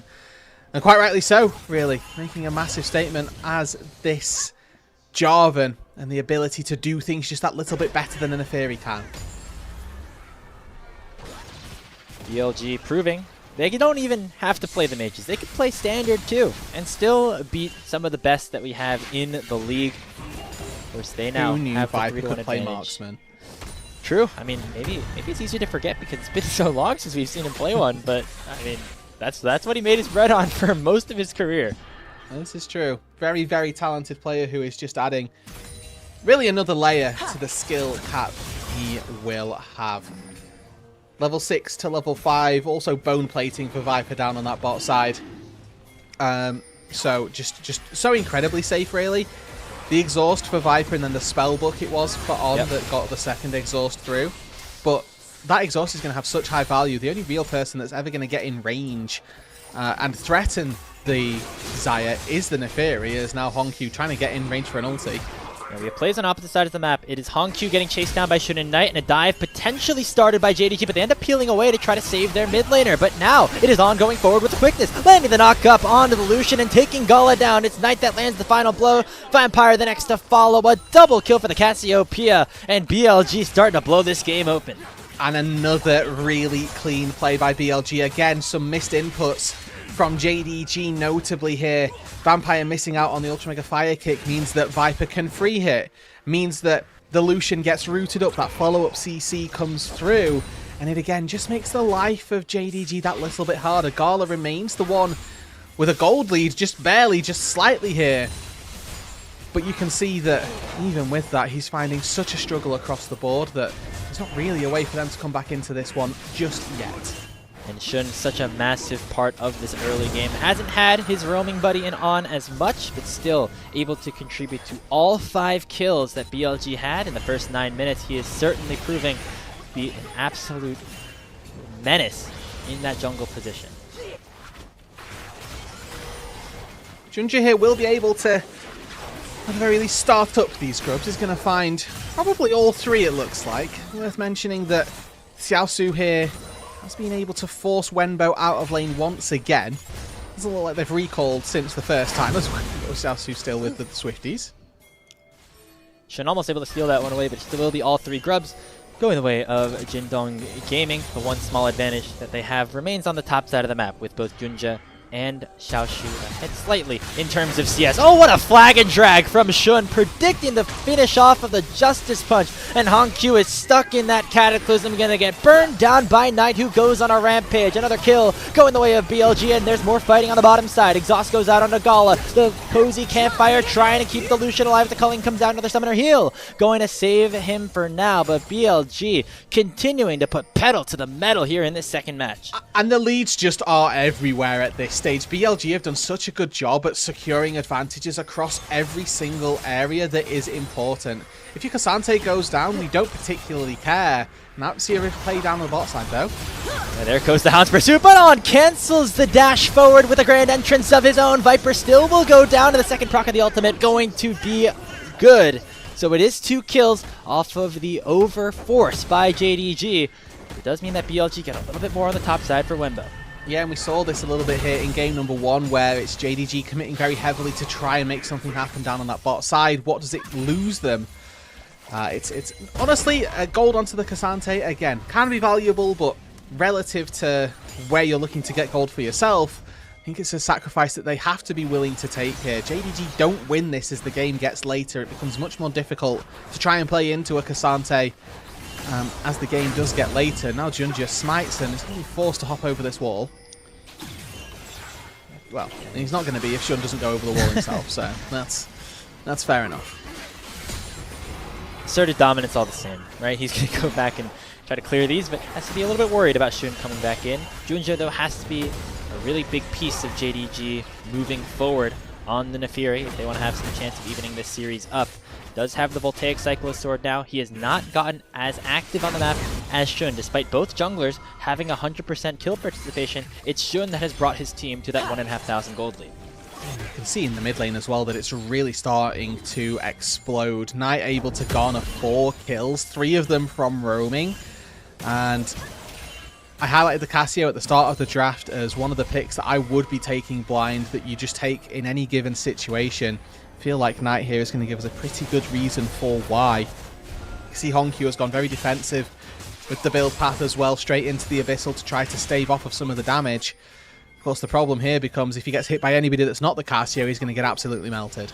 Yep, everybody else on BLG does a decent amount of physical damage. The Abyssal Mask also a buff towards Xiaoshu, who is playing that Rumble, and try to reduce some of that magic resist across the board.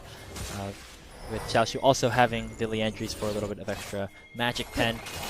So slightly hybrid item in a way for Hongq, but definitely going for a more defensive style against the likes of Knight and BLG.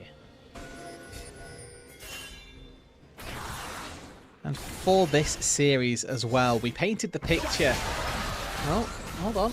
Never mind. Junja able to succeed on the hands check. We painted the picture that this was going to be a little bit of a top lane versus the world for JDG. Yeah, because right now the rest of the map not going so well for them. Gala caught in the Cataclysm, finally able to dash away. Now it's just the culling to try to take Shun a little bit lower. He's at about half HP, but looks like both of these players going to have to reset before the dragon that spawns in 40 seconds.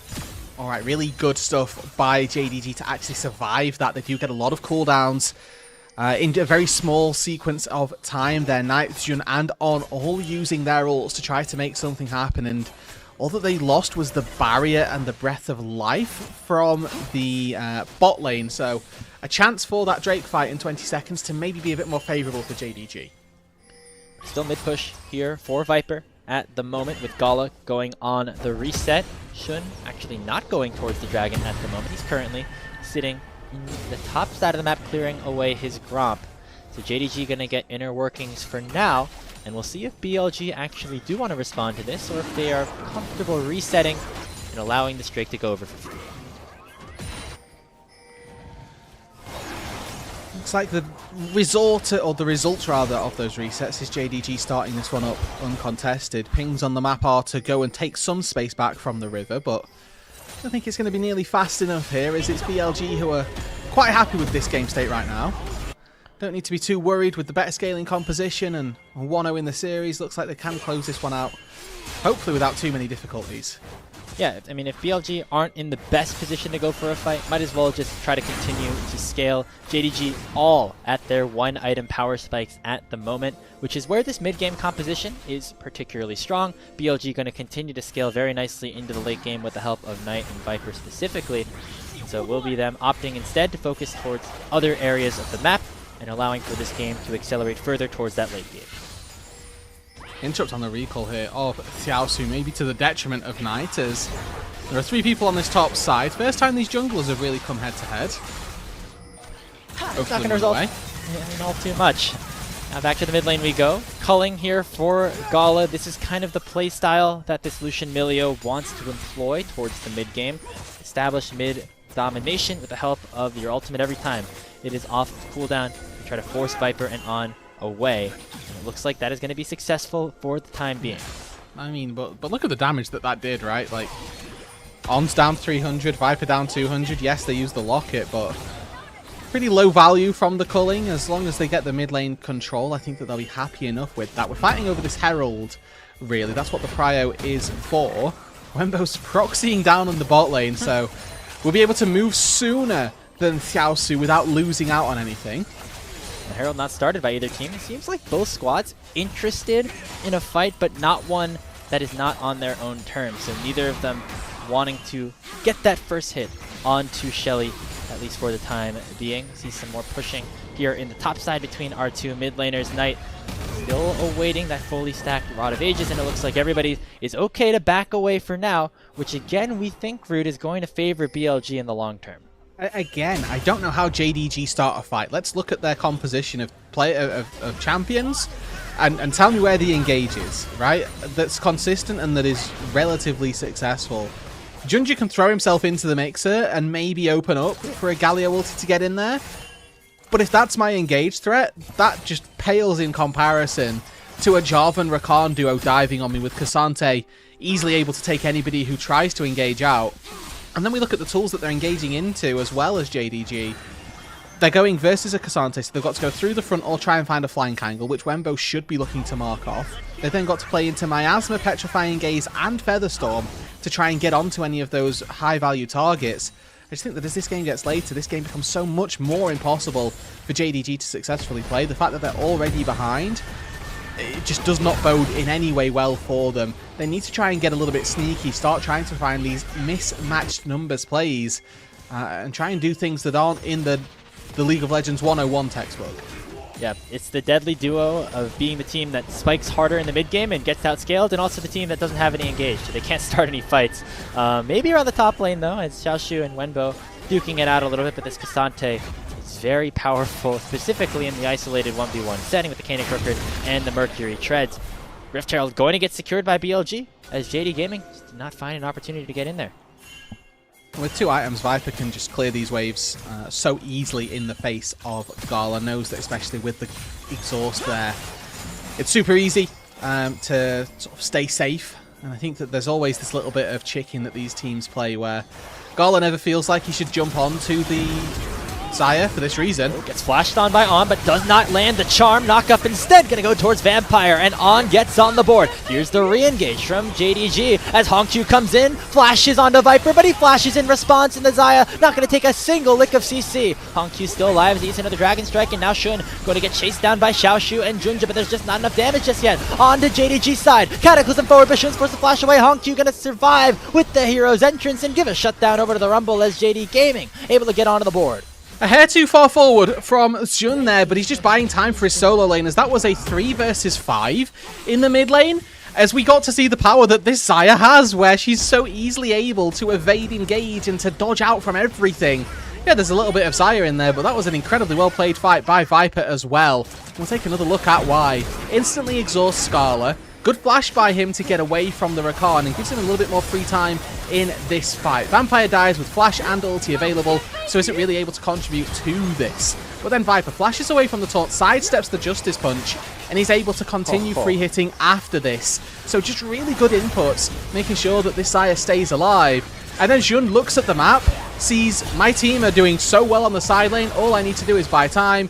I think it would have been fine just to throw a flag at them and deal with it, but turret went down on the top side for Knight. We saw that Wenbo found a turret in the bot lane as well. So it was just all really solid for BLG, and Jun maybe getting a little bit too overzealous.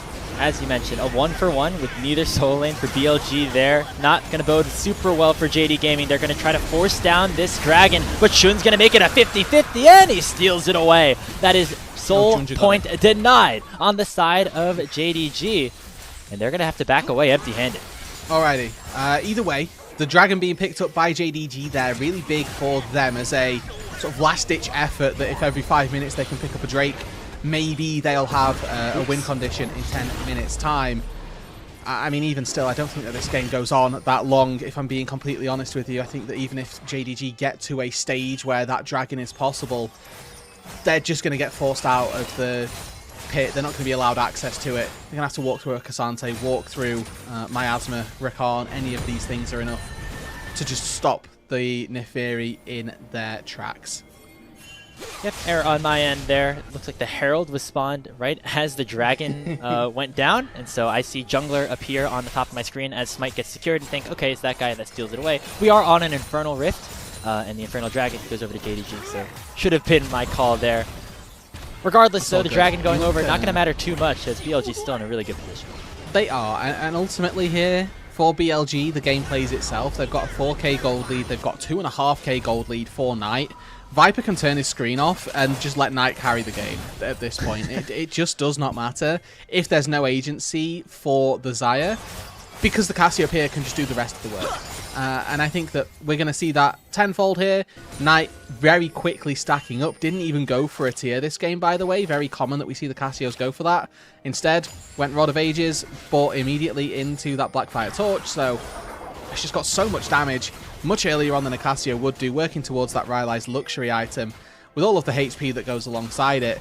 There's not enough damage without, or there's not enough reliable damage that can get to Knight that will take him down.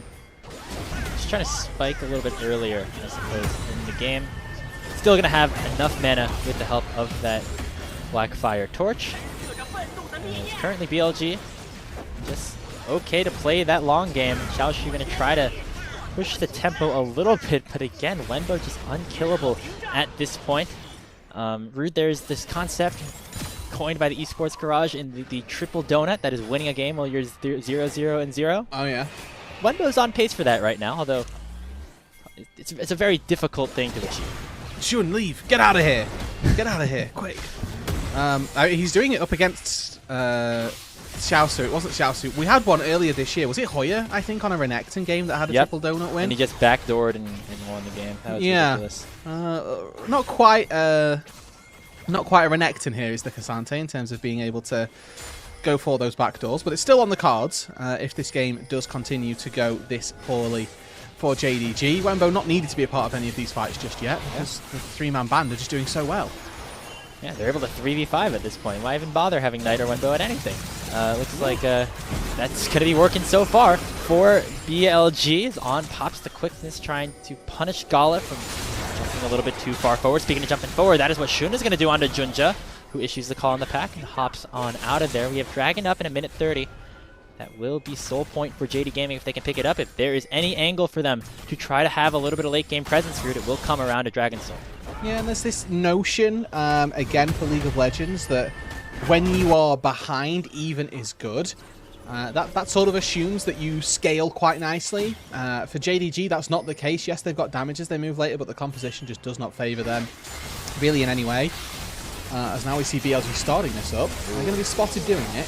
They take this very quickly, though. There's a Cassio and a Xayah, and they both have 2+ items. The Baron getting ticked down to 5k HP, and Junja unable to get even close to the pit. The Winds of War, all a futile effort to try to secure that Baron buff, so BLG get it for free. They'll be wearing that purple for the next 3 minutes.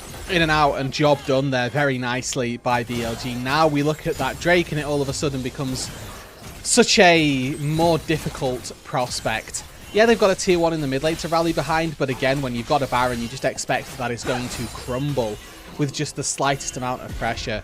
Wenbo can move out of that bot lane. He's just going to walk up, show face, and you'd expect this turret just to fall over.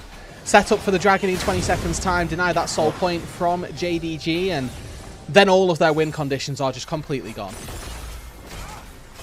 And JDG again, without a source of primary engage, very difficult to try to stop Sitting this and Baron push watching. coming through. Instead, it's going to be on, looking for Junja, who once again is able to escape that quickness. Looks like the Rakan not going to be too upset with that, though, as his team has waves pushing both mid and bottom with that Dragon up for them to take whenever they so please. Crystal Embracer's going to make this an easy take of the tier 2. Now they will turn their sights towards that Infernal Drake. Okay, so in this game right now, the most interesting statistic is top proximity. How close to the team is Wembo at any given point? Is he going to get involved in a kill, or will we see the triple donut? That's what we're most invested in. BLG look highly likely to secure a win, as they might get a TP in from said Wembo. They're trying to punish Knight here as Hongq goes in with a teleport. Oh, the Justice Punch still connecting, even though Knight flashes away. Wenbo coming in, looking to make an impact now in a full-on 5v5 team fight. He's going to get collapsed upon here by 5 members of JDG, but Hongq's able to flash away. Oh, the Flag and Drag is denied, but Hongq still will go down all the same as Viper gets on the board. And On has the quickness right back up, and it's going to result in even more blood being shed in BLG's favor. It's a 2-0 with Baron buff still in their hands and Gala down for the next 35 seconds. It took 26 minutes and Cassante reaching level 17, but eventually Wenbo was able to contribute to only one of the 2 kills that actually happened there. 0-0-1, not nearly as impressive for the BLG top laner. But they will secure this bot lane inhibitor with the Baron at their backs as well. Another 40 seconds on that. You can see a good push in the mid lane coming through from Shun. Time to re-engage though. Remember, Knight has no flash and Junja's jumping on top of him. The second Darkened Dagger going to pick up a big shutdown on the Nefiri, and Wenbo might go down next. On here to try to disengage, and Viper still is here. Xiaoshu overheated, looking to flash on top of the Xayah, but he will not find the kill. It is once again Viper getting another into the kill column, and Xiaoshu now down for the count. So Xiaoshu there giving his life to sort of bring Jun over. It keeps their mid lane a little bit more healthy. I think if BLG were allowed to walk away from that, they'd probably take the inhibitor turret, so this is overall not too awful by JDG. But again, this is just a massively deep commit by the Jingdong squad that they just don't have the damage, the capability to actually go for. Wembo comes in and zones away the entire 3-man band of JDG that were looking to follow up on that equalizer. And then Shun, not actually able to get fully in there.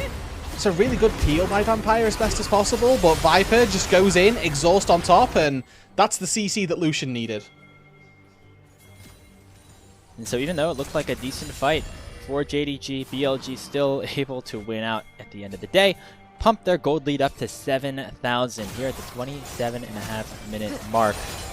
JD Gaming again, not really in a great position to try to even this series up. Still gonna have to be around this top side. Junja still deathless somehow in this game, although that might not be for long, as he gets targeted once again by Viper and On. The Nefiri now at 3 items. Xiaoshu nearing his 3rd as well.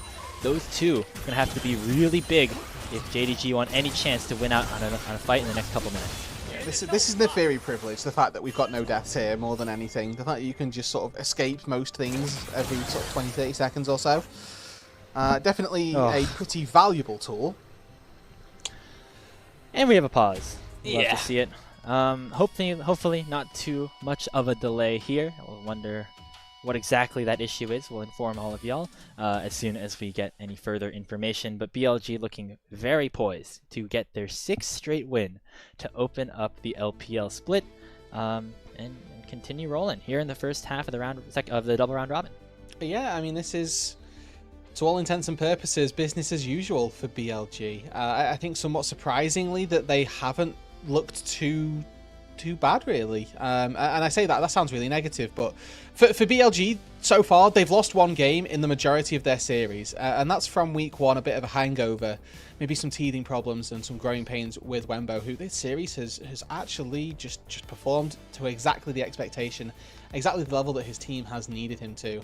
On the Ambassador in game number 1, I think completely robbed of the player of the game, was a massive pressure sponge, did a really good job, and he's done the same thing here in game number 2, where there's been a lot of focus from Xiaoshu to try and find an advantage, and Wembo's just not giving it to them. So I think that for BLG and Wenbo in particular, this is a real highlight for him, and he should be happy with the performance that he's put on. As for BLG as a whole, they can be very happy with the stability that they're looking to amount in week number 2. Yeah, I mean, this is yet another instance. We have had in back-to-back splits a rookie top laner going in to replace an established veteran. It was Zoyan in for top esports, Wenbo now here for BLG. Each has had significant impacts, although maybe in slightly different ways. BLG still, of course, have been waiting. We are potentially hoping to see him in our next series that we have for BLG. Both these teams will face off against top esports next. JDG tomorrow, BLG next Friday. The rumors say that this might be one of Wenbo's last series with the starting 5, but it has been a very impressive tenure so far. Yeah, and even if that is the case, this is a really good chance to show yourself to other teams. Not every team is succeeding. If you want to play in Tier 1 in the LPL, performing well on BLG is a good way to get noticed. And even if you fit a certain archetype of just playing Ambessa and going even, playing Cassante and not getting rolled by a Rumble, that's good enough for some teams, and they will more than happily take that.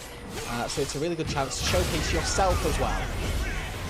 Now BLG looking to try to push the tempo once again, as Xiaoshu will easily get taken down. Does a decent amount of damage to Shun though, still has the Guardian Angel intact, and that means that BLG still in a tremendous position. They don't have the Baron buff, they don't have a Dragon to take, so that means that they can just continue to siege at their own will with a tier 3 tower in the mid lane like the next target. And they're doing it without Baron here, so all they need to do is just control that top side and then retreat back to said objective. JDG realized how quickly this team can do it.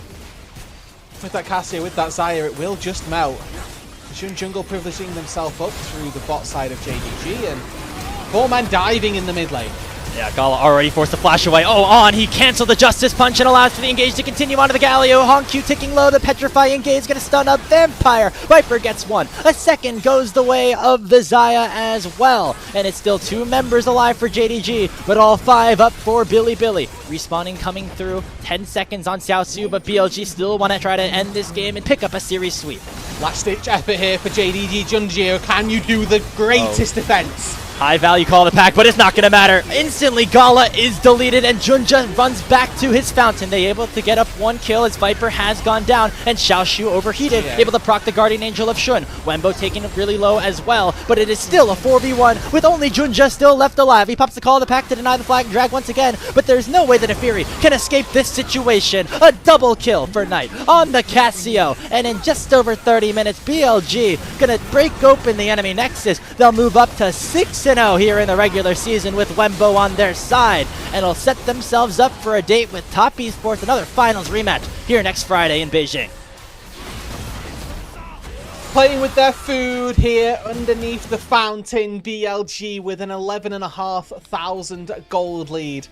As that series came to a close, we're more than confident throughout that series to secure themselves what is a 6th straight matchup. Starting to look a lot more consistent here, this BLG side. One of the problems that I had coming from week number 1 was that occasionally they'd drop a game, occasionally they'd drop fights. In this series, they only really had one shaky look. They had one in game number 1 where they got a little bit caught out. But outside of that, this was a clean series back to front from BLG. And it seems like BLG getting even stronger than they even were at the start of this split. Looking more and more comfortable with Wenbo at the helm. 2nd straight sweep that BLG have had. Of course, the first 4 of those being best 2-1s, I should say. And both of them have come up against opponents that have given BLG trouble earlier in the year. It was JD Gaming that took them to 5 in the Split 1 playoffs, and it was WE who took them down entirely in the Split 2 playoffs. BLG end up sweeping both of them and really maintaining their status as the best team in the LPL. Yeah, and obviously for JDG, and more specifically I think for Xiaoshu, this is a little bit of a highlight of what they were able to, or what we're looking at for this JDG composition. I think versus Wenbo, the majority of that game number 2 did have a gold lead, did look like they were performing well enough, but not actually able to find a meaningful advantage, not able to translate that onto the map. Shows either how stalwart Wenbo was on that top side, or the growth that we still need to see from Xiaoshu to be able to impart that power onto the rest of the map. Yeah, you'd think that, you know, against another former BLG junior top laner like Keshi was, Xiaoshu could have had another good opportunity to make an impact on that top side, but Wembo doing a great job to deny any of it. And allowing for BLG to pick up a win rather handily. You need to win at least one lane if you want to have a chance back into this series. We thought that JDG could have had that for Xiaosu, but instead he will have to reset. And JD Gaming, all of a sudden at 1-3, have a very important series tomorrow against Top Esports to try to make sure they don't fall down to an even worse record at the end of week 2. Yeah, and that's obviously not an easy series by any means. So expectation going into that one, a little bit up in the air. Probably the Top Esports come out as favourites, but we'll see. Top Esports again, just a completely different beast when they're playing domestically versus internationally, and feel like they always seem to show up for the regular season, and we'll see if they can do it against JDG tomorrow. Yep, haven't necessarily been all the way there just yet, but it was a promising start for them after taking down LGD 2-1 earlier today. Believe we have our updated standings that we can take a look at as we wait for our end of day roll. Still BLG at the top at 6-0, and all of a sudden JDG started making things look like a top half, bottom half situation in terms of the standings. Yeah, maybe a little bit against the run of play.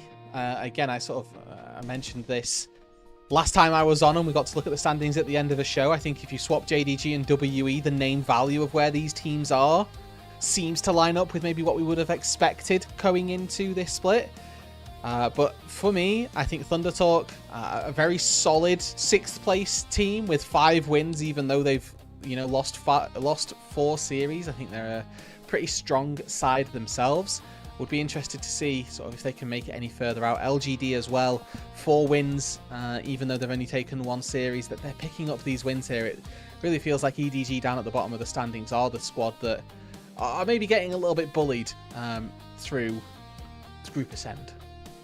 And perhaps slightly misleading for JDG just in terms of their strength of schedule. Sure, they face off against Top Esports tomorrow, but next week they round out the first round robin with games against both LGD and Edward Gaming, who currently find themselves at 7th and 8th. So still opportunities for JDG to bounce back, get themselves back into a decent position entering the second half of the regular season, but they certainly have some work to be done.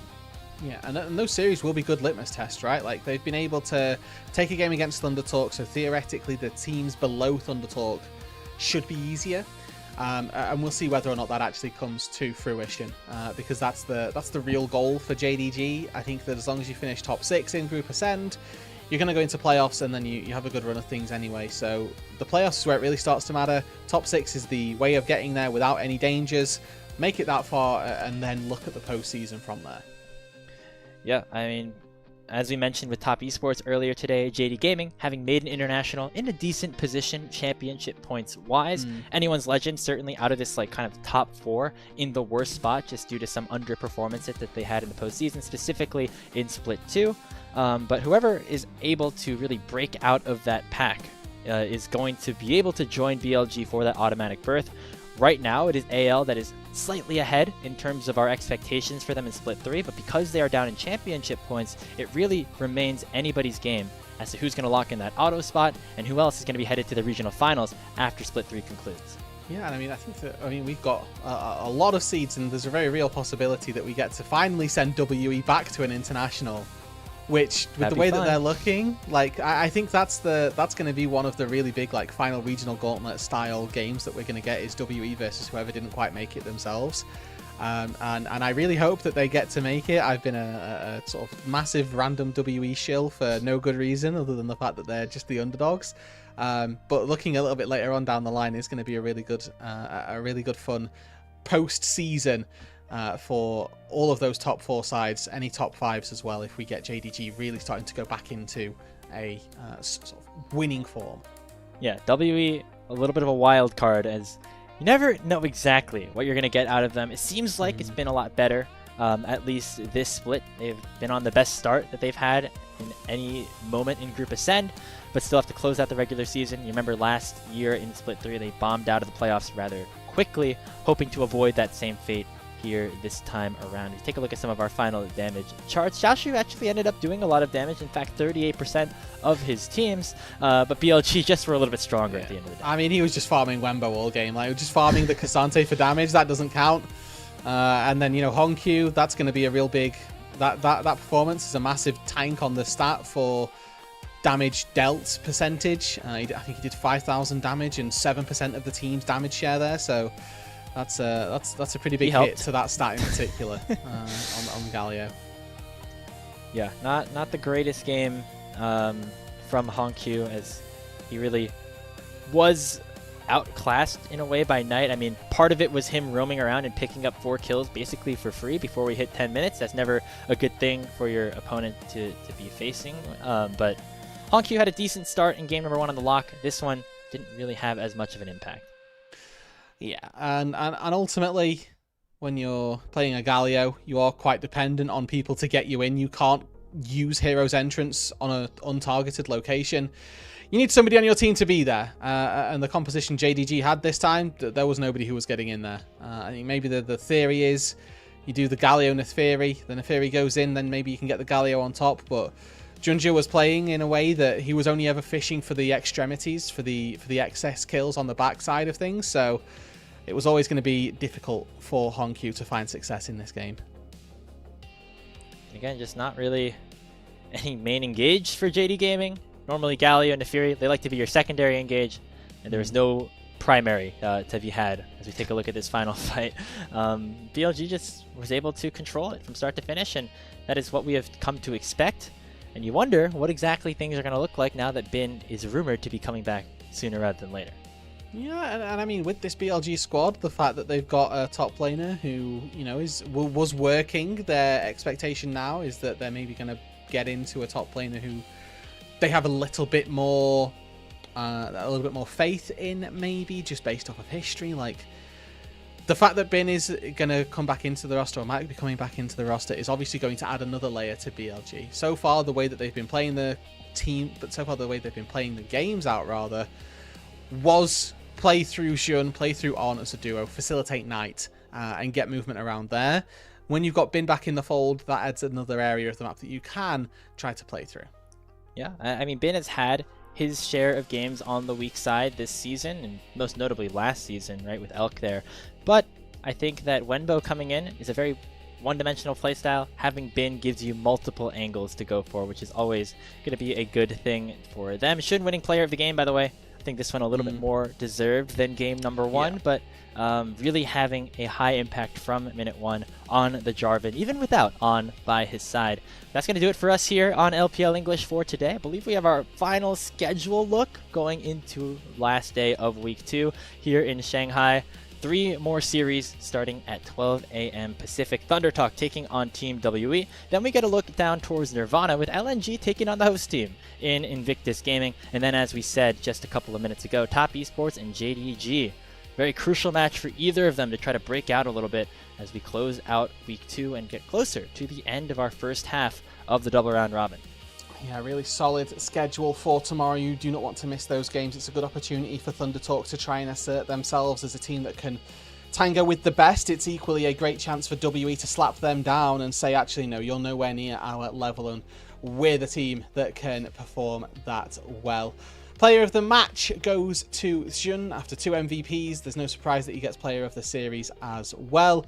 I do think that kill participation is a fake stat on Jarvan, but nevertheless, he got 100% in game number 1 or game number 2, so able to come away with a nice and high KP and importantly a 16 KDA. Throw down that flag, just start racking in the cash. That's how it goes here on that J4 for Shun. Still a very high impact regardless in this series as he sends JD Gaming down to 1-3, his former team from 2025. Before we head out here on LPL English, we want to give a big shout out to our Elite Coffee supporters, Aaron Soup, Mung Gelati, and Andrea Duran. Their pledged financial contributions help level up the broadcast and give back to the cast and crew who strive to give you an English LPL product every day. Big shout out to all of our casters here today, Mazel and Alk for Series 1, Bloxer for Series 2, and then you heard it here for Series 3, and Shivam on production behind the keys, making us look good the entire time. Mods and Socials team, of course, as well, contributing, and all of you watching at home. On behalf of us here at LPL English, my name is Grapes. Final score here of our last series of the day is BLG taking that 2-0 win over Jin Dong Gaming. We'll see you all tomorrow for the final day of week 2 of Split 3 in the LPL.